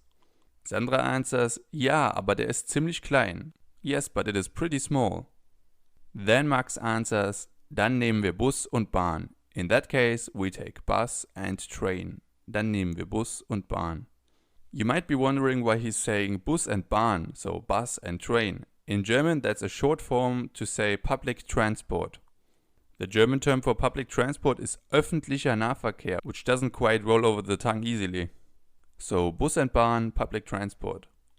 Great, now let's listen to the dialogue again. Sandra und Max wollen gerne Urlaub machen. Sie schauen gemeinsam nach einem guten Hotel. Schau mal, Sandra, das Hotel hier hat sogar ein Schwimmbad. Ein Schwimmbad? Cool. Aber gibt es dort auch Vollpension oder nur Halbpension? Nur Halbpension, aber das Restaurant soll sehr gut sein. Klingt gut. Sollen wir mit dem Auto fahren oder Bus und Bahn nehmen? Hat das Hotel einen Parkplatz? Ja, aber der ist ziemlich klein. Dann nehmen wir Bus und Bahn. Alright, let's move to dialogue number 2. This one is a little more difficult because we have some more new words. In this dialogue we have our friends Max and Sandra and the waiter, der Kellner. Let's listen what they say. Max und Sandra sind im Hotel angekommen und gehen zum Abendessen ins Restaurant. Ich freue mich schon auf das Abendessen. Ich habe so Hunger. Ja, ich auch. Hoffentlich gibt es in dem Restaurant leckeren Nachtisch. Oh ja, der Koch soll sehr gut sein. Klingt gut. Schau mal, da sind wir schon. Und da ist auch schon der Kellner. Guten Abend. Guten Abend. Einen Tisch für 2 Personen, bitte. Sehr gerne. Folgen Sie mir. Alright, this one is a little more difficult, right? Let's break it down piece by piece. Let's start with the intro. Max und Sandra sind im Hotel angekommen und gehen zum Abendessen ins Restaurant. Max and Sandra have arrived at the hotel. Max und Sandra sind im Hotel angekommen and are now on their way to have dinner at the restaurant und gehen gemeinsam zum Abendessen ins Restaurant. As you can see, sie sind angekommen means they have arrived. Sind angekommen, have arrived. The dialogue starts with Sandra saying, ich freue mich schon auf das Abendessen. Ich habe so Hunger. I'm already looking forward for dinner. I'm so hungry. So the phrase, ich habe so Hunger means I'm so hungry. If you translate it literally, it would be, I have so much hunger. I'm so hungry. Max replies, ja, ich auch. Hoffentlich gibt es in dem Restaurant leckeren Nachtisch. Yeah, me too. Hopefully they have some delicious desserts at the restaurant. Sandra answers, oh ja, der Koch soll sehr gut sein. Oh yeah, the chef is said to be very good. So as you learned in the last dialogue, soll sehr gut sein means is said to be very good. Der Koch soll sehr gut sein. The chef is said to be very good. Max answers, klingt gut. Schau mal, hier sind wir schon. Und da ist auch schon der Kellner. Sounds good. Klingt gut. Look, here we are already. Schau mal, da sind wir schon. So as you can see, schau mal, da sind wir schon means look, here we are already. Schau mal, da sind wir schon. And there is the waiter. Und da ist auch schon der Kellner. Der Kellner or the waiter says, guten Abend, good evening. Sandra answers, guten Abend, einen Tisch für 2 Personen bitte. Good evening, a table for 2 please. Or a table for 2 persons please. The waiter replies, sehr gerne, folgen Sie mir bitte. With pleasure, follow me please. So, folgen Sie mir bitte means follow me please. Great, now with all of that in mind, let's listen to the dialogue again. Max und Sandra sind im Hotel angekommen und gehen zum Abendessen ins Restaurant. Ich freue mich schon auf das Abendessen. Ich habe so Hunger. Ja, ich auch. Hoffentlich gibt es in dem Restaurant leckeren Nachtisch. Oh ja, der Koch soll sehr gut sein. Klingt gut. Schau mal, da sind wir schon. Und da ist auch schon der Kellner. Guten Abend. Guten Abend, einen Tisch für 2 Personen bitte. Sehr gerne. Folgen Sie mir. If you need more practice, you can listen to the dialogues again as often as you like. Plus, if you want to practice your pronunciation, you can also use the dialogues and read them out loud. And you can also practice by redoing the quizzes of each of the individual sessions of this section. We will also have a revision session about all of the topic of this section just before the final exam. The topic of our next section will be talking about hobbies, and in our next section we will start with the topic hobbies in general. Until then, danke fürs Zuschauen, thanks for watching und bis gleich. See you soon.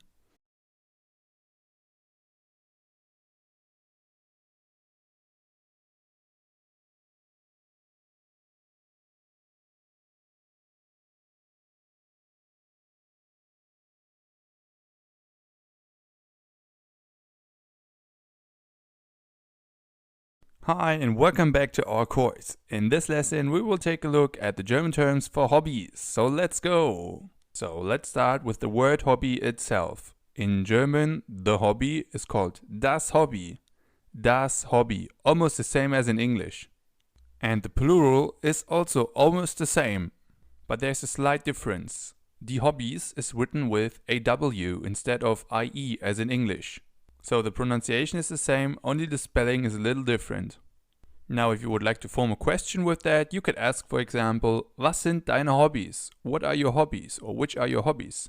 Was sind deine Hobbys? Another important word that has to do with hobbies is die Freizeit. Die Freizeit, which means spare time or free time. Die Freizeit, the free time. And again, if you want to form a question out of this word, you could ask, for example, was machst du in deiner Freizeit? What do you do in your spare time? Was machst du in deiner Freizeit? Was machst du in deiner Freizeit? So far we have das Hobby and its plural, die Hobbys, and the question, was sind deine Hobbys? What are your hobbies? And we have die Freizeit, the spare time or the free time, and the corresponding question, was machst du in deiner Freizeit? What do you do in your spare time? Now there are many possibilities what you could answer, but let's imagine that you like reading. In that case you could say ich lese gerne. Ich lese gerne. I like reading. Or if you want to make the sentence a little longer, you could say in meiner Freizeit lese ich gerne. In my spare time I like reading. In meiner Freizeit lese ich gerne. Let's have a look at some more activities that you can do in your spare time. For example, the German term for doing sports or to do sports is Sport treiben. Sport treiben. And if you would like to say I like doing sports, in German you would say ich treibe gerne Sport. Ich treibe gerne Sport. In our next video we will dig a little deeper into the different sports, but for this video our focus will be mainly on hobbies. So let's move on with some other hobbies that are not sports related. Another good example could be, for example, drawing. Drawing in German is called zeichnen. Zeichnen. And if you want to say I like drawing, in German this would be ich zeichne gerne. Ich zeichne gerne. I like drawing. Or if you prefer singing, we have the word singen, which is the German term for to sing. So the sentence I like singing would be ich singe gerne. Ich singe gerne. Or if you like cooking, as we've learned in an earlier video, to cook in German means kochen. So the sentence I like cooking would be ich koche gerne. Ich koche gerne. I like cooking. Let's have two more examples.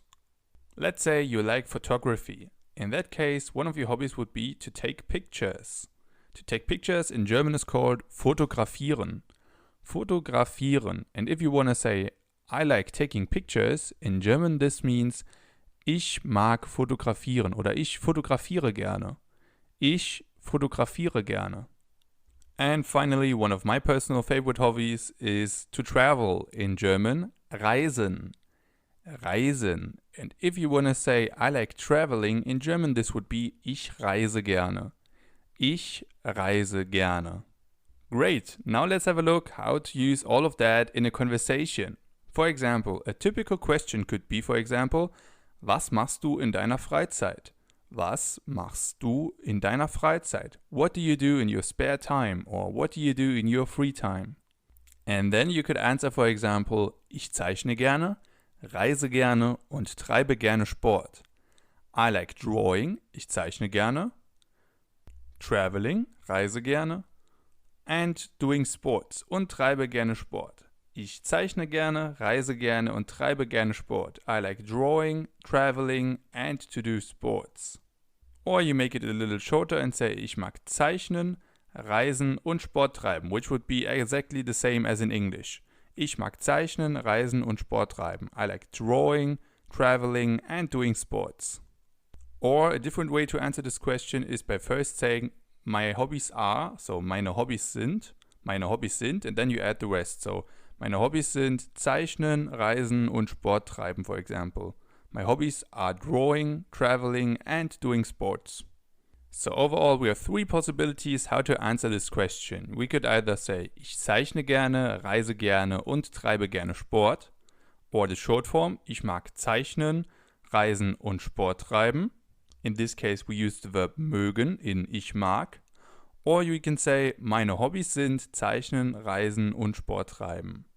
Awesome! That was our first glance at the topic of hobbies. In our next video we will move on with all of the hobbies that have to do with sports. Until then, danke fürs Zuschauen, thanks for watching und bis gleich. See you soon!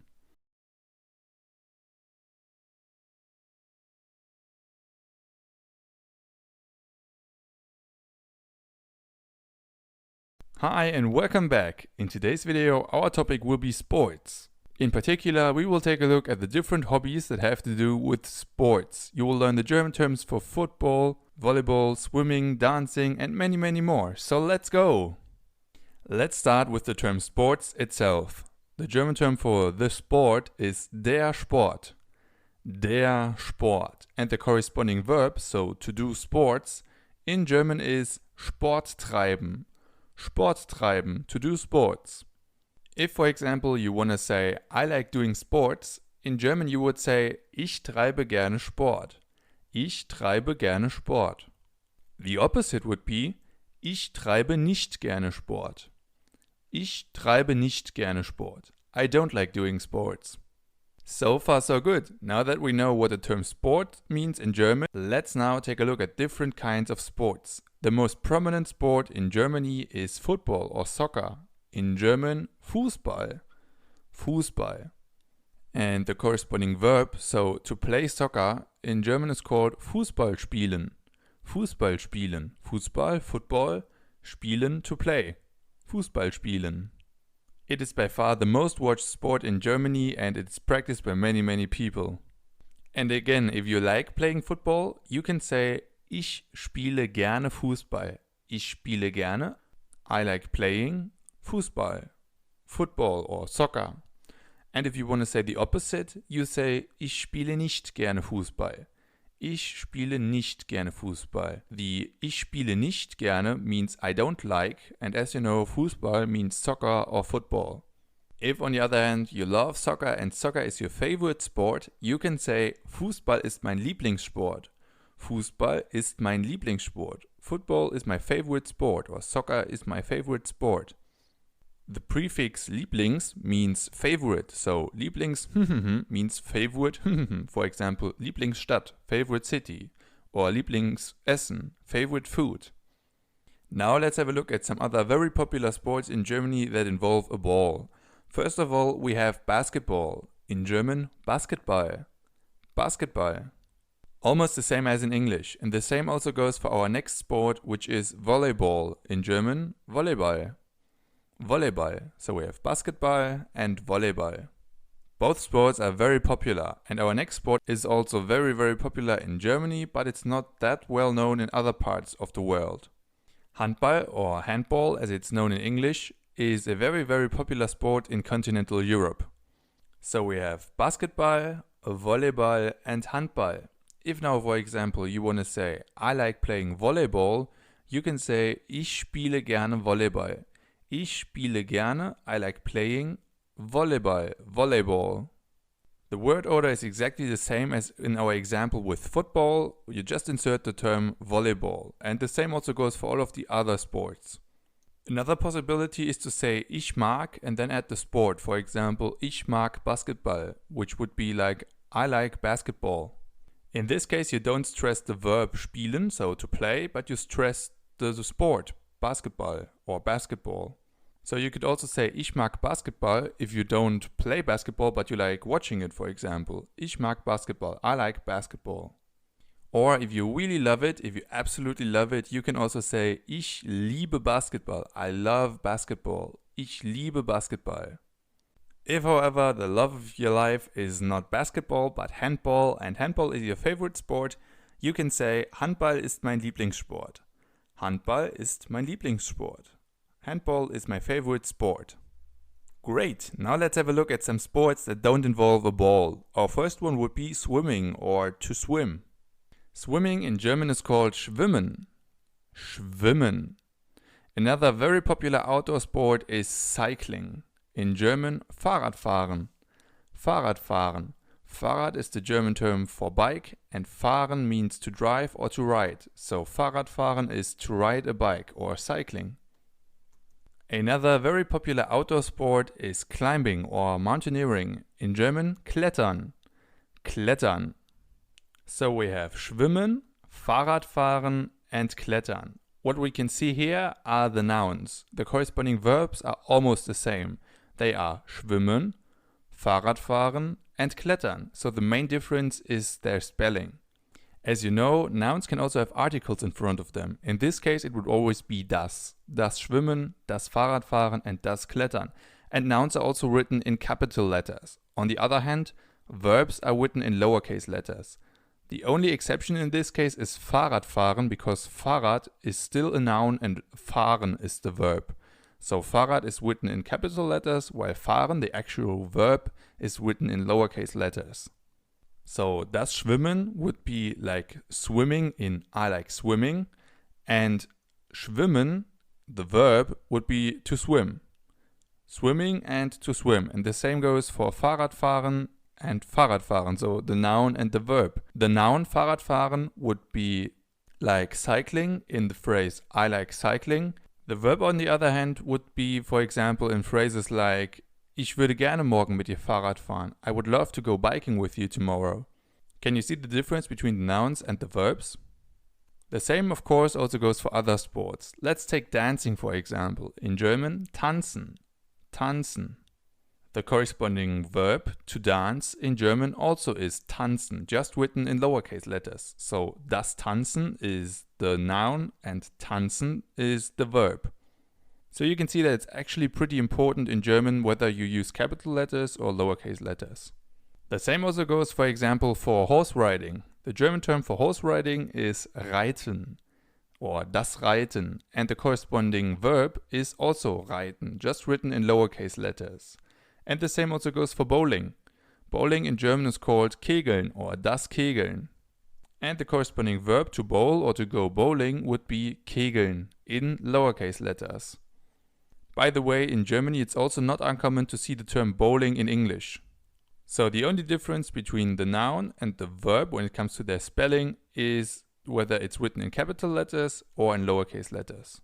So far so good. Let's finally take a look at the kind of sport that is very popular in Germany and maybe a little more popular in Germany than in other countries. And it's winter sports. In German, Wintersport. Wintersport. Winter sports are all the different kind of sports that involve snow. So the sports that you can only do in winter. For example, skiing. Skiing in German is called Skifahren. Skifahren. And if you like skiing, you can say, for example, Ich fahre gerne Ski. I like skiing. Ich fahre gerne would be like I like driving or I like riding. And Ski means ski. As you've learned in our video about transportation, the verb fahren can mean a lot of things. It doesn't only mean to drive or to ride. It can also mean basically anything that has to do with moving forward. That's why it's also used for skiing. And also for our next sport, which is snowboarding. In German, snowboarden. Snowboarden. And also here, if you want to say I like snowboarding, you say Ich fahre gerne Snowboard. Ich fahre gerne, I like driving or I like riding, snowboard. Snowboard. Ich fahre gerne Snowboard. Alright guys, that's enough for today. If you have any questions, feel free to write me a message and ask me. You can also use the Q&A section of this course for that. And as always, I'm encouraging you to do the quiz after this video. In our next lesson, our topic will be music, where you will learn about the different hobbies that have to do with music and about musical instruments. Until then, danke fürs Zuschauen, thanks for watching und bis gleich. See you soon.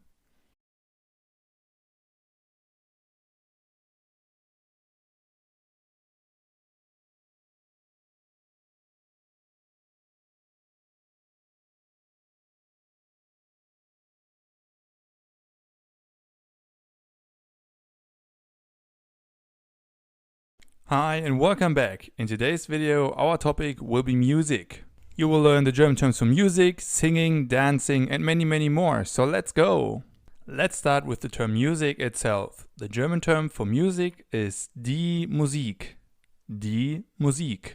And to listen to music in German is called Musik hören. Musik hören. As you can probably imagine, hören is the German term for to listen to or to hear. So the German verb hören means both to listen to something and to hear something. Now, as you know, you can not only listen to music, you can also make music. In German, to make music is called Musik machen. Musik machen. And again, as you can probably imagine, the verb machen is the German verb for to make. To make, machen. So we have die Musik, Musik hören, and Musik machen. For example, if you like listening to music, you can say Ich höre gerne Musik. Ich höre gerne Musik. I like listening to music.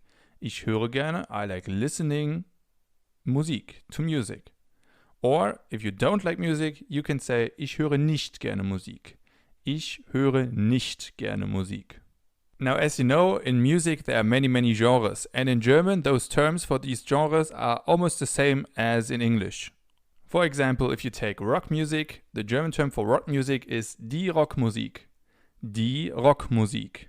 It's written as one word and we use a K instead of a C at the end, but apart from that, it's the same word, die Rockmusik. Or you can use the short form, der Rock. Der Rock. So if you like listening to rock music, you can say, for example, ich höre gerne Rockmusik. Ich höre gerne Rockmusik. I like listening to rock music. Or you can use the short form and say, ich höre gerne Rock. Ich höre gerne Rock. And the same also goes for other genres, like pop music, for example. The German term for pop music is die Popmusik. Die Popmusik. Or you can use the short form, der Pop. Der Pop. And if you like listening to pop music, you could also say, ich höre gerne Popmusik. Or ich höre gerne Pop. Ich höre gerne Popmusik. Or ich höre gerne Pop. The same also goes for all of the other music styles out there. For example, hip-hop, in German hip-hop, or electro, in German elektro, elektro, or also classical music, in German klassische Musik, klassische Musik. It's always the same structure. You can say, ich höre gerne, and then you add the genre. For example, ich höre gerne klassische Musik, or ich höre gerne elektro. Now, as you know, you can not only listen to music, you can also make music yourself. For example, you could sing. The German term for to sing is singen. Singen. Or you can also dance to music. The German term for dancing is tanzen. To dance, tanzen. So we have singen, to sing, and tanzen, to dance. But you can also make music by playing an instrument. To play an instrument in German is called ein Instrument spielen. Ein Instrument spielen. Ein Instrument, an instrument, spielen, to play. To play an instrument, ein Instrument spielen. And if you like one of these things, you can say, for example, ich singe gerne, I like singing, ich singe gerne. Or ich tanze gerne, I like dancing, ich tanze gerne.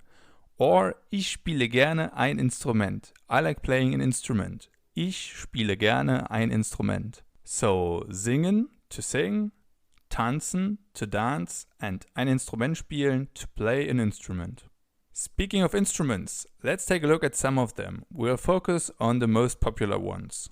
Take the piano, for example. The German term for the piano is das Klavier. Das Klavier. Another very popular one is the guitar. In German, die Gitarre. Die Gitarre. This one is pretty simple, right? The guitar, die Gitarre. The next one is also pretty close to English. It's the flute, or in German, die Flöte. Die Flöte. So we have das Klavier, die Gitarre, and die Flöte. And as we've just learned, to play an instrument in German is called ein Instrument spielen. So you use the verb spielen if you play one of these instruments. For example, you can say, ich spiele Klavier. I play the piano. Ich spiele Klavier. Or ich spiele Gitarre. I play the guitar. Ich spiele Gitarre. Or I play the flute. Ich spiele Flöte. Ich spiele Flöte. I play the flute. In German, you leave out the article in front of the instrument. So we don't say I play the piano, but I play piano. Or I don't play the guitar, I play guitar. In German, ich spiele Klavier or ich spiele Gitarre.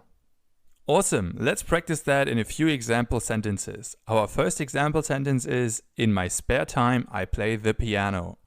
In my spare time, I play the piano. As always, you can post a video and try to translate it on your own.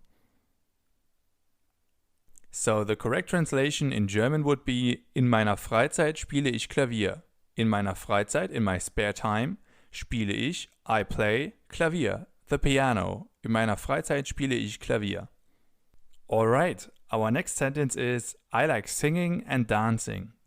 I like singing and dancing. Again, you can post a video and try on your own. A possible translation could be, for example, ich tanze und singe gerne. Ich tanze und singe gerne. But there's also another translation that would be correct. It's ich mag singen und tanzen. Ich mag singen und tanzen. This one actually comes closer to the English version.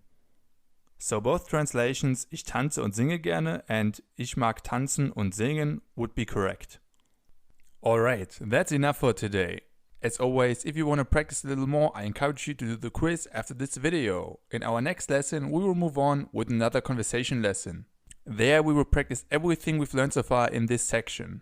So hobbies, sports and music. Until then, danke fürs Zuschauen, thanks for watching und bis gleich. See you soon!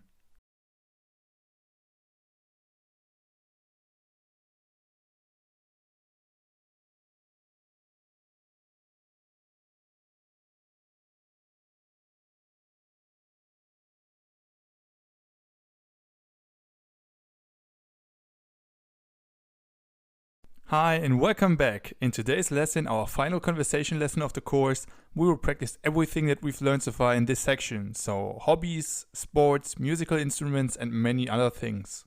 We have 2 dialogues and we also have a lot to cover, so let's go! Let's start with dialogue number 1. In dialogue number 1, we will meet our friends Max and Sandra again. Let's listen what they say. Hey Max, was machst du eigentlich in deiner Freizeit? In meiner Freizeit spiele ich gerne Fußball und Handball. Handball ist meine Lieblingssportart. Was sind deine Hobbys? Meine Hobbys sind Lesen, Tanzen und Klavier spielen. Du spielst Klavier? Cool. Ich spiele leider kein Instrument. Was ist dein Lieblingsinstrument? Gitarre. Ich liebe Gitarrenmusik. Did you understand everything they said? If yes, great. If not, don't worry. We'll break it down piece by piece. The dialogue starts with Sandra asking, Hey Max, was machst du eigentlich in deiner Freizeit? Hey Max, what do you do in your spare time? Or what do you do in your free time? The word eigentlich in this sentence is a little like a filler word. Max answers, in meiner Freizeit spiele ich gerne Fußball und Handball. Handball ist meine Lieblingssportart. Then he asks, was sind deine Hobbys? In meiner Freizeit spiele ich gerne Fußball und Handball. In my spare time I like playing football and handball. Handball ist meine Lieblingssportart. Handball is my favorite sport. Was sind deine Hobbys? What are your hobbies? Sandra answers, meine Hobbys sind Lesen, Tanzen und Klavierspielen. My hobbies are reading, dancing and playing the piano. Meine Hobbys sind, my hobbies are, Lesen, Reading, Tanzen, Dancing und Klavierspielen and playing the piano. Max answers, du spielst Klavier? Cool. Ich spiele leider kein Instrument. You play the piano? Cool. Unfortunately, I don't play any instruments. The word leider means unfortunately, and unlike English, we don't only use it at the beginning of a sentence, it can also be in the middle or at the end of a sentence. Sandra asks, was ist dein Lieblingsinstrument? What is your favorite instrument? Max replies, Gitarre. Ich liebe Gitarrenmusik. The guitar. I love guitar music. Great. Now with all of that in mind, let's listen to the dialogue again. Hey Max, was machst du eigentlich in deiner Freizeit? In meiner Freizeit spiele ich gerne Fußball und Handball. Handball ist meine Lieblingssportart. Was sind deine Hobbys? Meine Hobbys sind Lesen, Tanzen und Klavier spielen. Du spielst Klavier? Cool. Ich spiele leider kein Instrument. Was ist dein Lieblingsinstrument? Gitarre. Ich liebe Gitarrenmusik. Alright, let's now move on with dialogue number 2. In this dialogue, again, we have our friends Max and Sandra. This time they are talking about their hobbies. Let's listen what they say. Magst du Wintersport? Ja, ich fahre gerne Ski. Im Winter fahre ich oft in Skiurlaub. Cool, ich auch. Fährst du auch Snowboard? Nein, ich fahre nicht gerne Snowboard, aber ich liebe Skifahren. Und im Sommer? Was ist dann dein Lieblingssport? Im Sommer mache ich gerne viel Sport, aber mein Lieblingssport ist Fahrradfahren. Alright, again, let's break the dialogue down piece by piece. We'll start with sentence number 1. In the first sentence, Max asks Sandra, magst du Wintersport? Do you like winter sports? Magst du Wintersport? Sandra answers, ja, ich fahre gerne Ski. Im Winter fahre ich oft in Skiurlaub. Yes, I like skiing. In winter I often go on skiing holidays. So the word Skiurlaub means something like skiing holiday or skiing vacation. Max answers, cool, ich auch. Fährst du auch Snowboard? Cool, me too. Do you also do snowboarding? Sandra replies, nein, ich fahre nicht gerne Snowboard, aber ich liebe Skifahren. No, I don't like snowboarding, but I love skiing. Max asks, und im Sommer? Was ist dann dein Lieblingssport? And in summer? What's your favorite sport then? Sandra replies, im Sommer mache ich gerne viel Sport, aber mein Lieblingssport ist Fahrradfahren. In summer I do a lot of sport, but my favorite sport is cycling. Great! Now let's listen to the dialogue one more time. Magst du Wintersport? Ja, ich fahre gerne Ski. Im Winter fahre ich oft in Skiurlaub. Cool, ich auch. Fährst du auch Snowboard? Nein, ich fahre nicht gerne Snowboard, aber ich liebe Skifahren. Und im Sommer? Was ist dann dein Lieblingssport? Im Sommer mache ich gerne viel Sport, aber mein Lieblingssport ist Fahrradfahren. Alright, if you need more practice, you can not only do the quiz after this video, you can also use these dialogues as a tool in order to improve your pronunciation. You can read them out loud and thereby actively use the new vocabulary. Alright guys, that's enough for this session. In our next section, we will move on with 3 new repetition sessions. In each of these repetition sessions, we will summarize one of the new sections that we had after the midterm exam. After all of these 3 repetition sessions, you are ready for the final exam, but more on that in a later video. In our next session, we will start with the repetition session on traveling. Until then, danke fürs Zuschauen, thanks for watching und bis gleich. See you soon. Hi and welcome back. In this lesson, we will repeat everything we've learned about traveling. That includes words and phrases about transportation, eating out, being at a hotel, and so on. So let's go! Let's start with the term travel itself. To travel in German is called reisen. Reisen. And the corresponding noun is die Reise. Die Reise, the travel. So reisen is the verb and die Reise is the noun.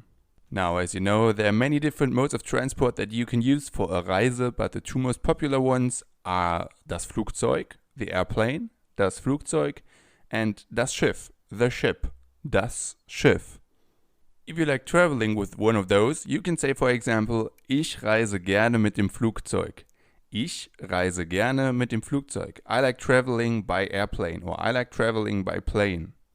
But of course, there are also many other types of transport that you can use, not only for traveling, but also in your everyday life. For example, das Auto, the car, das Auto, or das Fahrrad, the bike, das Fahrrad.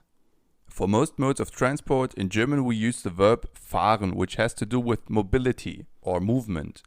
It can be translated with to drive or to ride, and so on. For example, in English, you would say, I ride a bicycle, but I drive a car. In German, in both cases, we use the verb fahren. Ich fahre Auto and ich fahre Fahrrad.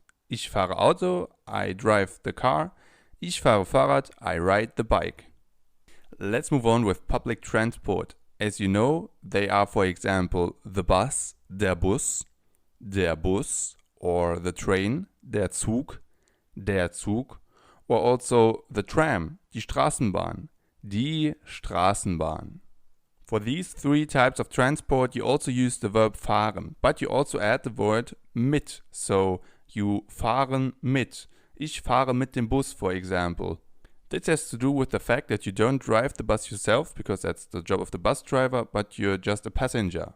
That's why we use fahren mit. For example, ich fahre mit dem Bus zur Arbeit. I'm taking the bus to work. Ich fahre mit, I'm driving with, dem Bus, the bus, zur Arbeit, to work. Ich fahre mit dem Bus zur Arbeit. Or ich fahre mit dem Zug zur Schule. Ich fahre mit, I'm driving with, or I'm taking dem Zug, the train, zur Schule, to school. Ich fahre mit dem Zug zur Schule. Once you arrive at your travel destination, you have many opportunities when it comes to accommodation. The most popular one being the hotel. In German, das Hotel. Das Hotel. And if you prefer something more low cost, you can also go to a hostel. In German, das Hostel. Das Hostel. And in Germany, we also have a similar type, which is close to the YMCA in America, which is die Jugendherberge. Die Jugendherberge. Now, when you arrive at your hotel, you usually first go to the reception. In German, die Rezeption. Die Rezeption. And at the reception, you will get your key. In German, der Schlüssel.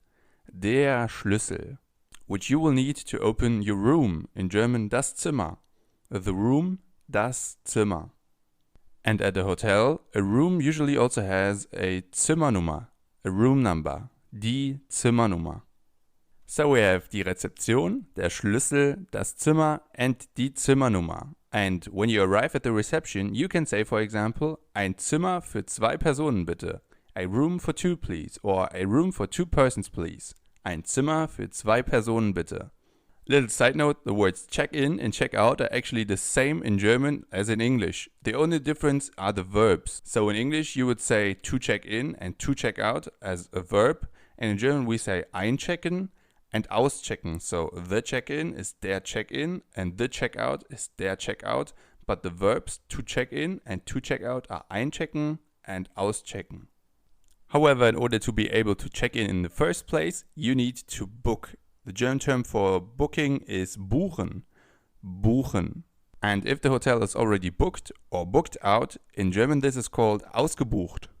Ausgebucht. So buchen, to book, ausgebucht, booked out. Great, let's now imagine that you're already staying at the hotel. Then, when it comes to food, you have multiple options.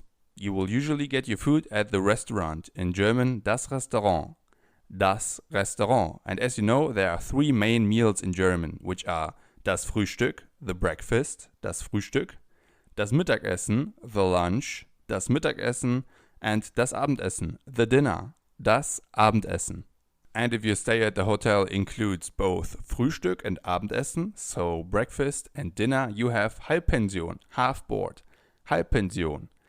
If on the other hand, your stay at the hotel includes all of the 3 meals, so Frühstück, Mittagessen and Abendessen, you have Vollpension, full board, Vollpension. So Halbpension includes both Frühstück and Abendessen, and Vollpension includes all 3 meals, Frühstück, Mittagessen and Abendessen. As you know, there are many people working at a restaurant, for example, the waiter, der Kellner, or the waitress, die Kellnerin, der Kellner, die Kellnerin, or also the chef, which in German is called der Koch for a male chef, and die Köchin for a female chef, der Koch, die Köchin. So we have der Kellner and die Kellnerin, and der Koch and die Köchin.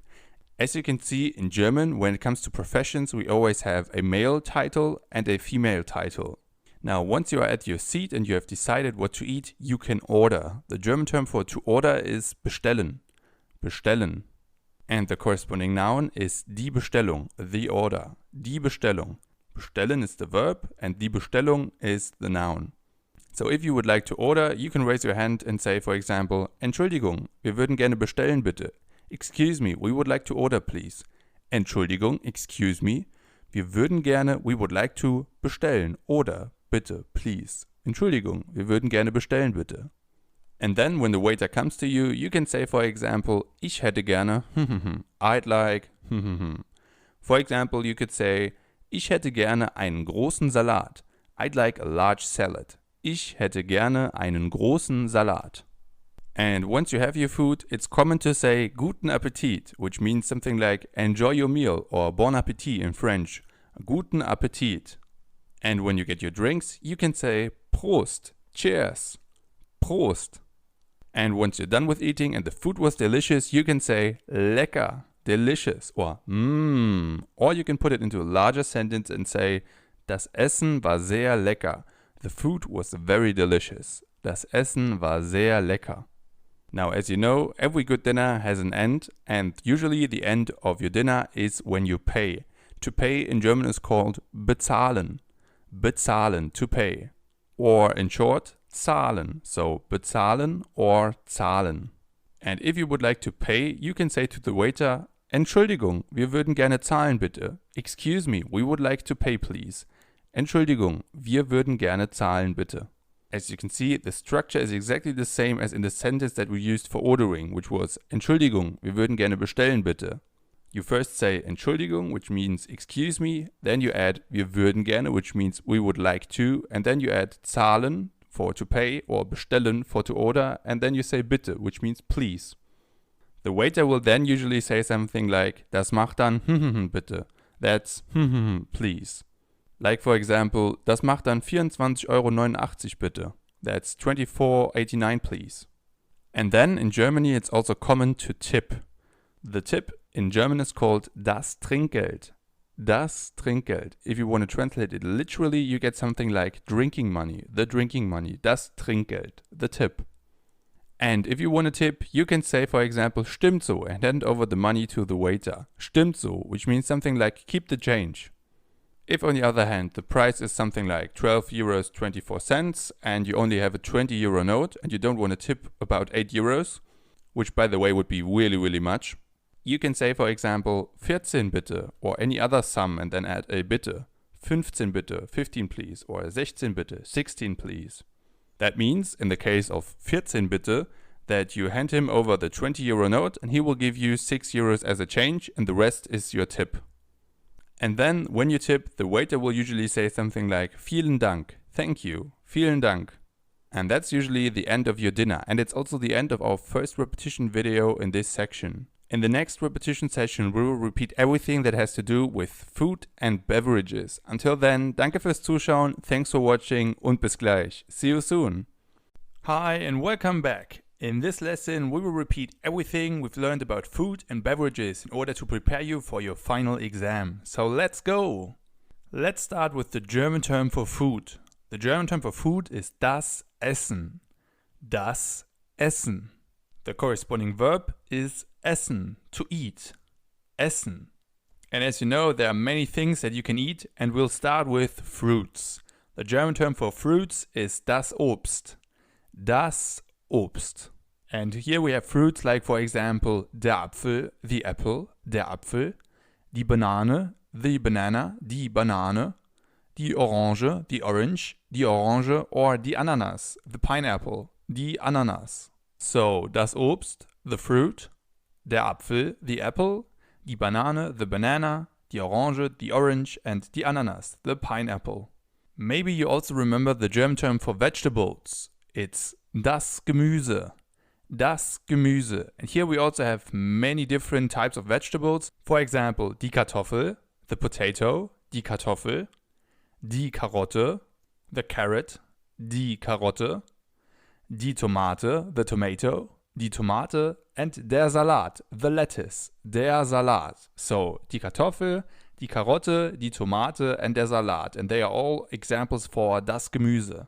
Now let's move to something less green, like bread for example. The German term for bread is das Brot. Das Brot. And a smaller bread or a bread roll is das Brötchen. Das Brötchen. The suffix or ending chen is always used to make something smaller. It's also called a diminutive. So we have das Brot and das Brötchen. If you're up for something more sweet, a cake could also be something for you. And the German term for cake is der Kuchen. Der Kuchen. And what would be a bakery without Germany's favorite, the pretzel? In German, die Brezel. Die Brezel. So we have das Brot, das Brötchen, der Kuchen, and die Brezel. Finally, when it comes to food, we can also take a look at animal-based products. Here we have, for example, meat. The German term for meat is das Fleisch. Das Fleisch. Fish, on the other hand, is called der Fisch. Der Fisch. Almost the same as in English. We just write it with SCH instead of SH. Der Fisch. And then we also have the German term for egg. It's das Ei.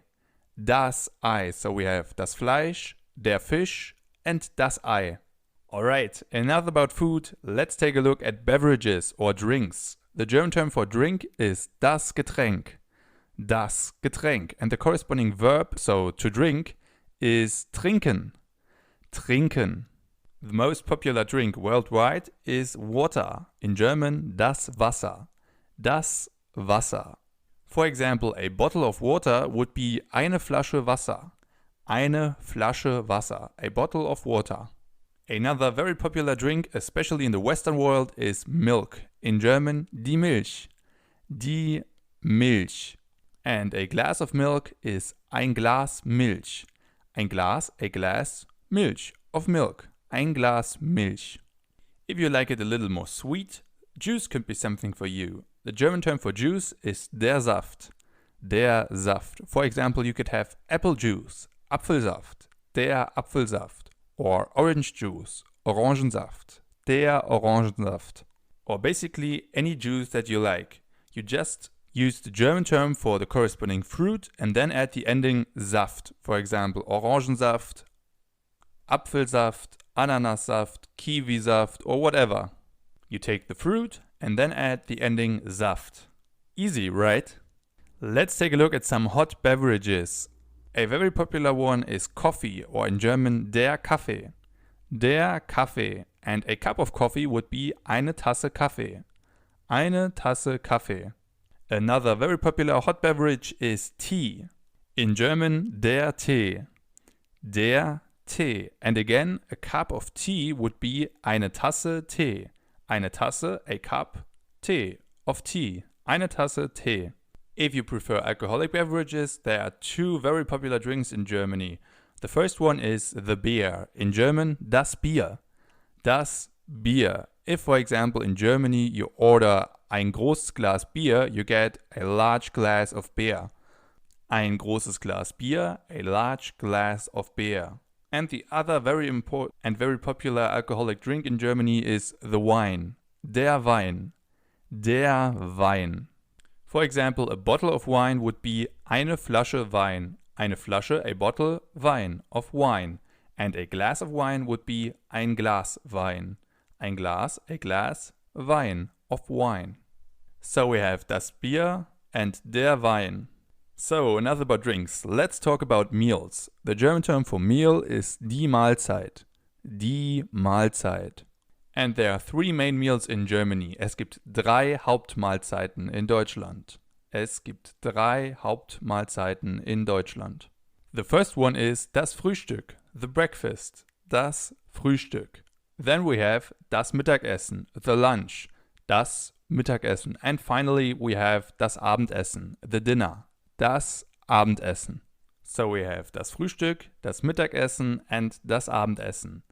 Then when it comes to dinner, for example, you can also divide the dinner into individual courses. The German term for the course is das Gericht. Das Gericht. And just as in English, there would be three main courses, which are the appetizer, the main plate or the main dish, and the dessert. The appetizer or the starter in German is called die Vorspeise. Die Vorspeise. The main dish is called die Hauptspeise. Die Hauptspeise. And then finally we have the dessert, which in German can either be der Nachtisch, or das Dessert. Das Dessert. So we have die Vorspeise, die Hauptspeise, and der Nachtisch or das Dessert. Some other important terms when it comes to eating or drinking are the things that you use in order to eat or to drink. For example, a glass. In German, das Glas. Das Glas. Or if you prefer a cup, the German term for the cup is die Tasse. Die Tasse. Or if you prefer a larger quantity of your drink, you can also use a bottle. In German, die Flasche. Die Flasche, the bottle. And for example, if you would like to order a bottle of water, you can say eine Flasche Wasser bitte. Eine Flasche Wasser bitte. A bottle of water, please. Then there are also napkins or serviettes. In German, die Serviette. Die Serviette. So if, for example, you want to ask the waiter for another napkin, you can say Entschuldigung, könnte ich bitte eine Serviette haben? Entschuldigung, excuse me, könnte ich bitte, could I please get eine Serviette haben? A serviette. Entschuldigung, könnte ich bitte eine Serviette haben? Excuse me, could I please get a serviette? And then there are also the things that you mainly use when you eat. For example, the plate, der Teller. Der Teller. And the cutlery, das Besteck. Das Besteck. And das Besteck consists of das Messer, the knife, das Messer, der Löffel, the spoon, der Löffel, and die Gabel, the fork, die Gabel. So we have der Teller, which means the plate, das Besteck, the cutlery, and das Messer, the knife, der Löffel, the spoon, and die Gabel, the fork. Awesome, that's all about food and beverages that you need to know for the final exam. If you need some more repetition, you can also rewatch all of the videos about food, beverages, eating out, and so on. In our next and final repetition session, we will repeat everything we've learned about hobbies. So hobbies, sports, music, and so on. Until then, danke fürs Zuschauen, thanks for watching und bis gleich. See you soon. Hello and welcome to our final video before the final exam. In this repetition session, we will repeat everything we've learned about hobbies. So useful words and phrases about hobbies in general, sports, and music. So let's go. We'll start with the German term for hobby itself. The German term for hobby is das Hobby. Das Hobby. The singular form is exactly the same as in English. The plural, though, is a little different. It is die Hobbies. Die Hobbies. And unlike English, it is written with a Y instead of IE. So, das Hobby and die Hobbies. And if you want to ask someone what his or her hobbies are, you can ask, was sind deine Hobbys? Was sind deine Hobbys? What are your hobbies? Another term in that regard is die Freizeit, which means the free time or the spare time. Die Freizeit. Now, if you want to ask someone what he or she does in his or her spare time, you can ask, was machst du in deiner Freizeit? What do you do in your spare time? Was machst du in deiner Freizeit? Was machst du in deiner Freizeit? And then this person could answer, for example, ich lese gerne. I like reading. Ich lese gerne. Or in a larger sentence, in meiner Freizeit lese ich gerne. In my spare time, I like reading. As you can probably imagine, the verb lesen means to read. Let's have a look at some more hobbies. For example, singing or to sing. The German term for to sing is singen. Singen. And if you want to say I like singing, you can say ich singe gerne. Ich singe gerne. I like singing. The same also goes for cooking. The German term for to cook is kochen. Kochen. And if you like cooking, you can say ich koche gerne. Ich koche gerne. So we have singen, to sing, and kochen, to cook. Another hobby could be, for example, photography or to take pictures, which in German would be fotografieren. Fotografieren, to take pictures. And if you want to say that you like photography or taking pictures, you can say ich fotografiere gerne. Ich fotografiere gerne. I like taking pictures. Or if one of your hobbies is traveling, to travel in German is called reisen. Reisen. And then you can say ich reise gerne. I like traveling. Ich reise gerne. I like traveling. Let's look at two more. If you like doing sports, for example, to do sports means Sport treiben, you can say ich treibe gerne Sport. I like doing sports. Ich treibe gerne Sport. And another possible hobby could also be zeichnen or to draw. Zeichnen. And if you like zeichnen or drawing, you can say ich zeichne gerne. Ich zeichne gerne. I like drawing. Awesome. Let's now focus on hobbies that have to do with sports. Let's start with the term sport itself. Sports in German is called der Sport. Der Sport. And to do sports, as we've just learned, means Sport treiben. Sport treiben, to do sports. And if you like doing sports, you can say, for example, ich treibe gerne Sport. I like doing sports. Ich treibe gerne Sport. If, however, you don't like doing sports, you can say, ich treibe nicht gerne Sport. Ich treibe nicht gerne Sport. The most popular sport in Germany is football or soccer. In German, Fußball. Fußball. And to play football or to play soccer in German is called Fußball spielen. Fußball spielen. And if you like playing soccer, this would be ich spiele gerne Fußball. Ich spiele gerne Fußball. If, however, you don't like playing football, you can say ich spiele nicht gerne Fußball. Ich spiele nicht gerne Fußball. If, however, you love playing sport and soccer is your favorite sport, you can say Fußball ist mein Lieblingssport. Fußball ist mein Lieblingssport. Football is my favorite sport or soccer is my favorite sport. As you can see, the prefix Lieblings means favorite. So for example, your favorite dish is your Lieblingsessen and your favorite sport is your Lieblingssport. Let's look at some other sports that involve a ball. First of all, we have basketball, or in German, Basketball. Basketball. Almost the same, right? And the same also goes for our next sport, which is volleyball, or in German, Volleyball. Volleyball. And finally, we have handball, or Handball. Handball. If you want to say, for example, I like playing volleyball, you can say ich spiele gerne Volleyball. Ich spiele gerne Volleyball. Another possibility is to say ich mag and then add the sport. For example, ich mag Basketball, which would be like I like basketball. In this case, you don't stress the verb spielen, so to play, but you stress the sport, basketball or basketball. So you could also say ich mag Basketball if you don't play basketball but you like watching it, for example. Ich mag Basketball. I like basketball. Or if you really love it, if you absolutely love it, you can also say ich liebe Basketball. I love basketball. Ich liebe Basketball. If, however, the love of your life is not basketball but handball and handball is your favorite sport, you can say Handball ist mein Lieblingssport. Handball ist mein Lieblingssport. Handball is my favorite sport. Great, now let's have a look at some sports that don't involve a ball. Our first one would be swimming or to swim. Swimming in German is called Schwimmen. Schwimmen. Another very popular outdoor sport is cycling. In German, Fahrradfahren. Fahrradfahren. Fahrrad is the German term for bike, and fahren means to drive or to ride. So Fahrradfahren is to ride a bike or cycling. Another very popular outdoor sport is climbing or mountaineering. In German, Klettern. Klettern. So we have Schwimmen, Fahrradfahren and Klettern. What we can see here are the nouns. The corresponding verbs are almost the same. They are schwimmen, Fahrradfahren and Klettern. So the main difference is their spelling. As you know, nouns can also have articles in front of them. In this case, it would always be das. Das Schwimmen, das Fahrradfahren and das Klettern. And nouns are also written in capital letters. On the other hand, verbs are written in lowercase letters.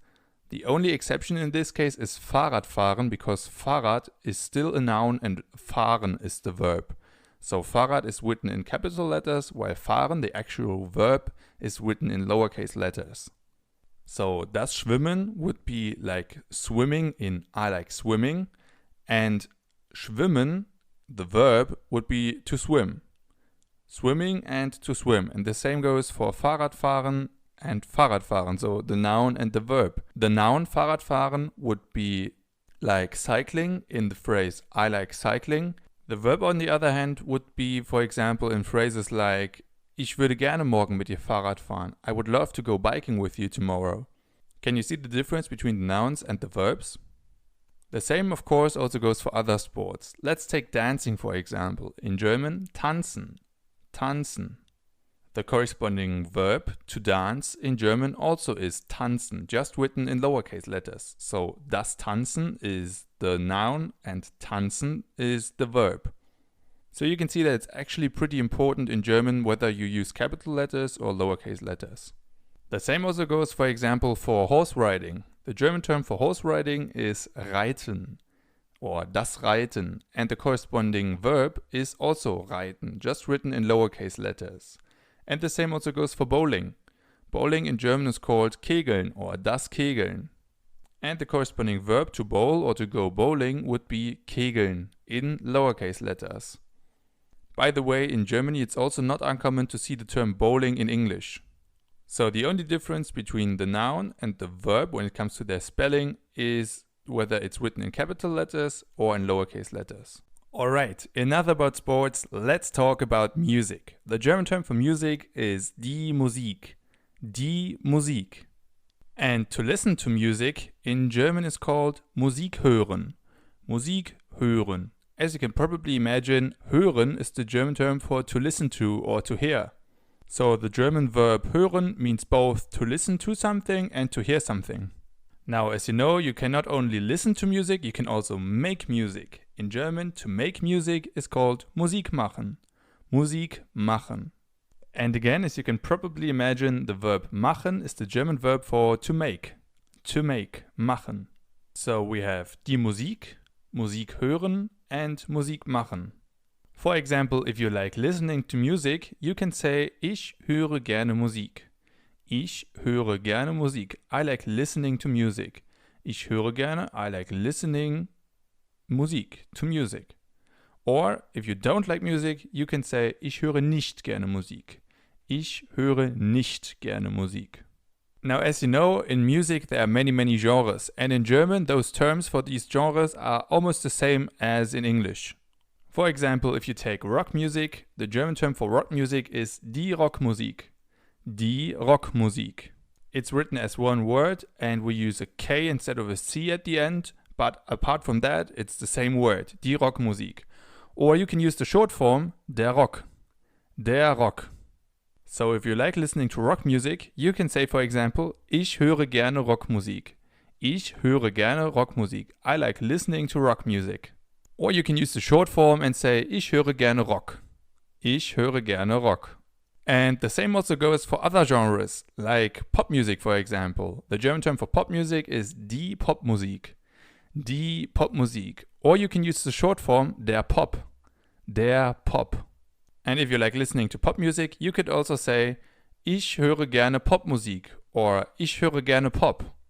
Ich höre gerne Popmusik or ich höre gerne Pop.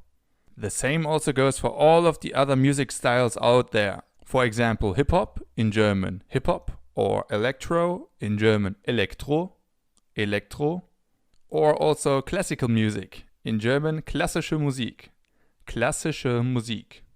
It's always the same structure. You can say ich höre gerne and then you add the genre. For example, ich höre gerne klassische Musik or ich höre gerne elektro. Now, as you know, you can not only listen to music, you can also make music yourself. For example, you could sing. The German term for to sing is singen, singen. Or you can also dance to music. The German term for dancing is tanzen. To dance, tanzen. So we have singen, to sing, and tanzen, to dance. But you can also make music by playing an instrument. To play an instrument in German is called ein Instrument spielen. Ein Instrument spielen. Ein Instrument, an instrument, spielen, to play an instrument, ein Instrument spielen. And if you like one of these things, you can say, for example, ich singe gerne, I like singing, ich singe gerne. Or ich tanze gerne, I like dancing, ich tanze gerne. Or ich spiele gerne ein Instrument, I like playing an instrument, ich spiele gerne ein Instrument. So, singen, to sing, tanzen, to dance, and ein Instrument spielen, to play an instrument. Speaking of instruments, let's take a look at some of them. We'll focus on the most popular ones. Take the piano, for example. The German term for the piano is das Klavier. Das Klavier. Another very popular one is the guitar. In German, die Gitarre. Die Gitarre. This one is pretty simple, right? The guitar, die Gitarre. The next one is also pretty close to English. It's the flute, or in German, die Flöte. Die Flöte. So we have das Klavier, die Gitarre, and die Flöte. And as we've just learned, to play an instrument in German is called ein Instrument spielen. So you use the verb spielen if you play one of these instruments. For example, you can say ich spiele Klavier. I play the piano. Ich spiele Klavier. Or ich spiele Gitarre. I play the guitar. Ich spiele Gitarre. Or I play the flute. Ich spiele Flöte. Ich spiele Flöte. I play the flute. In German, you leave out the article in front of the instrument. So we don't say I play the piano, but I play piano. Or I don't play the guitar, I play guitar. Alright guys, that's all for our repetition session on hobbies. Now the only thing that's separating you from passing this course is our final exam. In our next video, I will tell you everything you need to know before taking the final exam. Don't worry, it won't be as difficult as you think. I'll see you in the next video. Danke fürs Zuschauen, thanks for watching und bis gleich. See you soon. You're almost there. The only thing that's separating you from passing this course is the final test. In this video, I want to tell you everything you need to know before taking the test. So let's go! So our final test will be almost like the midterm test, just a little larger and with a little more content. It's mainly multiple choice questions and you have 30 minutes to complete the test. So 30 minutes for 30 questions. The questions are from a wide variety of topics which we've all covered in this course. We'll have questions about numbers, families, eating out, traveling, different grammar topics and many more. And overall you need about 60% to pass the test. The more, the better. This means that out of the 30 questions you need to answer 18 correctly to pass the test. Don't worry, you can retake the test as often as you like, but if you're already feeling well prepared, I'm sure that you will make it in the first round. In the test, there are some questions where there are multiple answers possible. Wherever that's the case, I've added a note which is showing you how many answers are correct or which answers you can tick. For example, if there are 3 correct answers, I've added a note which says that there are 3 correct answers. So if there's no note at all, there's only 1 correct answer. If you don't feel prepared enough to take the test now, no worries, you can always come back to all of the other lessons and can retake them as often as you want.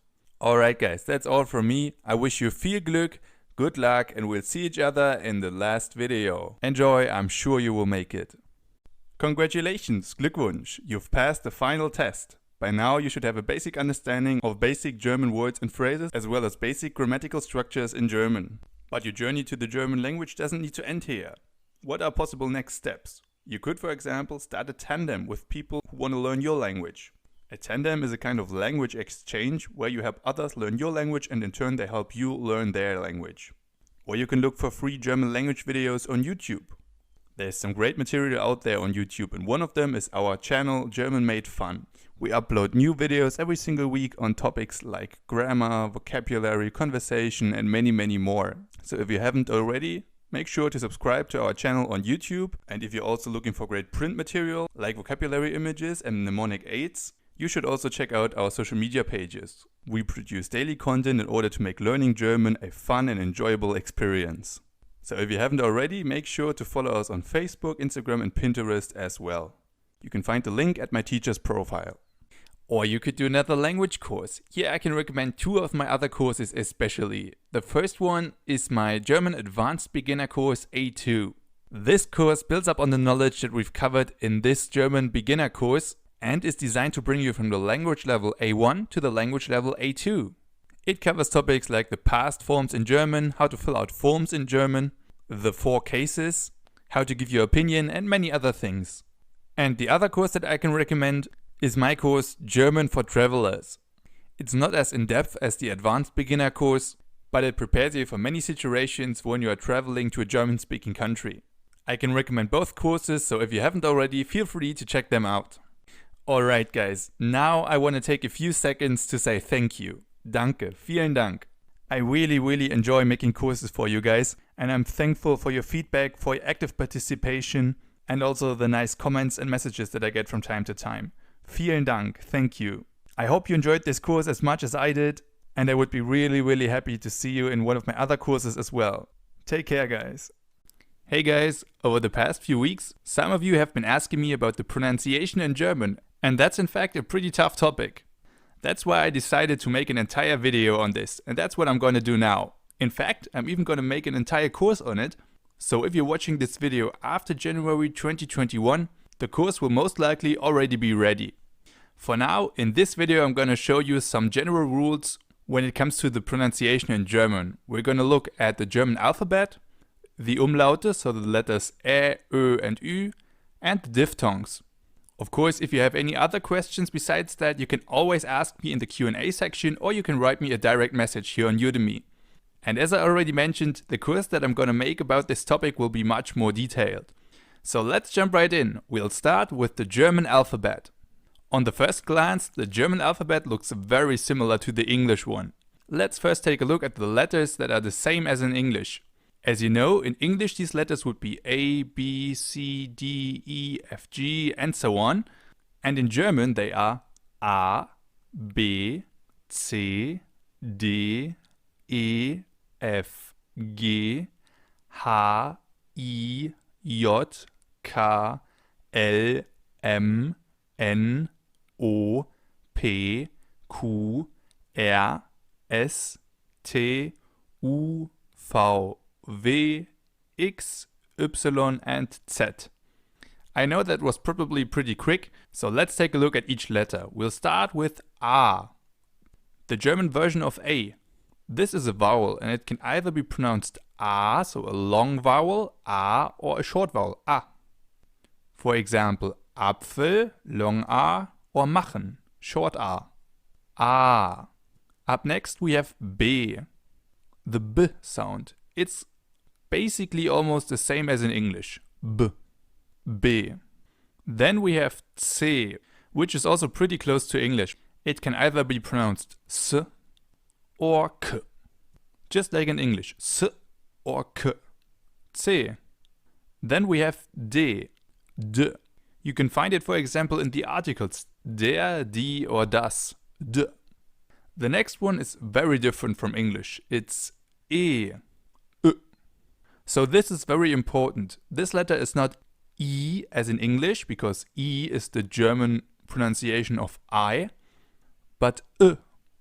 Essen, for example, or Esel, Ö. The next one is easier again. It's F or F, as in fish, for example. This one is pretty close to English, F. Then we have H, H.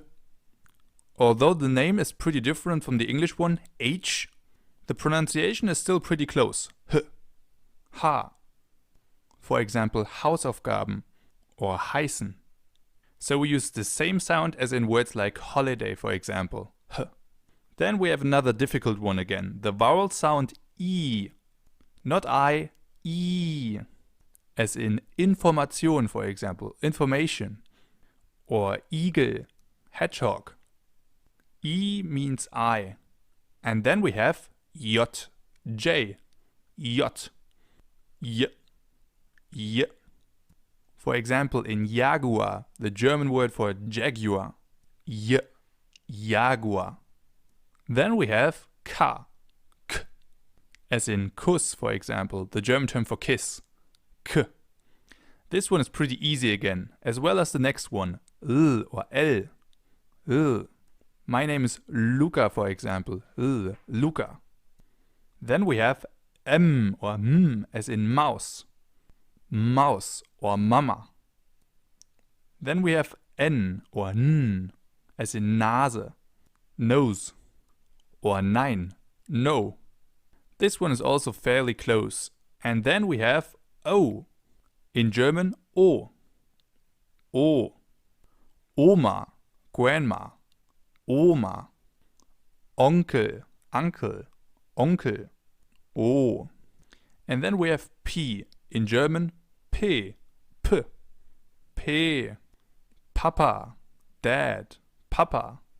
The next one is one of the more difficult ones, but it actually appears very, very rarely in German. It's Kuh. Kuh. It's pronounced the same way as the German word for the animal cow. Kuh. Kuh. It only appears in difficult words like Qualität, quality, Qualität. Or Querflöte, cross flute, Querflöte. So this is definitely one of the harder letters, but it appears very, very rarely. Unlike the next one, which is R or R. This sound is different than in English. In English it would be R. In German it's R. We form it more in the back of our mouths. For example, Rucksack, backpack, Rucksack. Or Rücken, back, Rücken. Try it out for yourself. You form it in the back of your mouth. R. Then after that we have S. This is also one of the harder letters, but I'll get to that later again when we talk about the sharp S, the normal S and the BS. So for now we'll leave it out. Let's move on with T, the German version of T, T. It's pronounced the same way as in English, but we call it T, not T, T. Up next we have a vowel sound again, which is U, U. As in U-Bahn, subway, U-Bahn. Or unter, under, unter. Now we only have 5 letters left. So let's move on with the next one. V, V, V. It can either be pronounced like the F, as in Veilchen, Veilchen, or like a V, as in Violine, Violine, violin. This makes V a little more difficult because it can be pronounced in 2 ways, either V or F. But the good thing again is that it doesn't appear too often. The next letter is more frequent again. It's V, V, V. You can find it, for example, in almost all of the question words. Wer, wie, was, wo, warum, and so on. They all start with V. And now the last 3. X, Y, and Z. X and Y almost never appear in German words. The only word that I can think of is xylophone, which has both the X and the Y, the X and Y. Xylophone. So we'll leave them out for now. Far more important is the letter Z. Z, Z. As in Zug, train, Zug, or zu, zu. Or ziehen, pull, ziehen. You see, this letter actually appears pretty often. Now let's repeat them one more time, but we'll repeat them in a little song. Maybe you know the ABC song in English? You know, A, B, C, D, E, F, G, and so on. And the same song also exists in German. Now I really suck at singing, and that's probably even still an understatement. That's why I'm gonna link you a YouTube video with the ABC song in German down below in the additional material. It's pretty catchy, so I definitely recommend it. If not, let's repeat it one more time in, let's say, normal language. A, B, C, D, E, F, G, H, I, J, K, L, M, N, O, P, Q, R, S, T, U, V, W, X, Y, Z. If you like, you can pause the video and try for yourself. If not, we'll repeat them one more time. A, B, C, D, E, F, G, H, I, J, K, L, M, N, O, P, Q, R, S, T, U, V, W, X, Y, Z. Great! Let's move on with the so-called umlaute, so the A, O and U with the two dots on top. Ä, Ö and Ü. I'm sure you've already come across some of them, so let's take a look at their pronunciation because, as you know, those three letters don't exist in English. We'll start with Ä, the A with the two dots on top. Ä. It's pronounced like this. Ä, as in Ärger, the German term for anger. And anger actually contains a sound that comes pretty close. Anger, Ä. Ärger, Ä. Not the same sound but fairly close. Ärger. As with all sounds, practice makes perfect. So listen and repeat. Ä. Ä. Let's move on with the next one, which is a little harder. It's Ö, the O with the two dots on top. Ö, as in Vögel, for example. Vögel. It appears pretty often in the plural forms of different words, like Vögel, birds. Try to pronounce an O, so the German version of an O, and then round your lips. Ö, Ö. And you get Ö. Ö, Vögel. Do you hear the difference? Vogel would be the same thing with the O, and Vögel is with the Ö. Vogel, Vögel. Vogel, Vögel. Ö. And finally, we have probably the hardest one, the U with the two dots on top. Ü. Ü. And we even have a word where there are two Ü's in there. It's the word Frühstück, breakfast. Frühstück. The formation is basically the same. We start with the U, the German version of U, U, and then we round our lips even more and place the tongue a little more at the front. Ü, U, Ü. Do you hear the difference? U, Ü. Frühstück. Frühstück, not Frühstück. Frühstück. Okay, so let's repeat the three umlaute one more time. We have Ä, as in Ärger, Ö, as in Vögel, and Ü, as in Frühstück. Ärger, Vögel, Frühstück. Ä, Ö, and Ü. Good! Another thing that causes problems are the diphthongs in German. Diphthongs are combinations of two vowel sounds. In German we have three ones that are a little difficult. They are Au, I, and Oi. Let's start with Au, the combination of A and U, A und U. It appears, for example, in the word Auto. Auto. This one is probably the easiest diphthong. It's just the German A plus the German U. So you basically read it as it's written. A-U, Au, Au. As in Auto, for example. K. Auto. A plus U is Au. Au. A plus U ist Au. This one is probably the easiest one. The next one is more difficult. It's E plus I, so E plus I. And we pronounce it I. I, as in Ei, the German term for egg. Das Ei, the egg. E plus I gleich Ei. Or let's take the word leise, the German term for calm. Leise. Here we also have an E plus I which makes the German diphthong I, leise. And last but not least, we have oi, a combination of the German e and the German u, so e and u in English. E plus u ergibt oi, as in heute, for example, today, heute, or Leute, guys, Leute. Unlike the other two, this one is not too intuitive, because if you would combine the e and the u, oi wouldn't be the first thing that comes to mind, but e plus u is always oi. Oi, as in heute. So let's repeat them one more time. We have au, as in Auto, au, Auto, I, as in I or leise, leise, and oi, as in heute, oi. Good! Finally, let's take a look at the different types of S in German. I'm pretty sure all of you have already seen this letter, which is a sharp S, scharfes S in German. This thing that looks a little bit like a B, but it isn't a B. That's a S, a sharp S. It appears in words like Straße, for example, street, Straße, or ich heiße, I am called, ich heiße, and so on.